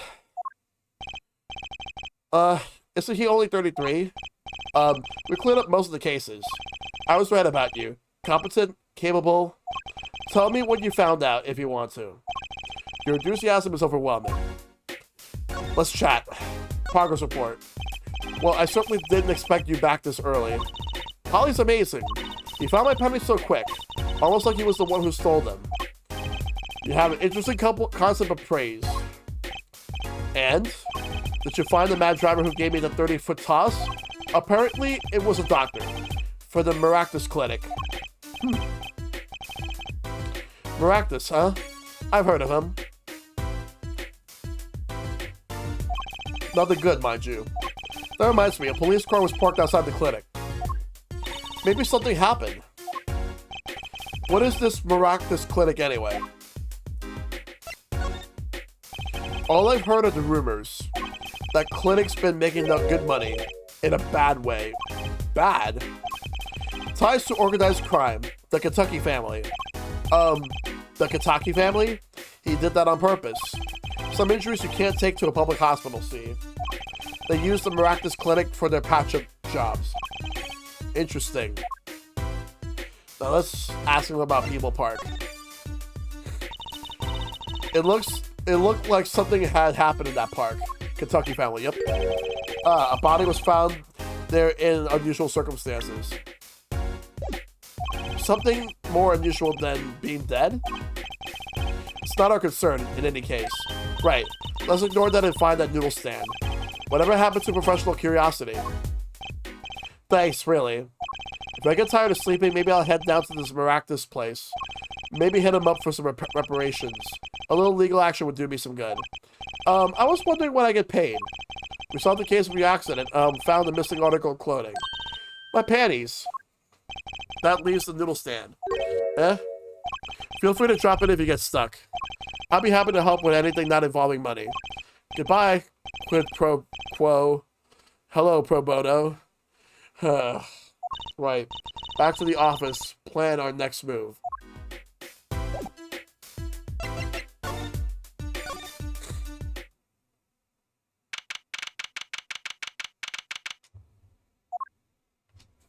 Oh, it's that girl again. You're the woman from the Kentucky place. Yes. I knew it. Something's the matter and you want our help, right? Well, you come to the right place. This way, please. Thank you. My name is Alita Tiala. Alita Tiala. I have a request. Let's hear her out. Your request. Let me guess. Something's been stolen? Your flyer. It says now defending, so I thought... What? You mean you want me to defend you? Me? Maybe you could tell us what happened. Were you hit by a car? Did someone steal your stand? Or your panties? No. I'm not the client, actually. The client would be my fiancé, I suppose you call him. Fiancé? What happened to him, then? He was arrested this morning. The charge was murder. Murder? Have you heard of what happened at the park? So what's your story? You frequent the Kentucky Mansion, yes? Are you a member of their organization? No, not yet. Not yet? You see, I'm to be married next month to the boss's son. The boss's son? So he's a gangster. Yes, but the Kentuckys are locally responsible gangsters. I thought it'd be nice for a change. Quit my boring job, live the good gangster life. I think you're onto something. Mrs. Kentucky. I like the sound of that. I'm not sure your daddy would care much for that. What happened? I haven't been told all the details, but I do know a body was found in the park, near the Kentucky Mansion. There were a lot of police cars there. Apparently, the victim was shot with a pistol, but I hear the circumstances of the shooting were rather unusual. And your fiancé was arrested for this? What sort of person is your fiancé? Your fiancé is the Kentucky family's only son, correct? His name is Waki. Waki Kentucky. I brought a photo. Oh, look at that guy. Well, that's quite the photo. Look at his hair.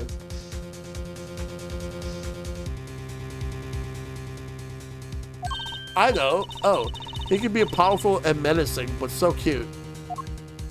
Believe it? But if he's the boss's only son, yes, I'm sure he'll take his father's place someday. Say, I'm a boss already of this agency. Please help my Waki, please. Right. My first sole defense case. Crime boss's son or not, I'll prove he's innocent. I prepared a letter of requests. I know you need those. There we go. Right. Let's go check out the scene of the crime. Alright, we're going back to the park.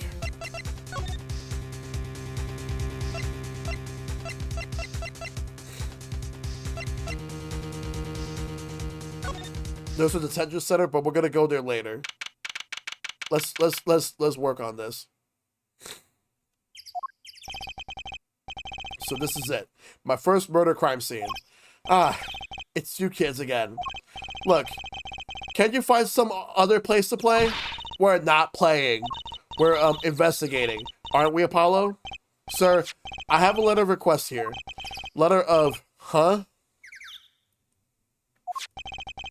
Well, why does it say hit request on it? Mr. Tiala must have used the Kentucky stationery. Excuse me, coming through. Ah, it's you, Mr. Gavin. Gavin? Who's this guy? I must say I'm used to be inspected by the ladies, but this is the first time I felt this way with a man. Mr. Gavin? Is that... Is that his brother? If it's not him, is that his brother?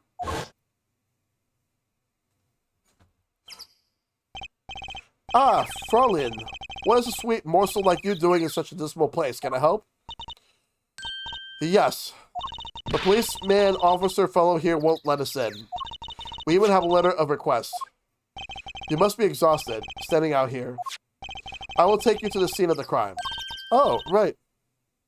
Really? By your leave, officer.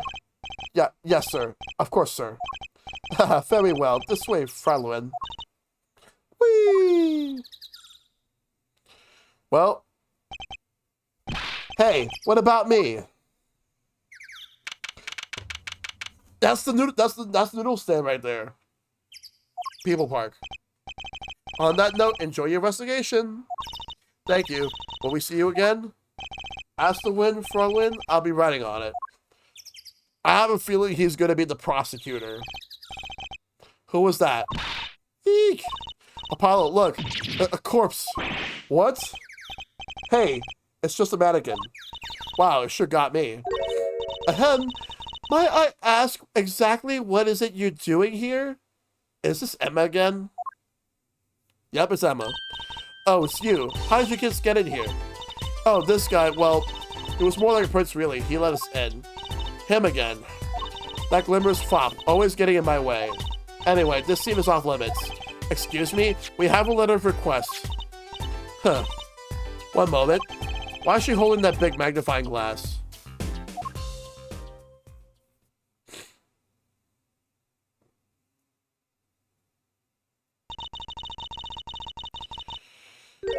I recognize the handwriting anywhere. Scientific analysis says this was written by Alita Tiala. Thanks. It took you 30 minutes to figure that out? So, what's up with the mannequin there? It's taken the place of the body, preserving the scene of the crime as it was found. The body was pulling the stand? So you're a defense attorney, are you? Detective Emma Sky, I'm in charge of this crime scene. She doesn't seem that happy about it. She doesn't seem that happy about many things. I trust you know how to stay out of the way.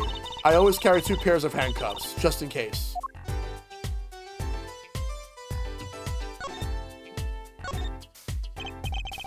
Detective Sky? Quiet, please. It's snack time.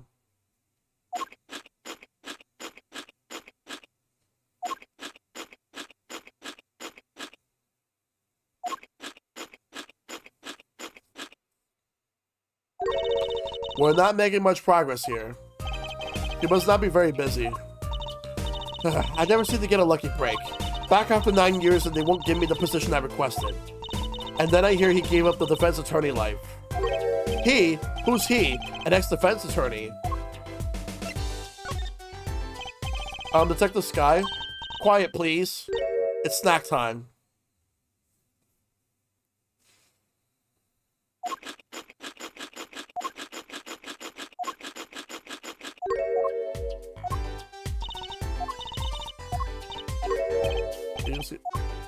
I'm assuming this is gonna be the same shit. Detective Sky? She's no help.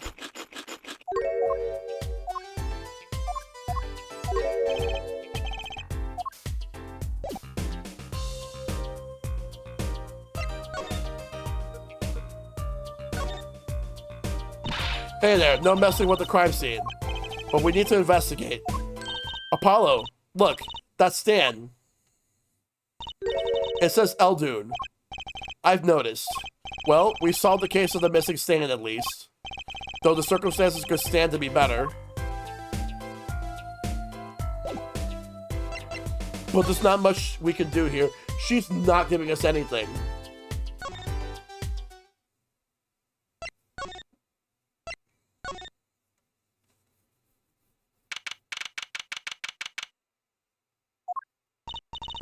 Oh, Mr. Eldun, hello. Looks like he left. And we found his stand and everything. What about our free bowl? Oh, too bad. Looks like we'll have to wait a little longer for that bowl. So sorry. Ah, what a bummer.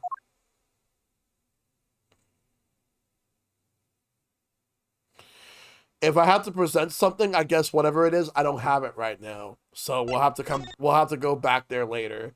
Let's go back to the agency. Oh, she's still there. Then we're gonna go to the clinic.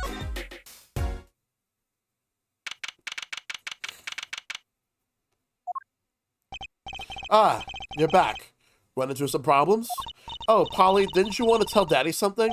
Who, me? No, I'm fine. Really. What's this? So there's a problem? No, no problem. Actually, I got a defense request. A defense request? That is a problem. Huh. I've given up the court. I'm not a lawyer anymore. The request was from me! Oh, right. You're a lawyer, aren't you? He's doing that on purpose. I know it. So, what about this defense request? It's related to the murder in People Park, actually. Guess what? We found Mr. Eldoon's noodle stand at the scene of the crime. Did you now? That's unusual indeed. Never heard of a noodle stand being used as a murder weapon. I think the murder weapon was something else. You mean you don't know what the murder weapon was? That funny detective lady won't let us on the scene. What kind of detective wears a lab coat anyway? A lab coat? Didn't think she'd be involved with this. You know her? You could say that. So, you know her, don't you? I met her on a case. This was about 10 years ago. Case 5 in the first game. Only if you play, but that case does not appear in the Game Boy Advance version. It only appears on DS and onwards. She was still a high school student at the time. That would make her about the same age as me. That's my daddy. He knows all the police types. Oh, wait. Maybe you know that other guy, too. That other guy? The Shining Prince on the motorcycle. Prince. Apollo, tell me about this Prince of Trucies. Indulge a concerned father. He was at the crime scene. He looked just like Mr. Gavin. Did he now? You know him? My guess he's Christoph Gavin's younger brother. His brother? We're acquaintances after fashion. Clavier Gavin. Rock and roll god incarnate. Clavier, what a lovely name. He's so dreamy. I didn't know Mr. Gavin had a brother. And what was he doing out there? I have a feeling you'll be crossing paths again soon. Now, what was the problem again? So either Clavin is going to be the prosecutor, or it's going to be Emma. One of those two. Having trouble investigating the crime scene in the park? Yeah, that detective woman won't let us. Go to the office.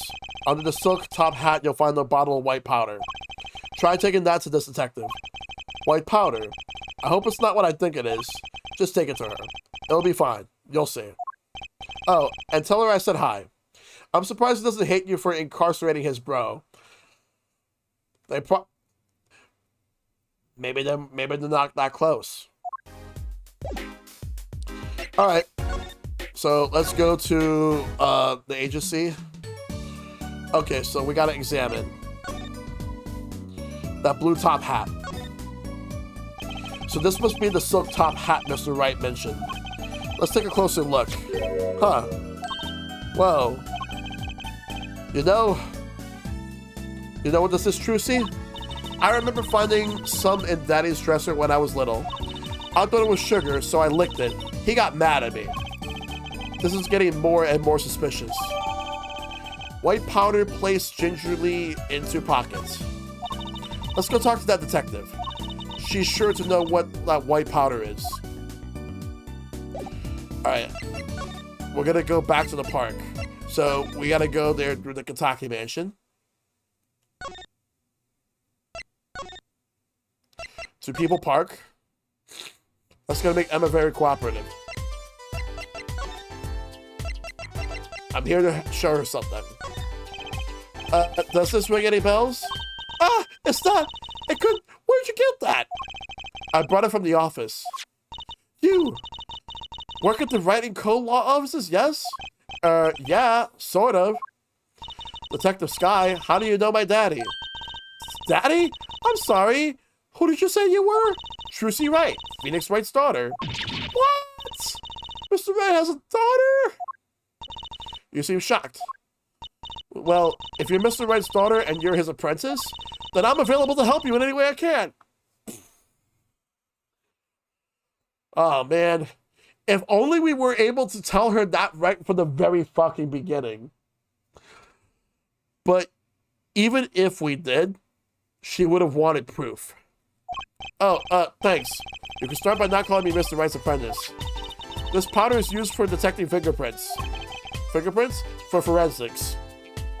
I guess you might call it a memento for the time I spent with Mr. Wright. Yep, that case. Case 5 in the first game. White powder memories. If you find any evidence with fingerprints on it, please let me know. So the white powder, like, it's used for forensics. You want to replay that case? Yeah. Fair. Well, desperate prints. Well, she's quite the eager beaver all of a sudden.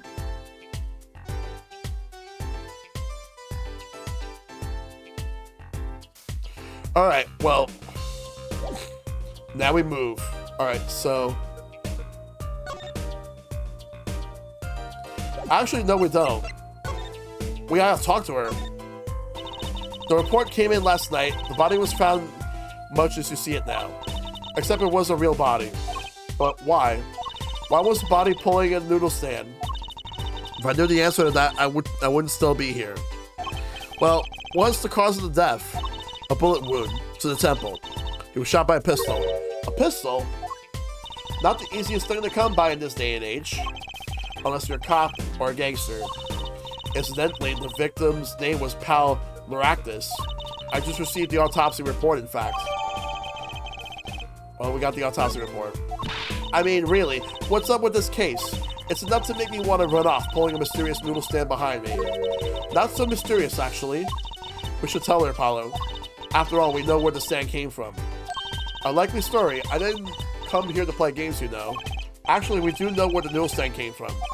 The noodle stand's owner is... Take that! Who's the old guy? This is the proprietor of Eldune's Noodles, Mr. Eldune himself. He's famous in this part of town. Not bad. I guess Mr. Wright picked the right kids for the job. That saved me a lot of work. Thanks. Alright, so now we got the noodle stand as evidence. Or at least a picture of it. What sort of person was the victim anyway? You mean what did he do? He was a doctor. A doctor? I'm starting to see a connection here. That's using your noodles, kids. Yep. Who, me? I'm just a supervisor for this crime scene. Detective Sky. I was out of the country for a while. I came back to be a forensic scientist. Ooh, were you studying abroad? Something like that. I was studying in Europe. Forensic sciences, mind you. But when I got back here, they threw me into criminal affairs, just like that. Why didn't you just become a forensics expert in Europe? Well, I suppose that was an option, but I had a lot of favors to repay to the people back here. Favors? Wasn't she in high school when she left? What? What's that look for?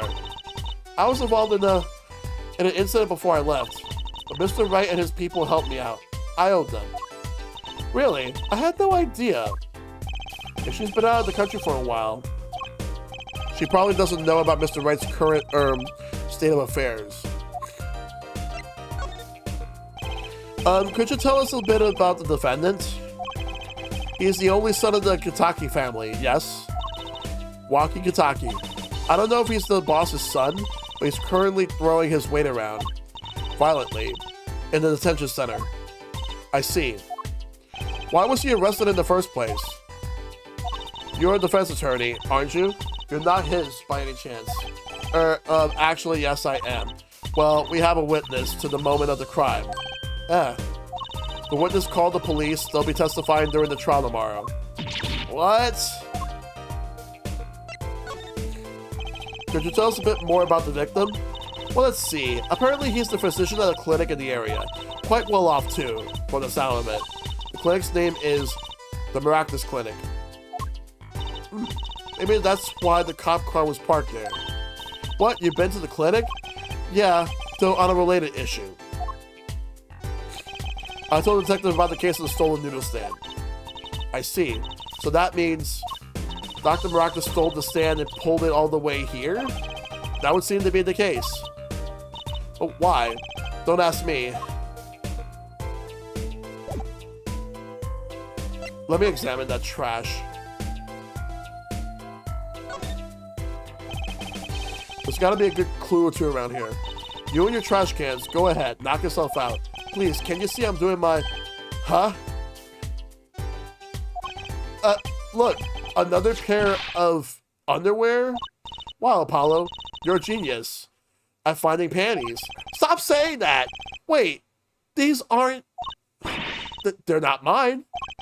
Could these have been stolen too? What?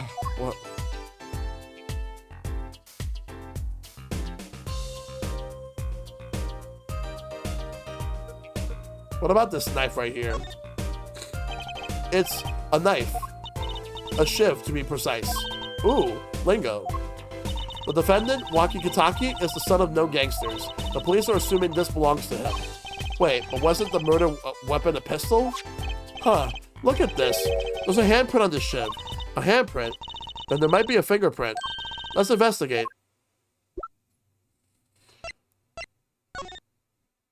Right, first, choose the fingerprint you want to examine. Choose a fingerprint.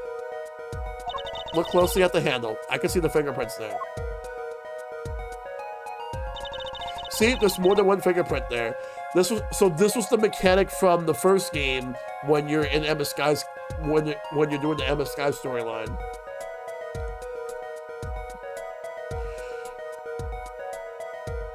Those black spots. That's right. Pick the one you want to analyze.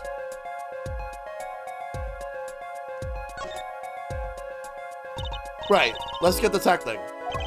Wow, she's practically glowing with excitement. First, sprinkle some aluminum powder over the print. Or press A like this, see? The oil left by the print absorbs the aluminum powder, so you just dust it on and blow it off. But blow? It's like whistling. You know how to whistle, don't you? Just use X and... Wow, amazing! It's like magic. Isn't it, though? Right, let's give it a shot. Incidentally, it's important that you cover the entire fingerprint with the powder.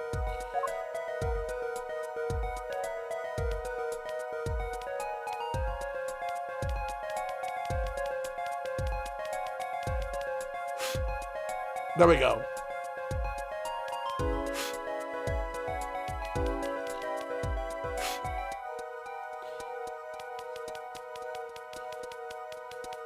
Any more?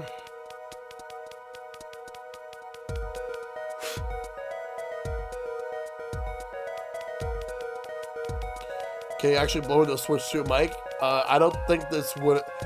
I think they would have to do a patch specifically for that.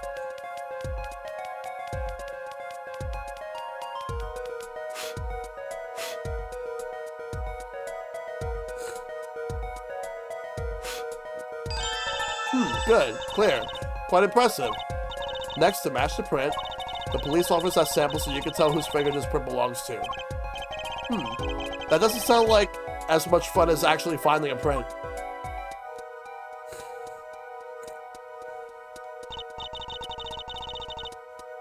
Okay, pick the person whose print you think this is. You probably have a good idea whose knife this already is.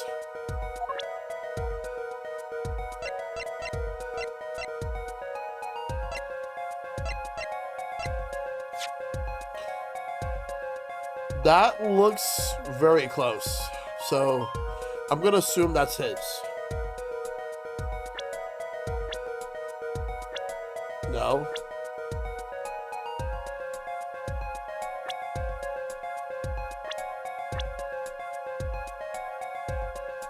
Pal Maractus.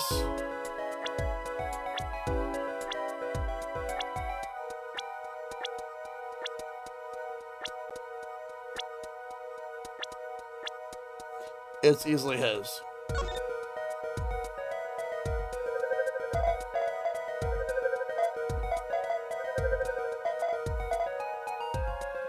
Comparison complete. We got a match.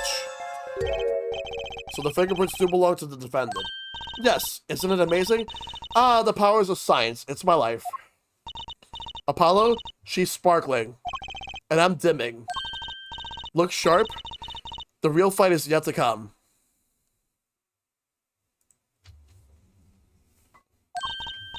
Chin up, Polly. The trial hasn't even started, I'm already losing.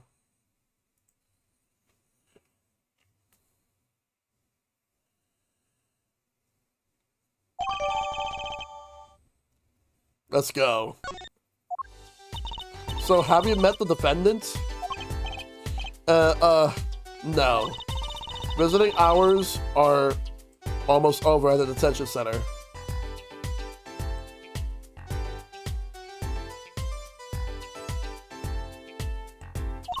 You might think about wrapping up here and heading over. Good idea.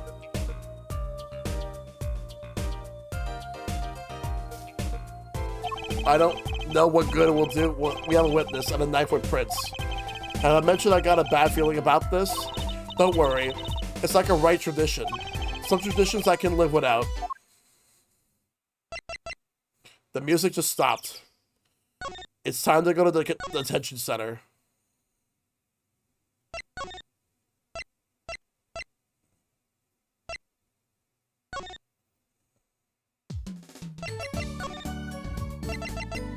It's right here. Alright. Oh, looks like there's more detail here than before. I'm sorry. Meeting hours for the day are all done. But we still have 3 minutes. I'll put in your request, but don't expect anything. The father's talking in the private room with him. The father? You mean like a priest? I mean the suspect's father, Mr. Winfred Big Wins Kataki himself. Big Wins, huh? Not someone I care to meet. Die, you! You're the one on your way out, old. Ah, they're here. Oh, look at this guy. Whoa, this guy radiates power. Power with a cute apron? Yuwaki's lawyer? Yes, sir. Well, I'm Big Wiz Kataki, 4th head of the Kataki family. Capiche? Actually, I came to speak with your son. Mr. Justice? Yes? My son's innocent. He killed no one. If you were found guilty, it wouldn't be good. Capiche? Yes. I'm all about capiche capiche loud and clear. You gotta do more than just understand and make it. You'll learn, though. Even if the lesson comes at the end of your short life. I don't feel so good. What's the big idea, old man? You can't treat me like a kid no more. Not now. You know, I wanted to go to the clink. I like it here. You must be wacky. A G's not a G until he does hard time, bizoy. Cringe. You'll see. When I get out of here, things will change. Silence. My apologies, Mr. Justice. He's usually such a nice boy. Forgive me if I have a hard time believing that. Ha! You can't take me under your wing this time, old man. You heard me. I don't need no trial. I did it. I think that's enough for today, Mr. Justice. Don't let me down tomorrow. Alright. So much for talking to our client. But we made so much progress today. We even found my panties. I had fun at least. Of course, the biggest mystery of all remains. How am I supposed to build a case for the trial? Oh, almost forgot. It's time for my show. Tonight I'm performing at the Wonder Bar. You should come check it out. To be continued. Yeah, this is gonna be an issue to defend. Yeah.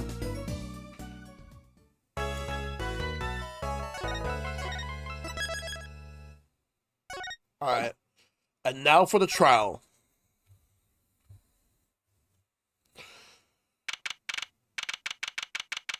June 16th, 9:46 a.m., District Court Defendant Lobby number 2.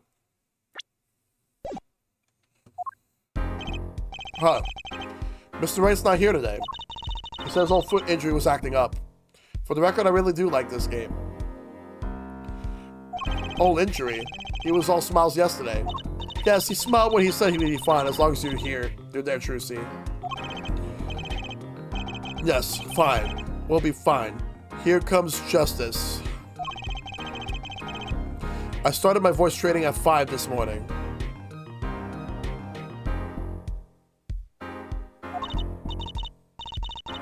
Ooh, do some now. I want to see, or hear.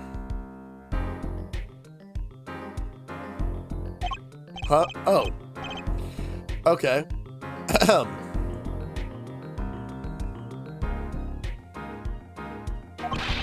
My name is Apollo Justice, and I'm fine. That sounds more like a self-mantra than voice training. I'm fine. I'm fine. You know what I'm saying? Ak. Good morning. Yo, sup? Hit me with the guilty verdict, G.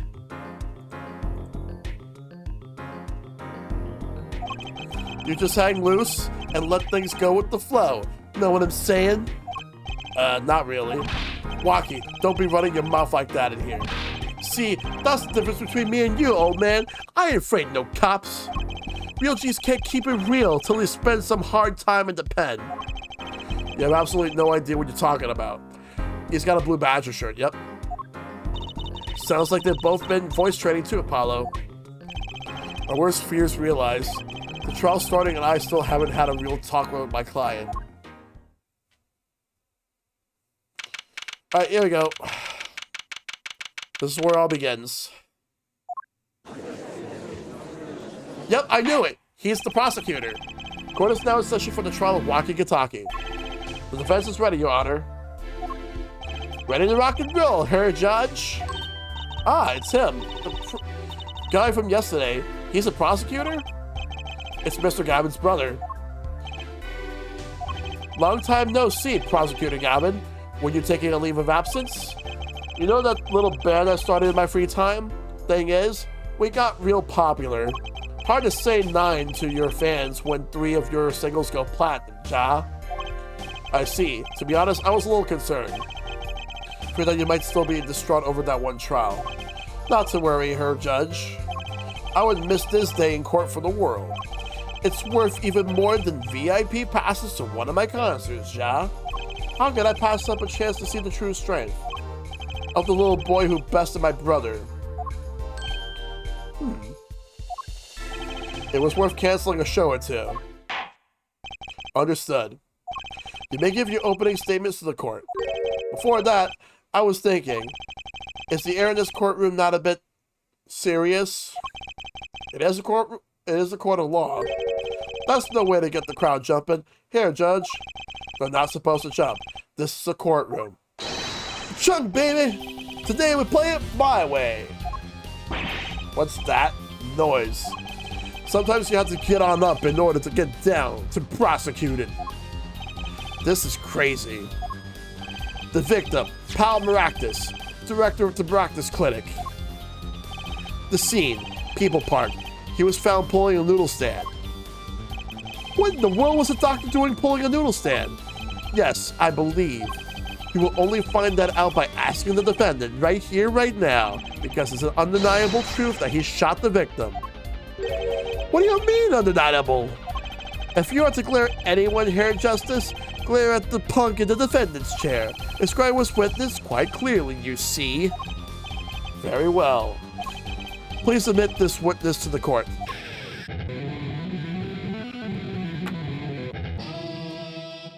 Excellent! I have fucking Bill and Ted and Wayne's World stuck in my mind for whatever reason. Nine, not yet. Nine, not yet. First, there's a little matter to be cleaned up. Could you talk without the accompaniment? I swear I could see the guitar for a second. What is it, Prosecutor Gabbin? The motive, Judge. Why did the little punk do it? Why did he kill the director of the Maractus Clinic? Objection! Not so fast. The defendant doesn't have to explain that. Oh? But what if the defendant specifically requests to do so, as he did this morning? I want to give a shout out to all my homies, I believe he said. What? What is right? They always say that on stage. You should hit the crowd with speed and ferocity. Sounds like you got you good, huh, Polly? Well, this is highly unusual, but the court will now hear from the defendant concerning his motive in the crime. Oh boy. So, you, son, are the defendant. Waki, are you? I ain't your son, old man. You step to a Kataki, you best be prepared to step strong. You step to a public official, you best be prepared to step into jail. You gotta hand to him, Waki sure has guts. It's not his guts I'm worried about. Well then, the court will now hear testimony on the defendant's motive. For the defendant himself. Oh boy, here we go. Waki Kataki's truth. I'll tell you one thing, that doctor was a quacker. Someone had to show him what's what. I was in his clinic about half a year ago. He messed up my ops something bad. Then he just lets me go, without a word. See you later, bye. So I gotta go in, get another doc to patch me up again. That was the day I done figured it out. No OG's gonna let that pass. That's why I went to his pad that night. Know what I'm saying? You're saying you were one of the victim's patients? A lot of stuff goes down when you're keeping it real on the street. True that. Tell you one thing, that doc was whack. Very well, the defense may begin the cross-examination. I can't believe this is the first time I'm hearing about all this. Alright, let me set up. Ready. Fight! I'll tell you one thing, that doctor was a quacker. Someone had to show him what's what. I was in his clinic about half a year ago. He messed up my ops something bad. So you were a patient at the Maractus clinic half a year ago? For what reason? I had what you might call a mark of honor. Can you explain precisely what was wrong? We had a little run-in with the Rivalis family. That's when I pulled a jack move and ran into an ambush. G busted a cap right in me. According to my sources, you couldn't stand the stress of waiting and ran in 15 minutes before the appointed time by yourself. Hey, I was more than a match for those guys. So you were carried to the Maractus clinic from there. Apparently, he was shot in the heart. Shot in the heart and he's still alive. Still alive. I can catch bullets between my teeth, but I never learned how to catch them with my heart. The bullet stopped just short of my thumper. You know what I'm saying? I would have been golden if it weren't for that whack doc. Can't even take out a stupid bullet.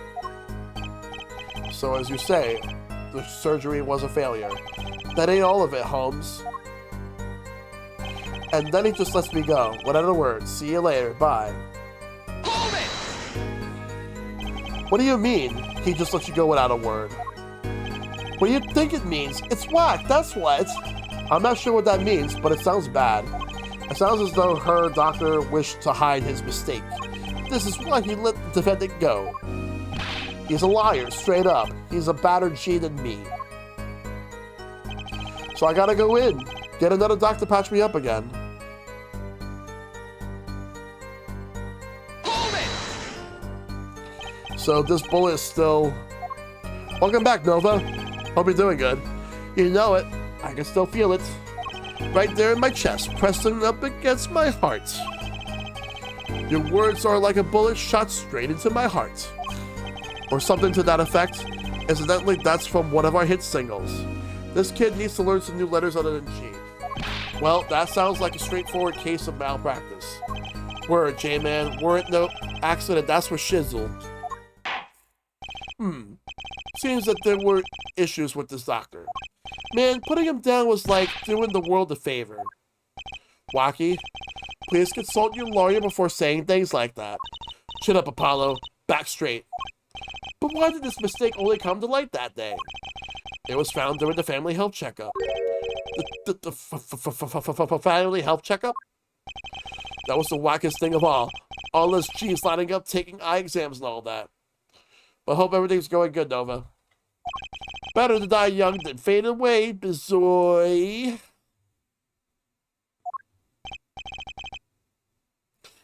A relief to hear.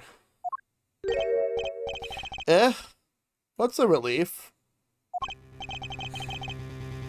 Oh, did your father not tell you?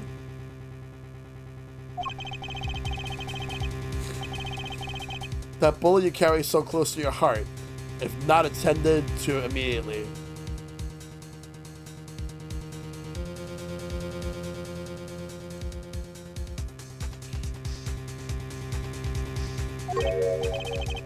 It could kill you.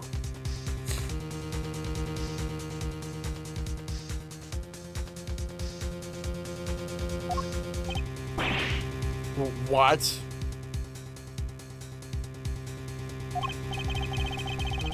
Yes, her Dr. Maractus has knowledge concerning this ticking time bomb.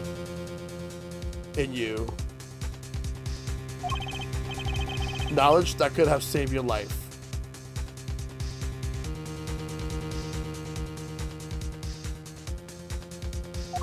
I just learned the PAX East 2026 hotel is booking is on Thursday at 3 p.m. Eastern. I just booked my hotel for MomoCon next year, so I have to figure out what I'm going to do for a hotel in PAX. Yeah.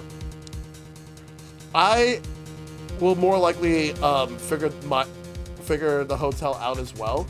If anything, I might actually DM you later on after I'm done with my stream. Otherwise, we can talk tomorrow as well. We'll figure it out. No way! That's whacked! There's proof. Your check report. Ooh, a check report. How ironic that you would kill the one man capable of helping you. Sure, no problem, I'll be up. Yep. Is that in March next year? Yep. Late March. You're almost as careless as he was.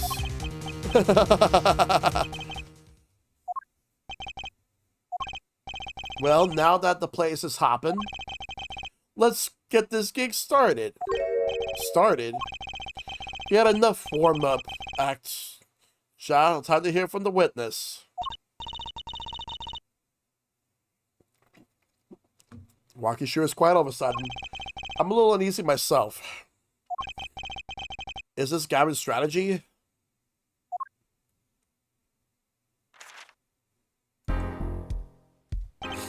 So, you will tell us your name and occupation. Who is this? My name is Wesley Stickler. By occupation, I take it you refer to some...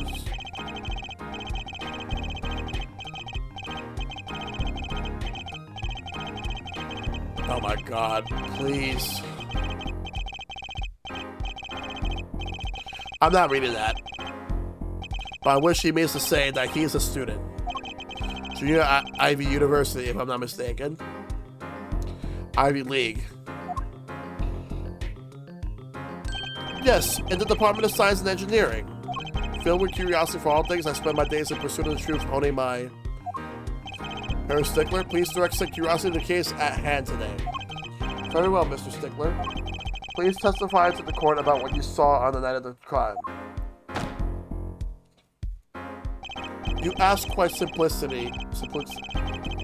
Blah blah blah blah blah blah blah blah blah blah blah blah blah blah blah blah blah.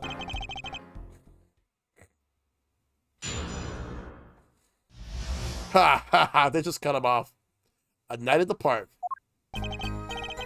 That night, I passed through the park on my way home from shopping.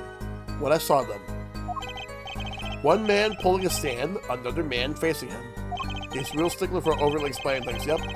I saw them quite clearly. The man facing the victim was the defendant. In his hand he held, yes, a pistol.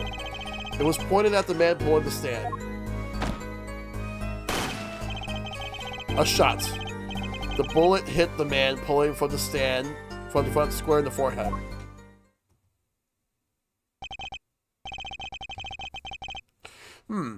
Was there anyone else in the park at the time? I can say with 100% accuracy that there was not. The pistol our witness refers to is this. The court accepts this into evidence. Very well, Mr. Justice, you may cross-examine the witness. Yes, Your Honor. Trucy? Why are you staring like that at the witness? That man. I can't help but feel I've seen him somewhere before. Alright, here we go. Ready. Fight! We're just gonna pass on through. I know what I'm gonna do. Because there's a specific thing that he said. Like, he's correct on the fact that, like, the pistol was the weapon that murdered the guy. A shot, the bullet hit the man pulling the stand from the front square of the forehead. But I read something about the temple. Like, didn't they say something about temple before? I'm gonna present the autopsy report. Yep, it says bullet to the right temple, not the forehead. Objection! Whew, that's all of it. I think I have a chance. Is that you relaxing, I see, Her Justice? Huh? Oh, objection. Once is quite enough, Mr. Justice. Apollo, pace yourself. This trial's not over yet. Right. Look at this. The autopsy report? Is there a problem with the autopsy report? Right, a problem. Problem. Yes, the problem is the location of the entry wound. The location? You testified that the killer shot the victim square in the forehead, did you not? I have already determined your angle of inquiry. Allow me to explain. It is quite simple, really. First, understand that when I say square, I speak not a geometric absolute. What I do mean by this, for example, the deflection of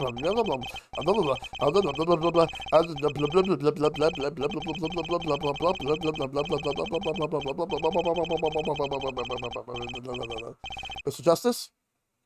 Yes? Was your objection to those, krypton particle things? This is the big time, and you're obsessed with something so small. You disappoint me. No. I'm obsessed with something big. I mean, there's a bigger, less nitpicking problem here. Do tell. Just look at the autopsy report. The location of the entry wound was the right temple. Temple? Mr. Stickler? Excuse me. You said quite clearly that the victim was shot square in the forehead. That's a contradiction, isn't it?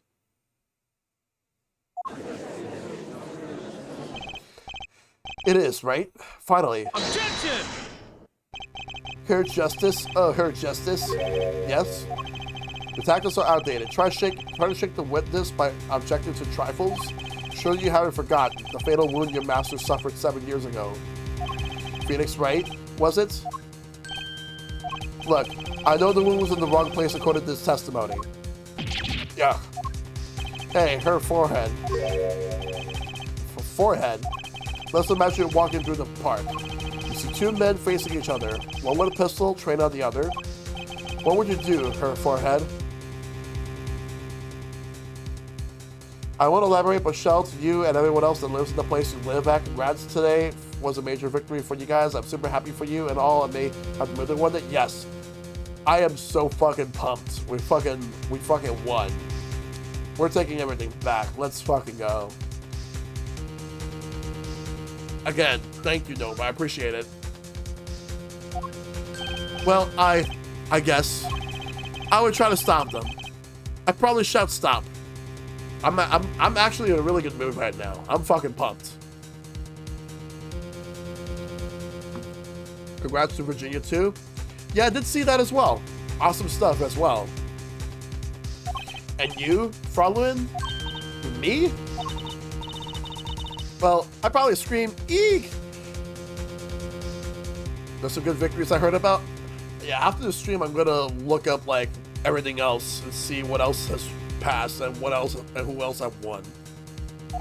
And you, her stickler, what did you shout, I wonder? Ah! Did the victim turn his head at the last moment? Gulp. Yes, thank you for jogging my memory. It sounds like an addendum to the testimonies required. So he's gonna do another testimony. Part 2. Another part 2. As soon as the killer raised his pistol, I took action. These things at once, you two. I cried with composure. The victim turned in the direction of my voice, and a shot rang out. Whereupon our cowardly killer, the defendant, appeared to have become frightened. Tossing the pistol aside, he fled from the scene. I see. So you attempted to stop the crime. Indeed. With composure. Well, maybe the criminal wouldn't have fired if he hadn't shouted like that. That doesn't really matter now, unfortunately. Let's consider this new testimony, shall we? Observe the diagram, if you would.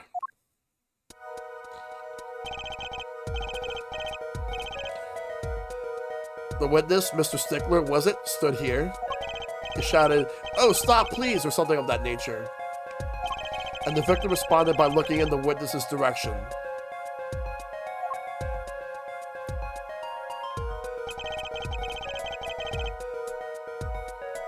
If the killer were to have fired at just a moment, as we can see, the bullet would have struck the right temple, as in the report. That does seem to be the case. Witness the power of a junior in Ivy University's Department of Science. Very well, Mr. Justice. You may cross-examine the witness. All right. Ready. Fight! All right. So as soon as the killer raised his pistol, seized himself once, two, I cried with composure. The victim turned in the direction of my voice and the shot rang out. Whereupon our cowardly killer, the defendant, appeared to have become frightened. Tossing the pistol aside, he fled from the scene. I think I'm going to present.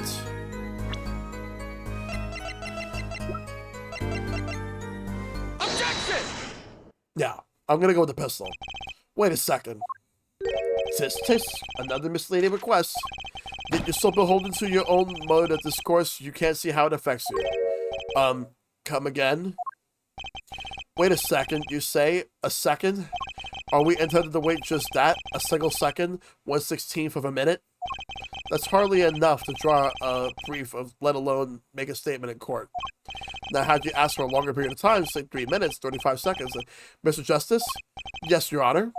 Am I to understand that you're objecting to the length of a second? Yes, I mean no. Here, just look at the pistol.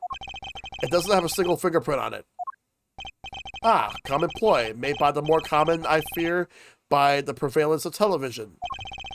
Criminals these days are loath to leave fingerprints. Wait, but you said the killer tossed the gun and ran. That's right. He didn't have time to wipe the gun for prints. Ah, the little girl sticking it to the university student. There's a song in there. I'm not little. Let's think like adults, shall we, Fraulein? Eh? What if the killer, the defendant, was wearing gloves? Gotta admit, I didn't think of that, Apollo. Well, Mr. Justice, could the killer have been wearing gloves? My answer? No way. The record of the murdered weapon is very clear about one thing. The fingerprints were wiped, which means some trace of prints remain, which contradicts your testimony. If everything happened as you say it did, he wouldn't have had time to wipe the pistol.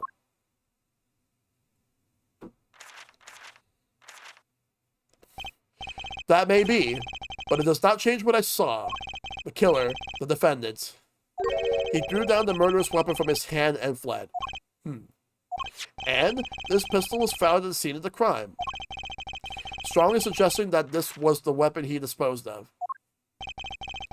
That sounds solid to me. Well, her forehead, any of your precious objections? What gives, Apollo? Let's see that voice training go to work. You know, I've only recently realized something. No matter how much you train your voice, it doesn't matter if you have nothing to say. What do you mean, nothing to say? Is it obvious from what the witness just said? Huh? Is it what obvious? What he restated what he saw just now. He said he saw Waki drop a murderous weapon. That's not the same as being 100% sure what the Waki threw away. You're right. He's just confused because a pistol was found at the scene. Poor Mr. Stickler. It must have been so hard to be so perfect and yet so wrong. Well, it can be said that I'm quite offended. While it is indeed true that once in my youth I wrote a love letter in my own blood that was seized by the teacher and posted on the blackboard for all to see and for all to... What we can say for certain is that the witness saw the killer throwing something. Does the defense have anything to say about this? Well, if what he threw wasn't a pistol, then it had to be something else. Hey Charlotte, good to see you.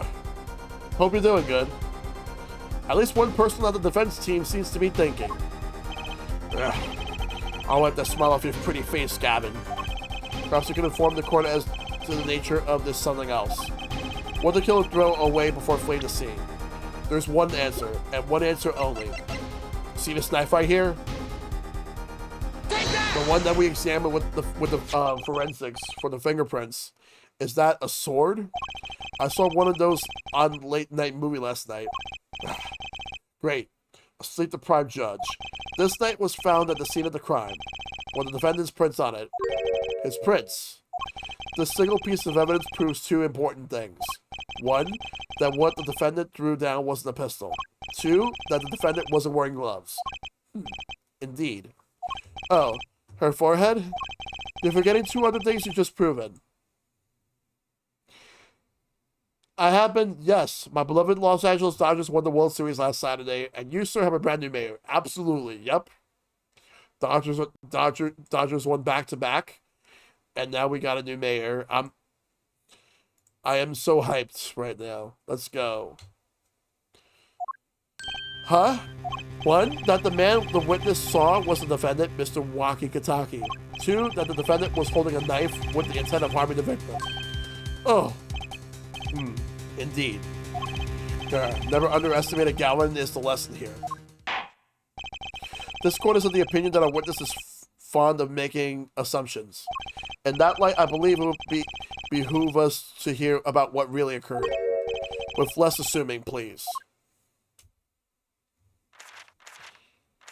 Literally no MLB team has gone back-to-back since the Yankees had their three-peat from 1988 to 2000. Yep. So it was the same with you people. Mark left the house on foot. 5 minutes later, his brother left after him. How long would it take for Mark's brother to catch up to him? Assuming that Mark never had to stop for a traffic light. Assuming, yes, that's what I said. Assuming. As if that were the probable situation at all. Yet here you are assuming that my assumption is no better. What this court assumes is that the witness will testify as to what happened after the shot was fired.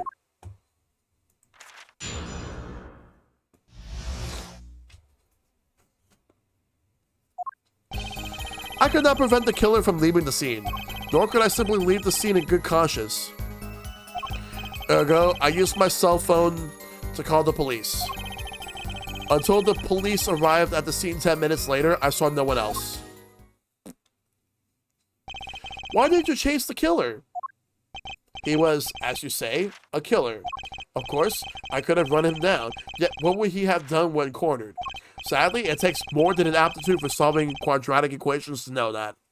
By pure coincidence, the day we won the World Series would have been former Dodgers pitcher Fernando Valenzuela's birthday, November 1st. Yep, that's true. Did the testimony earlier not prove the defendant's presence at the scene? And do we not also now know that there was no one else there? It seems clear that we have our killer. Does it not? Does it not, Mr. Justice? I better find a way to take this testimony down quick. Cross-examination time. Ready. Fight! I cannot prevent the killer from leaving the scene. Hold it! Which way did the killer run? By that time, it was clear the killer had noticed me. Naturally, he ran in the opposite direction. That would mean he ran in the opposite direction from the Kentucky mansion. Chung, don't even think about pointing out that he was going away from his home. All he had to do was look back once he was out of sight.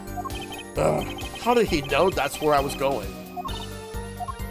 Somewhere up there, I'd like to think El Toro, that was his nickname, was looking down from heaven saying gracias for the best birthday gift we could have got him. True. 100% true. Nor can I simply leave the scene in good conscience. Hold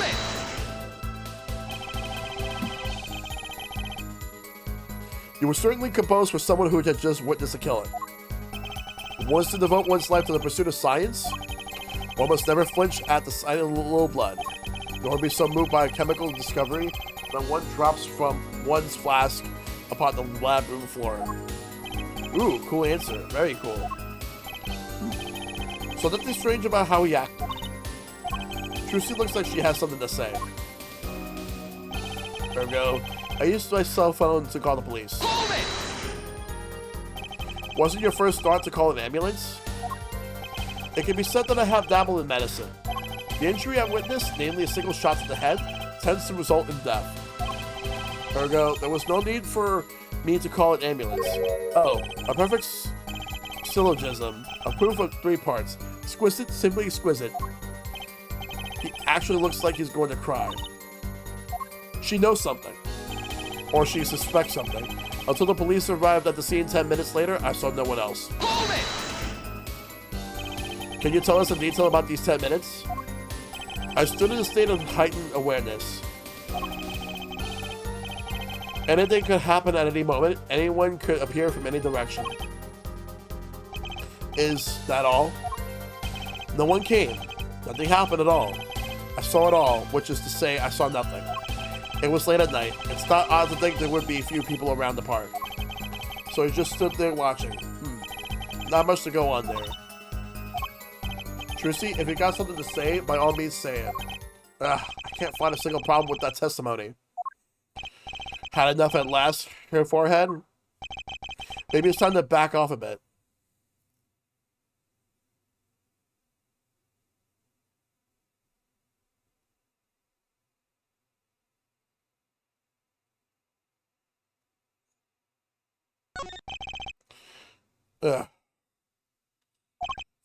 There's nothing fishy about the testimony.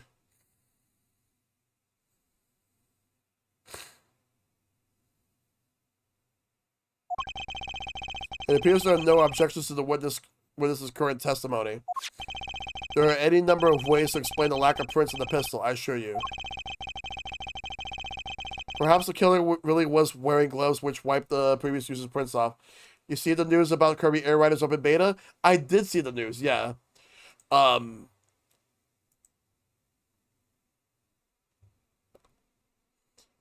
I'm not going to be able to do the one for this week, but I know there's one next week that I definitely want to be a part of.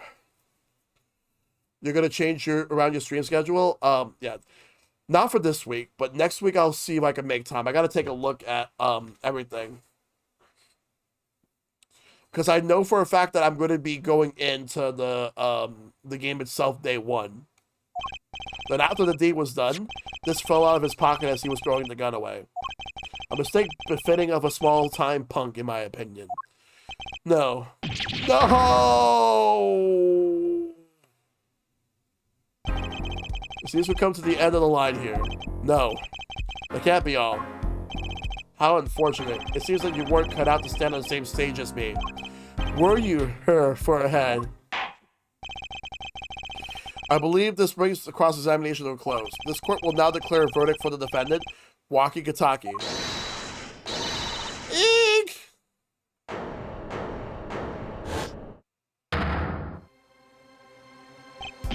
Trucy! Nobody move. What's the meaning of this? Who are you? There'll be no verdict in this court. Not yet.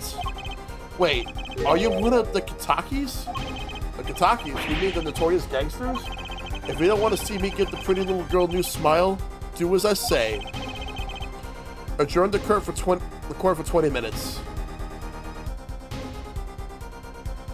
What? This court will not bow to pressure from the likes of her judge. I see a little point in further aggravating this gentleman. Recess 20 minutes, or I promise you, you'll regret it. Speaking of the Dodgers pitcher's birthdays, the parade we have Monday just so happened to fall on the birthday of rookie Dodgers pitcher Roki Sasaki. Hell of a way to cap off his first season at MLB, huh? Yep, indeed. Well, wait, how did he disappear so fast? Come to the defendant lobby, Apollo. I suppose I have no choice but to adjourn for 20 minutes recess. Bailiff, Catch that mysterious man. Who was that guy?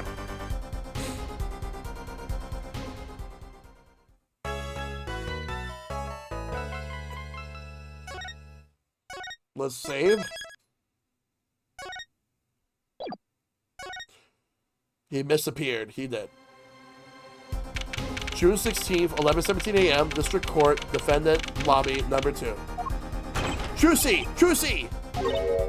You move quick, Apollo. Good show, good show. Trucy, you okay?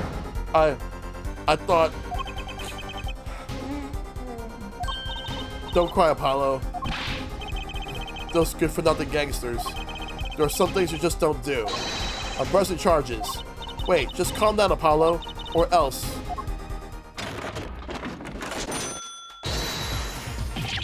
Ah, what the heck is that? Surprise? This is one of my best tricks, the amazing Mr. Hat. You look marvelous, darling. He's a big hit on stage at the Wonder Bar. Yes, I'm a big hit. Well, what do you think? Do you like it? You mean you, Trucy? There are some things you just don't do. I'm pressing charges. Apollo, now's not the time to be threatening me. It's you who's being threatened here. Huh? Remember what you said to Waki's father yesterday? You promised you'd save his son. But that testimony was rock solid. What are you suggesting I do? Look, once the judge declares the verdict, it's all over. If I can use my talent to stop that from happening, I will. Trucy, no more stage abductions, please.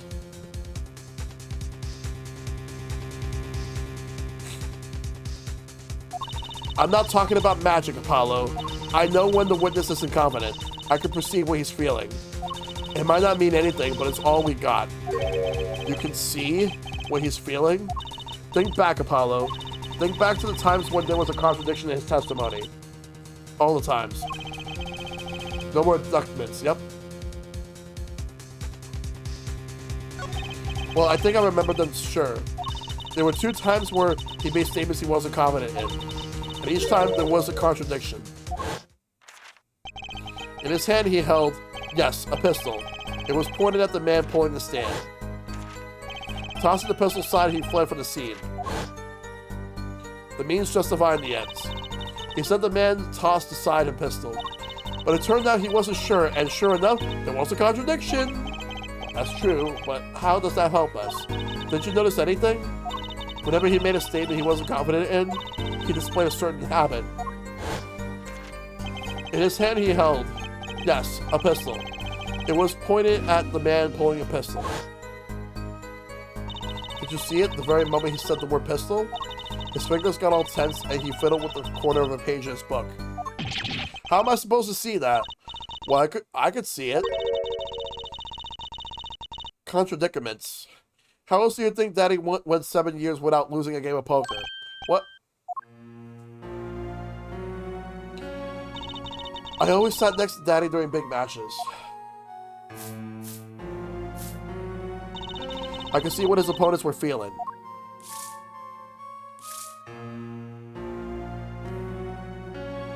Ooh. You mean that's how Mr. Wright won all these games? It's not cheating officially. I wasn't looking at their hands or anything. And I wasn't there all the time either. Daddy's quite good at poker after all, but not good enough to go undefeated that long. Great. So he cheated, but what does that do for us? I don't believe this.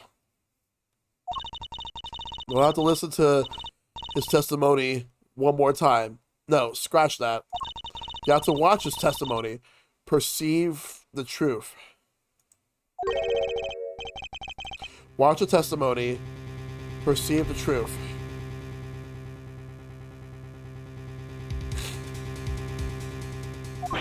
The only thing I'm perceiving is that I'm going to lose.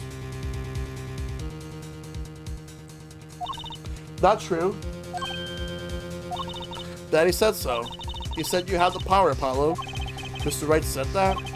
Watch the testimony. Perceive his true feelings. Is she serious? Time's up. Sorry, I can't think of any other way out of this one, Apollo. What was it she said before the trial started? Huh? Mr. Wright's not here today. He said his own foot injury was acting up. Yes, he smiled when he said we'd be fine, as long as you're there, Trucy. Is this what he meant by us being fine? Well, Memphis aside, she did avoid one guilty verdict already today. Time to show this court what I'm made of. Get ready for justice. Let's do it. Apollo? You know, I'm starting to think I can do this. I knew you could do it all along. Oh, one more thing. Huh? Try to cover for Mr. Hat as best you can. I just flew in from the coast, and boy, my arms are tired. Right.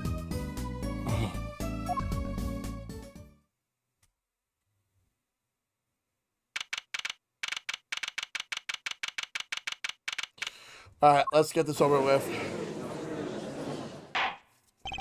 Court is now back in session. Right, we're fine. Ahem. I'd like to say to the young lady standing next to you, Mr. Justice. Oh, you mean me? Don't you have anything to report? Anything concerning the mysterious phantom in the silk top hat? Ah, right, him. Don't worry about him. I settled that. You settled that? Yes. It was an out-of-court settlement, right?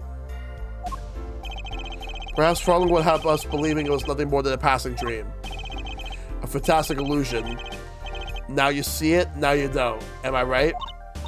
I think it's on to me. I wish you would stop being so cool. Let us dispense with these niceties and get straight to the matter. What are your plans for our gifted witness? Right. The defense would like to request another cross-examination because I forgot to ask something. There was no issue with the witness's previous testimony. I will grant your request, however, but this court will not permit stalling for time. Understood, Your Honor. Don't forget, Apollo. When he isn't sure about something, he has a habit of fiddling with his book.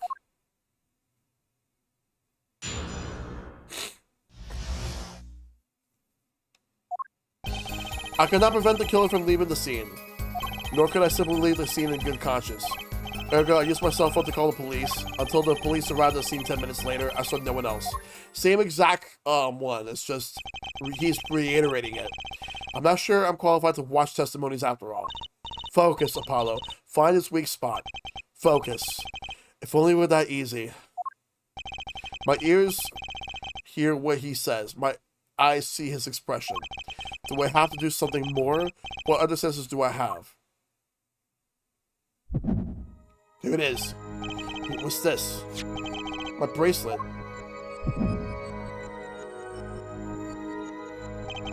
What's going on? My bracelet feels different somehow. I think Daddy was right. You can see it, can't you, Apollo? You're almost there. Find the weak spot in his testimony. I know sounds crazy, but my bracelet is trying to tell me something.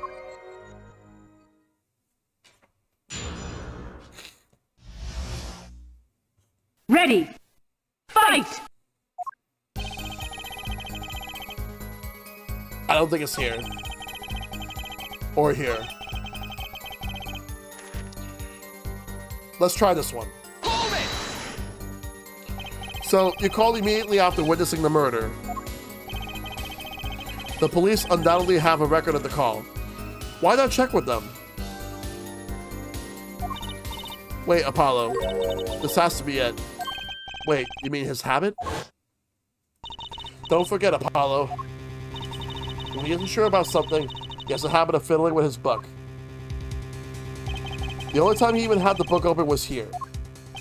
Which means this is the place to look for this habit. I don't know how I know, but I know. Know what? It's my bracelet. It's different somehow. I can feel it reacting to something about the witness. Your bracelet? I'm not sure I get this focus stuff you were talking about, Trucy, but I have a feeling that trusting my bracelet is the way to go. Okay, I just need to touch my bracelet with X as it reacts to the testimony.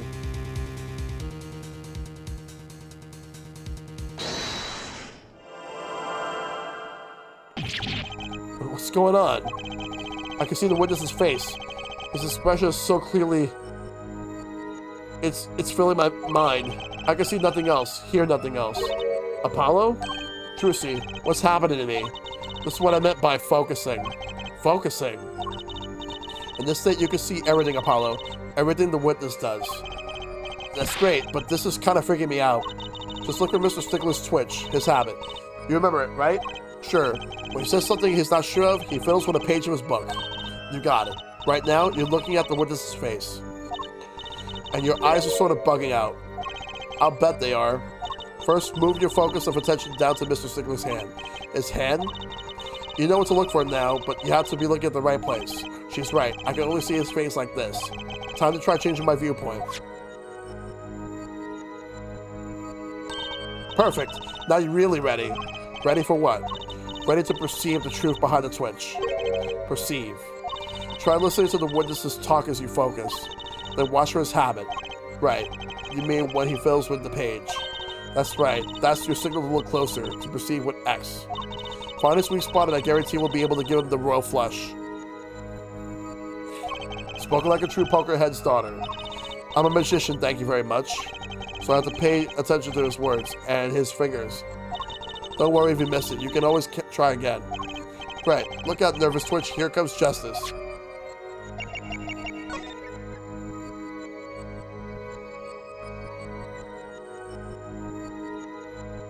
Gotcha! Apollo, that's not it. Huh? Oh, I guess I'm kind of lost here. From his habit, he fills with the pages of his book.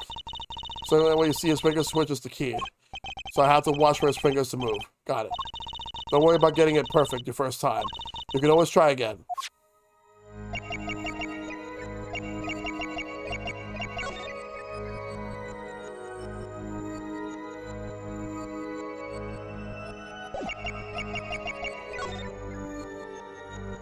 Gotcha!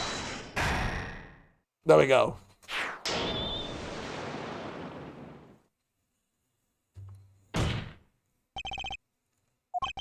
I saw it just now. I could see it. You found a cell phone, didn't you? Mr. Justice, do you have something to say? All this banging on desk is quite bad for my circulation, you know. Mr. Stickler, allow me to ask you a simple question. Why did you fiddle with the page of your book just now? The very moment you mentioned your cell phone. What are you talking about? I'm curious now about the cell phone of yours. Mind if I ask you a few questions? What to ask, what to ask. I want to see your phone. Mr. Stickler, please show me your cell phone. Why? Whatever for. Show me, and you'll find out. Well, I can't. I don't have it, you see. You don't have it? Mr. Stickler? Is this your cell phone? Yeah, where do you get that? That's the phone from yesterday. Look, a cell phone. Someone dropped it beneath this tire. And this car moved, it would be crushed for sure. I wonder if it belongs to the doctor here. How strange, Mr. Stickler. Can you explain why your cell phone is sitting here in my hand at this very moment? Wait a minute, what is the meaning of this? This cell phone was found yesterday in the Maractus Clinic garage. The Maractus? Why, that's where the victim lived. Yeah. What's the story, Stick's phone? Yeah, that's impossible. Mr. Stickler, you lied to the court, didn't you? If your cell phone is here, how could you have called the police? Ew. It's true. I didn't have my cell phone that night. That is why it can be said that I called the police from a public payphone. A payphone? So you didn't call your cell phone after all. Just where was this payphone located, Mr. Stickler? Well, to indicate it with a startlingly high degree of accuracy, it was right around here. Oh, right there. That's quite a ways from the park. But why did you lie? There can only be one reason. He didn't want the court to know he had lost his cell phone. If this were an American court, he could be filed for perjury. That's lying under oath. Yep. Because it was found in the victim's garage. Well, what are you saying?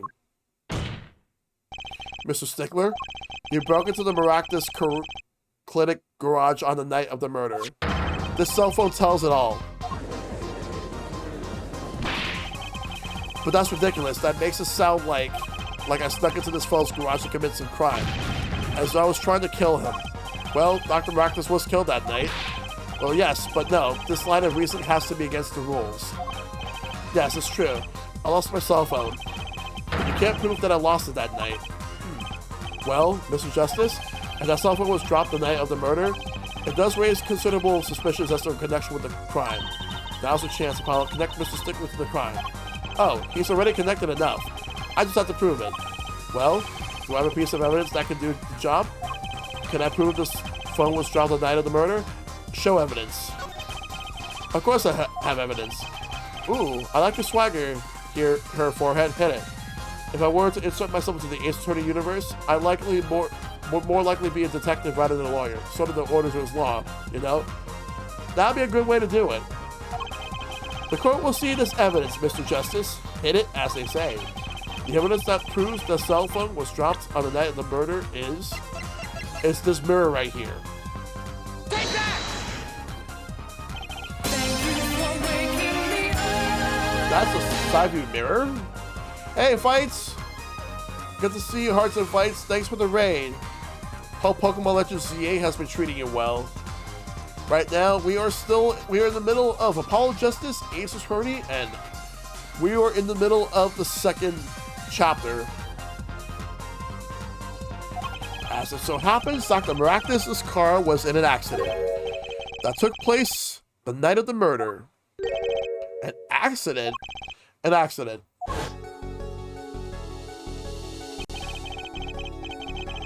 It happened a little after 9 p.m. just outside People Park, our murder scene. Time for a raid and fade, but I hope the Apollo Justice Ace Attorney is going well. Yep, it's going well. Just hope things are going well. You do what you need to do. Dr. Maractus' car hit a pedestrian. But what are you trying to say? From the absence of the mirror, it's clear that the car was parked after the accident, which means it was parked there after 9 p.m. on the night of the murder. There was a time where I considered going to law and becoming a criminal prosecutor. Ooh, that'd be awesome. If your cell phone had been dropped before the car was parked in that garage, then it would have been crushed. After all, it was lying on the ground right under the wheel.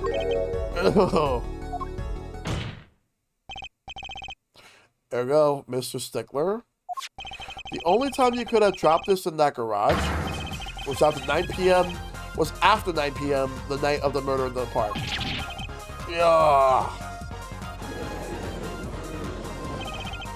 Mr. Stickler, you know what this means?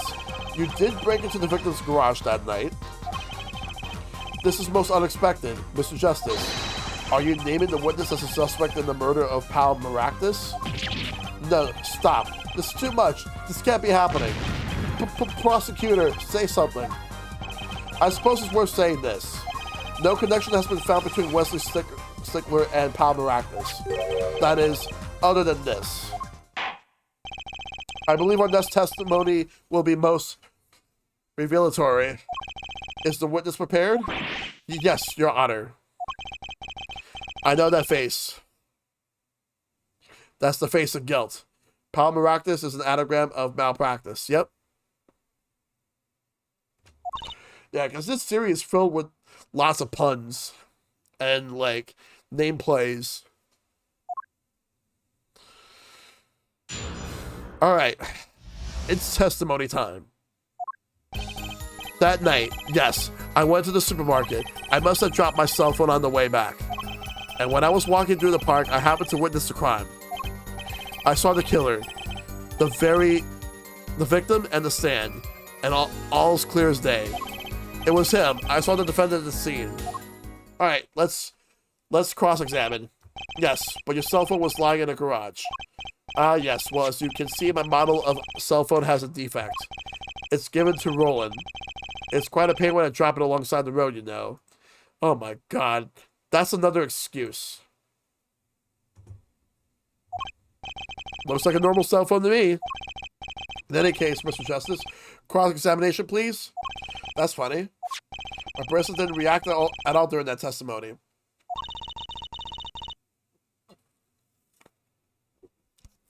His nervous habit must not be acting up. I didn't sense anything either, actually. Looks like you're on your own this time around. Right, no problem. I hope. Here comes justice. Let's do it. Ready. Fight! Let's take him out.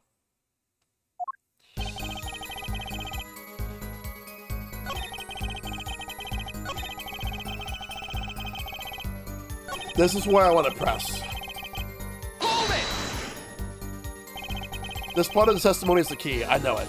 Should I press him about the killer, the victim, or the noodle stand? Let's talk about the noodle stand. Do you happen to remember the noodle stand? Quite well, yes. For a student of the sciences, keen observation and healthy curiosity are vital. I remember everything. I could even read the sign. I believe it said, noodle. Yes, that was it. For remember something quite well, it sure took you a while to tell us. And thank you for telling us that a noodle stand sells noodles. Very enlightening. Well, Mr. Justice? What about that sign? Could it be important? Yeah, it's very important. So the sign of the noodle stand said noodle. It appears the defense has just obtained a vital piece of testimony. Is this noodle stand's broth really that delicious? I'll have to go sample the wares of one these days. I think that's worth adding to the testimony as well. Oof. Whatever sort of noodles that stand sells, it can't match up to IVU's cafeteria. Some applied to the school merely for a taste of our smart noodles. It's not what it said, no. I wouldn't mind tasting that myself. Why even remember the sign on the stand the victim was pulling? It said noodle. Yeah, so here's the inaccuracy. It does not say noodle. Let's go to the map. Let's present this map. And then we're gonna go...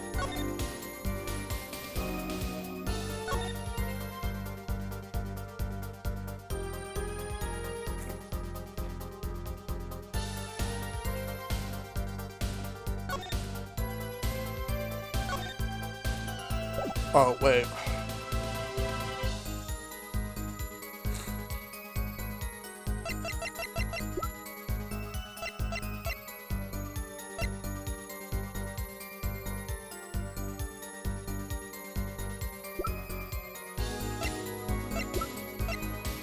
Objection! We can just present that. And you're absolutely sure the sign read noodle. Why? Just last week, my professor offered me this phrase. At least you have good eyesight, Stickler. I'll give you that. It read, without a doubt, noodle. I see. What? Why are you looking at me like that? Is that pity I see in your eyes? Let's take a look at our map, shall we? So you're claiming that when you saw the sign, you were standing here, was it? Although it would have been a bit hard to read for the sign for the spot. You think so? Mr. Stickler, I'd like you to please take another look at the stand and to carefully read what the sign says. See? The sign actually states the name of the stand's owner. Eldunes. Which is basically noodle if you, like, spell it in a different way. Inconceivable. I'm sorry, there was definitely noodle for sure.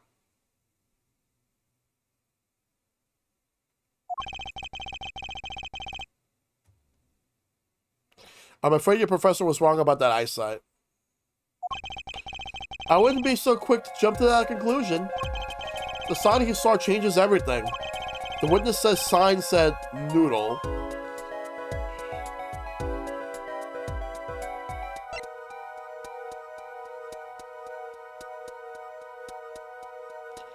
And I'm gonna go with, and he saw it right. Inconceivable. You keep saying that word, I do not think it means what you think it means. Obviously, I told you that there is one spot from the sign which will be read the way Mr. Stickler claims.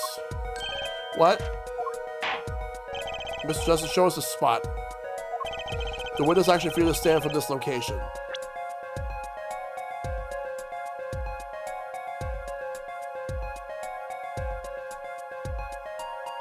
Right around here. Take that! The windows were standing on here, on the opposite side. How do you know that? When viewed from the south, the sign on the stand reads El Dunes, as we know. However, observe the other side of the stand. Oh, this side says Noodle. Exactly. The name of the stand is split between the front and the back signs. Mr. Stickler, you lied to the court. You witnessed a crime for the northern side of the park, not the south. Yow! You got me. Objection! So what? So what? What does it matter if he saw the killing from the north or south side? Makes no difference at all. He's right. Travel far enough to the south and you will end up going north. Viewed on a global scale, directions are utterly without meaning. Actually, maybe he's right. What does it change? It changes everything, Apollo. Trucy? Remember his testimony from before. Though, to be honest, I'm a little scared of where this is leading.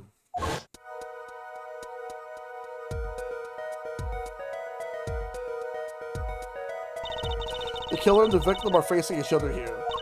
Then, at the moment, the killer raises his weapon. Mr. Stickler shouts, at which point the victim turns his head to look. And the killer fires his pistol.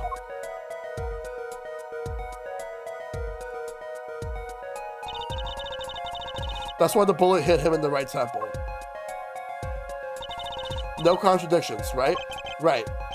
But if Mr. Stickler was standing on the north side of the park, that reverses the whole scenario.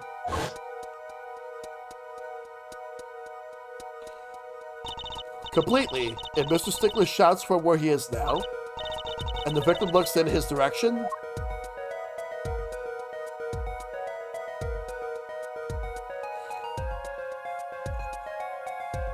right there, the bullet would have had to hit his left temple. In other words, someone standing at point K couldn't shoot the victim in his right temple. It's impossible. That's right.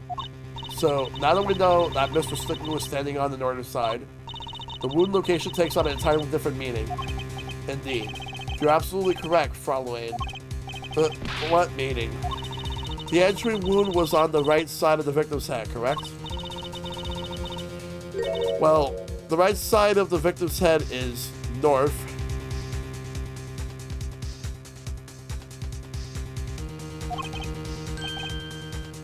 North.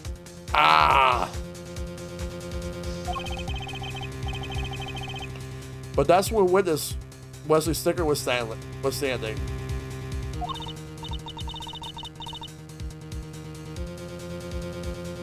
Correct. So if he was standing to the north, then the only person here who could have shot the victim in the right temple was Mr. Stickler himself.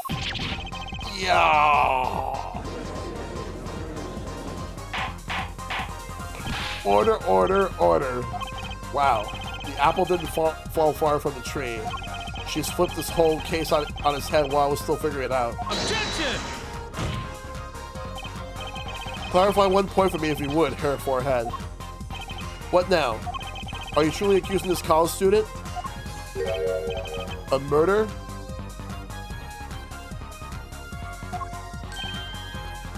Well, I can't say he exactly looks innocent, but something still doesn't feel right. I just can't picture him as a real killer. No, please, look aside. I'm really a nice guy. All my friends say so. Let's see what the defense has to say. What are you going to do now, Justice? Should I really accuse Mr. Stickler?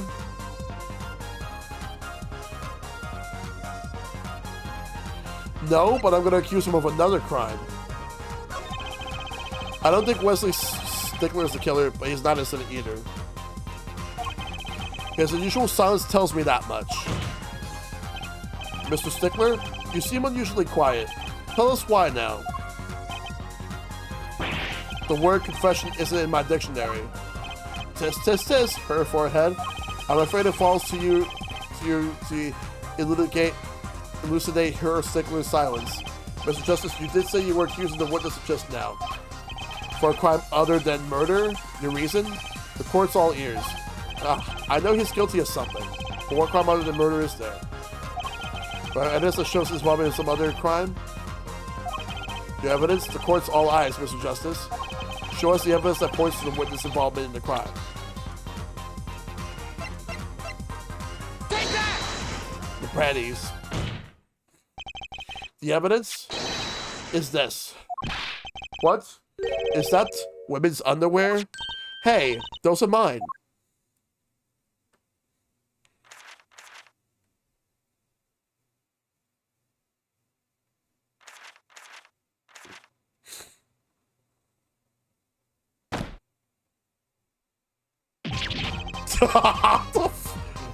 Yeah. That's basically been a thing for this particular case. Order. Like, a fucking panty snatcher is part of this fucking case. Yeah. I'm just as fucking, like perplexed and disgusted, but at the same time, let's get this over with. So, he's not the killer, but he did steal his panties. I just want to get him out of there. Mr. Stickler, while I can't say this comes as a shock, it's not what it seems. But on the night of the murder, just past 9 p.m., a young girl catches a panty snatcher red-handed. Bravely, she gives chase, but the snatcher flees and hides herself in no other place than the miraculous clinic garage. Aha! Incidentally, these panties were found in the exhaust pipe of the car there. Presumably, he was trying to hide the evidence of his crime. So, he's cleared of suspicion for the murder, but he's not innocent because there's the whole panty shit. Whew. Ergo, while you may not be a murderer, you are guilty of panty snatching in the first degree. Please, hear me out. It's not what it looks like. Okay, then what exactly does it look like, asshole? Order. Mr. Stickler, you should be ashamed. It's not what it seems.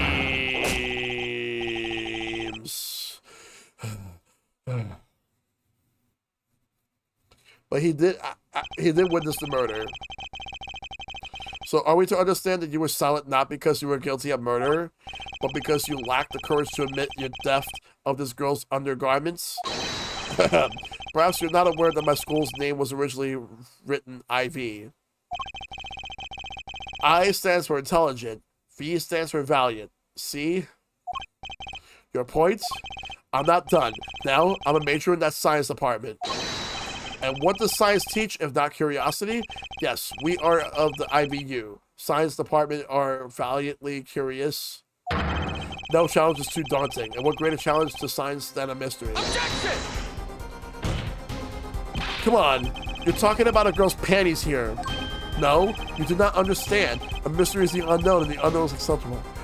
Shut the fuck up, okay? And my friends, when it comes to mysteries, those panties are the promised land. From the moment I first laid eyes on them, I was compelled to investigate. For science. Leave science out of this shit, asshole! A full-size car tire was the only first mystery those panties revealed. Tire? You need to shut the fuck up! Thank you, Dragon. Yes, I saw her do it. She pulled a tire out of those panties. But that's not all. First there was the tire, then a stew pot, and a frozen chicken. Oh my god. This got nothing to do with stealing undergarments. Exactly. One mystery after another. It was magic. Fuck you! Oh, I remember now. He's one of the regulars in the audience at the Wonder Bar. Huh. He's talking about my magic panties trick. Please don't start with that. I just don't understand. A broom from a pair of panties. It mocks the very laws of physics. A broom. And a frozen chicken, Trucy?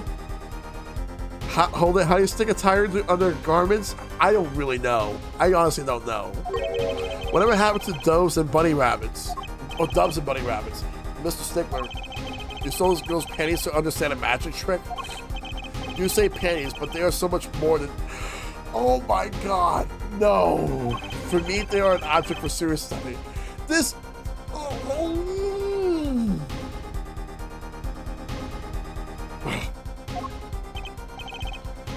I wonder, there has been a recent rash of panty snatchers in this area. Were they all you?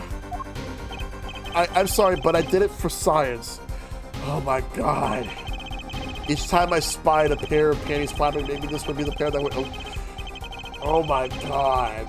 Oh my fucking god. This guy fucking sucks. No, that leaves one thing unexplained.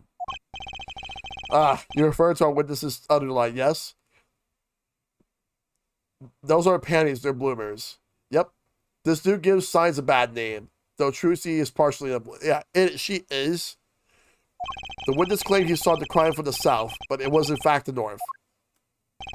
Indeed. Would anyone care to explain why he lied about that?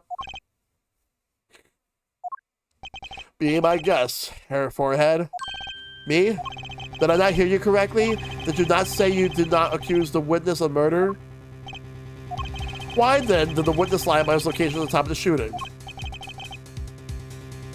Or have you no idea? Apollo? There's something about the way the diagram is arranged right now. When you think about it, right near where Mr. Stickler was standing, isn't there a... Well, Mr. Justice, what say you?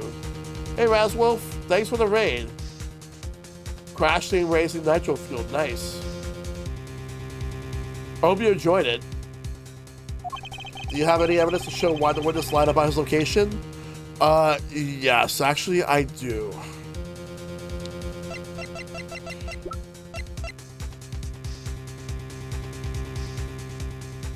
The bloomers.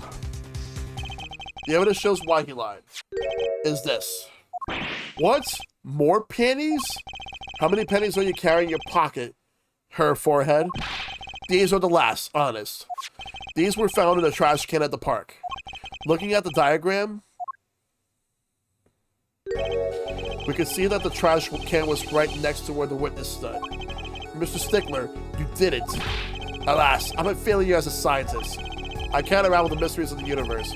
I can't even unravel a pair of panties. So, these panties are your handiwork as well. That night, I'd been chased, hounded into the miraculous clinic garage. Weeping in frustration, I was forced to abandon my prize. Don't you see how I felt? Believe me, I'd rather not. I hid in the garage for a short while. But Raswolf, I hope you had a good stream. I'm a failure as a scientist. You're a failure as a person, bro. 100%, he is a failure as a person. To avoid the office where the girl works, I went towards the south entrance.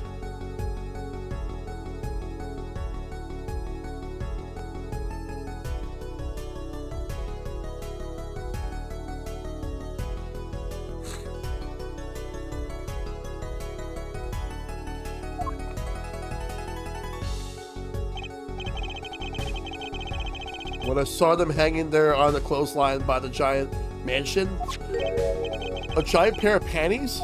Apparently he didn't know those bloomers belonged to the mob. I had them safe in my pocket, ready to take home, when I stumbled upon a murder.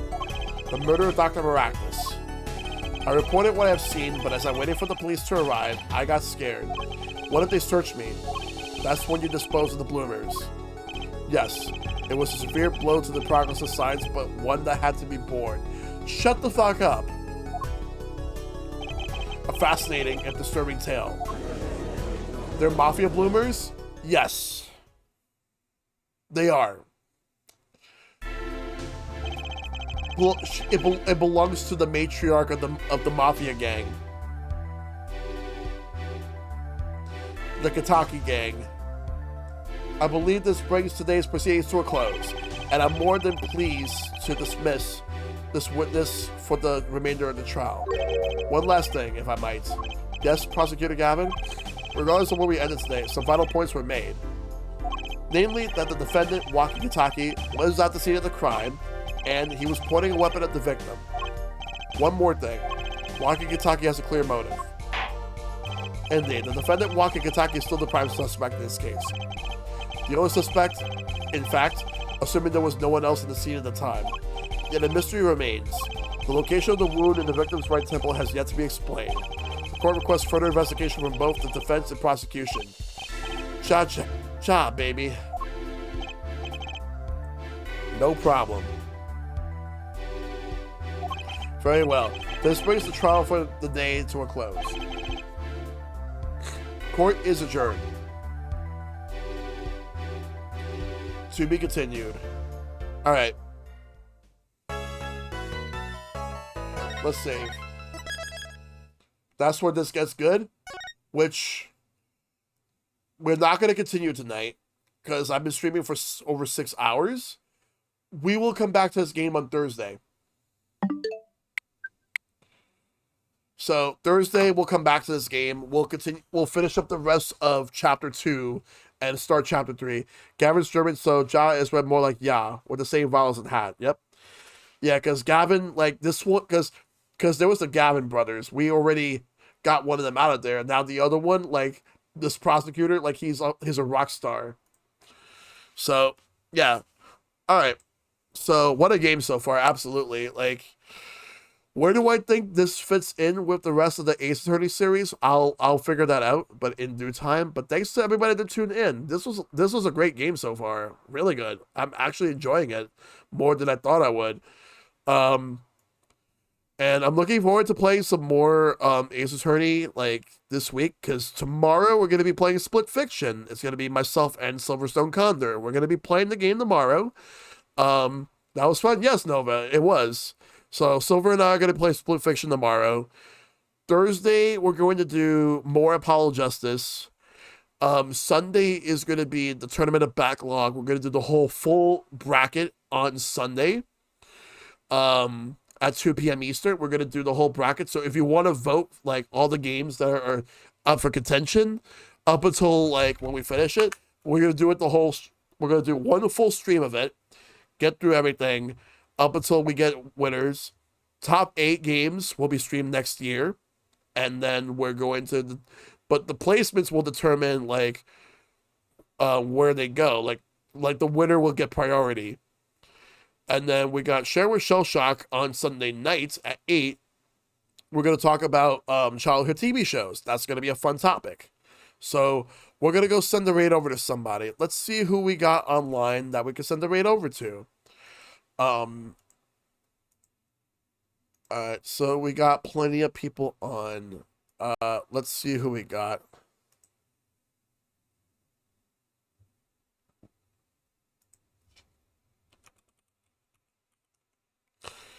Alright, so there's plenty of people.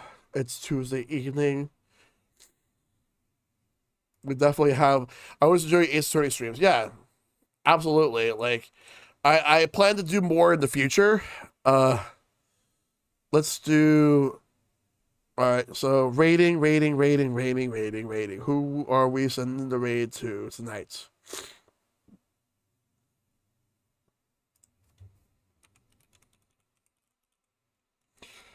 Alright, I just want to check something real quick.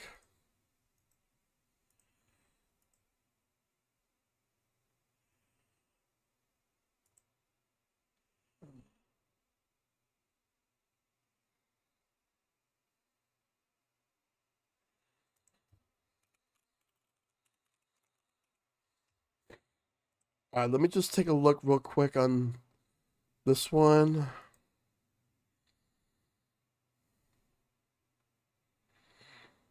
All right. I am going to go and send the raid right now. Um, let's see how long she's streaming. Oh, you know what? I haven't raided her in a while. I'm gonna go send the raid over to Hey Sorrel. Um, she is currently playing Mega Man Battle Network 6, which I streamed earlier in the year. Great game. It's actually my favorite game of the series. I will I'll send the raid over. So we're gonna go raid Hey Sorrel. I haven't raided her in forever, so alright. I'll see you guys tomorrow. We're going to be playing Split Fiction. It's going to be Silver and I like teaming up to play Split Fiction. So that's tomorrow night at 8 p.m. Eastern. So make sure to take care of yourselves. Be awesome. Stay awesome. Tell your loved ones to love them. Check on them as always. May you all fight for lasting peace. I'll see you guys next time. Now you play with power. Be kind, rewind, and y'all have a great night, everybody. Thank you for waking me up. Up till now, how many times I've tried to tell you, please take care of yourself. Then with tear-stained eyes, I sadly said goodbye as I waved and wished you farewell. Then I think of how much longer I must wait.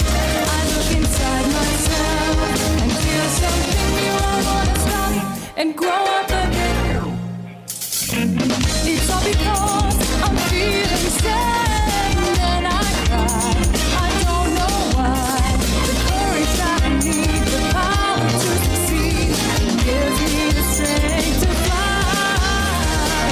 It's all because of when I see my friends all mine. Every time they're always behind me, pushing me on, lighting the fire in me. Then suddenly, my power and confidence are swelling up, magically erupt.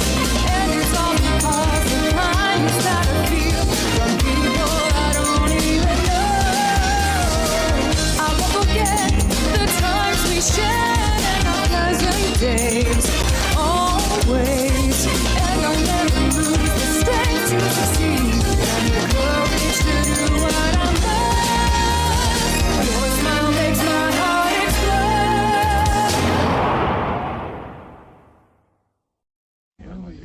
Shh.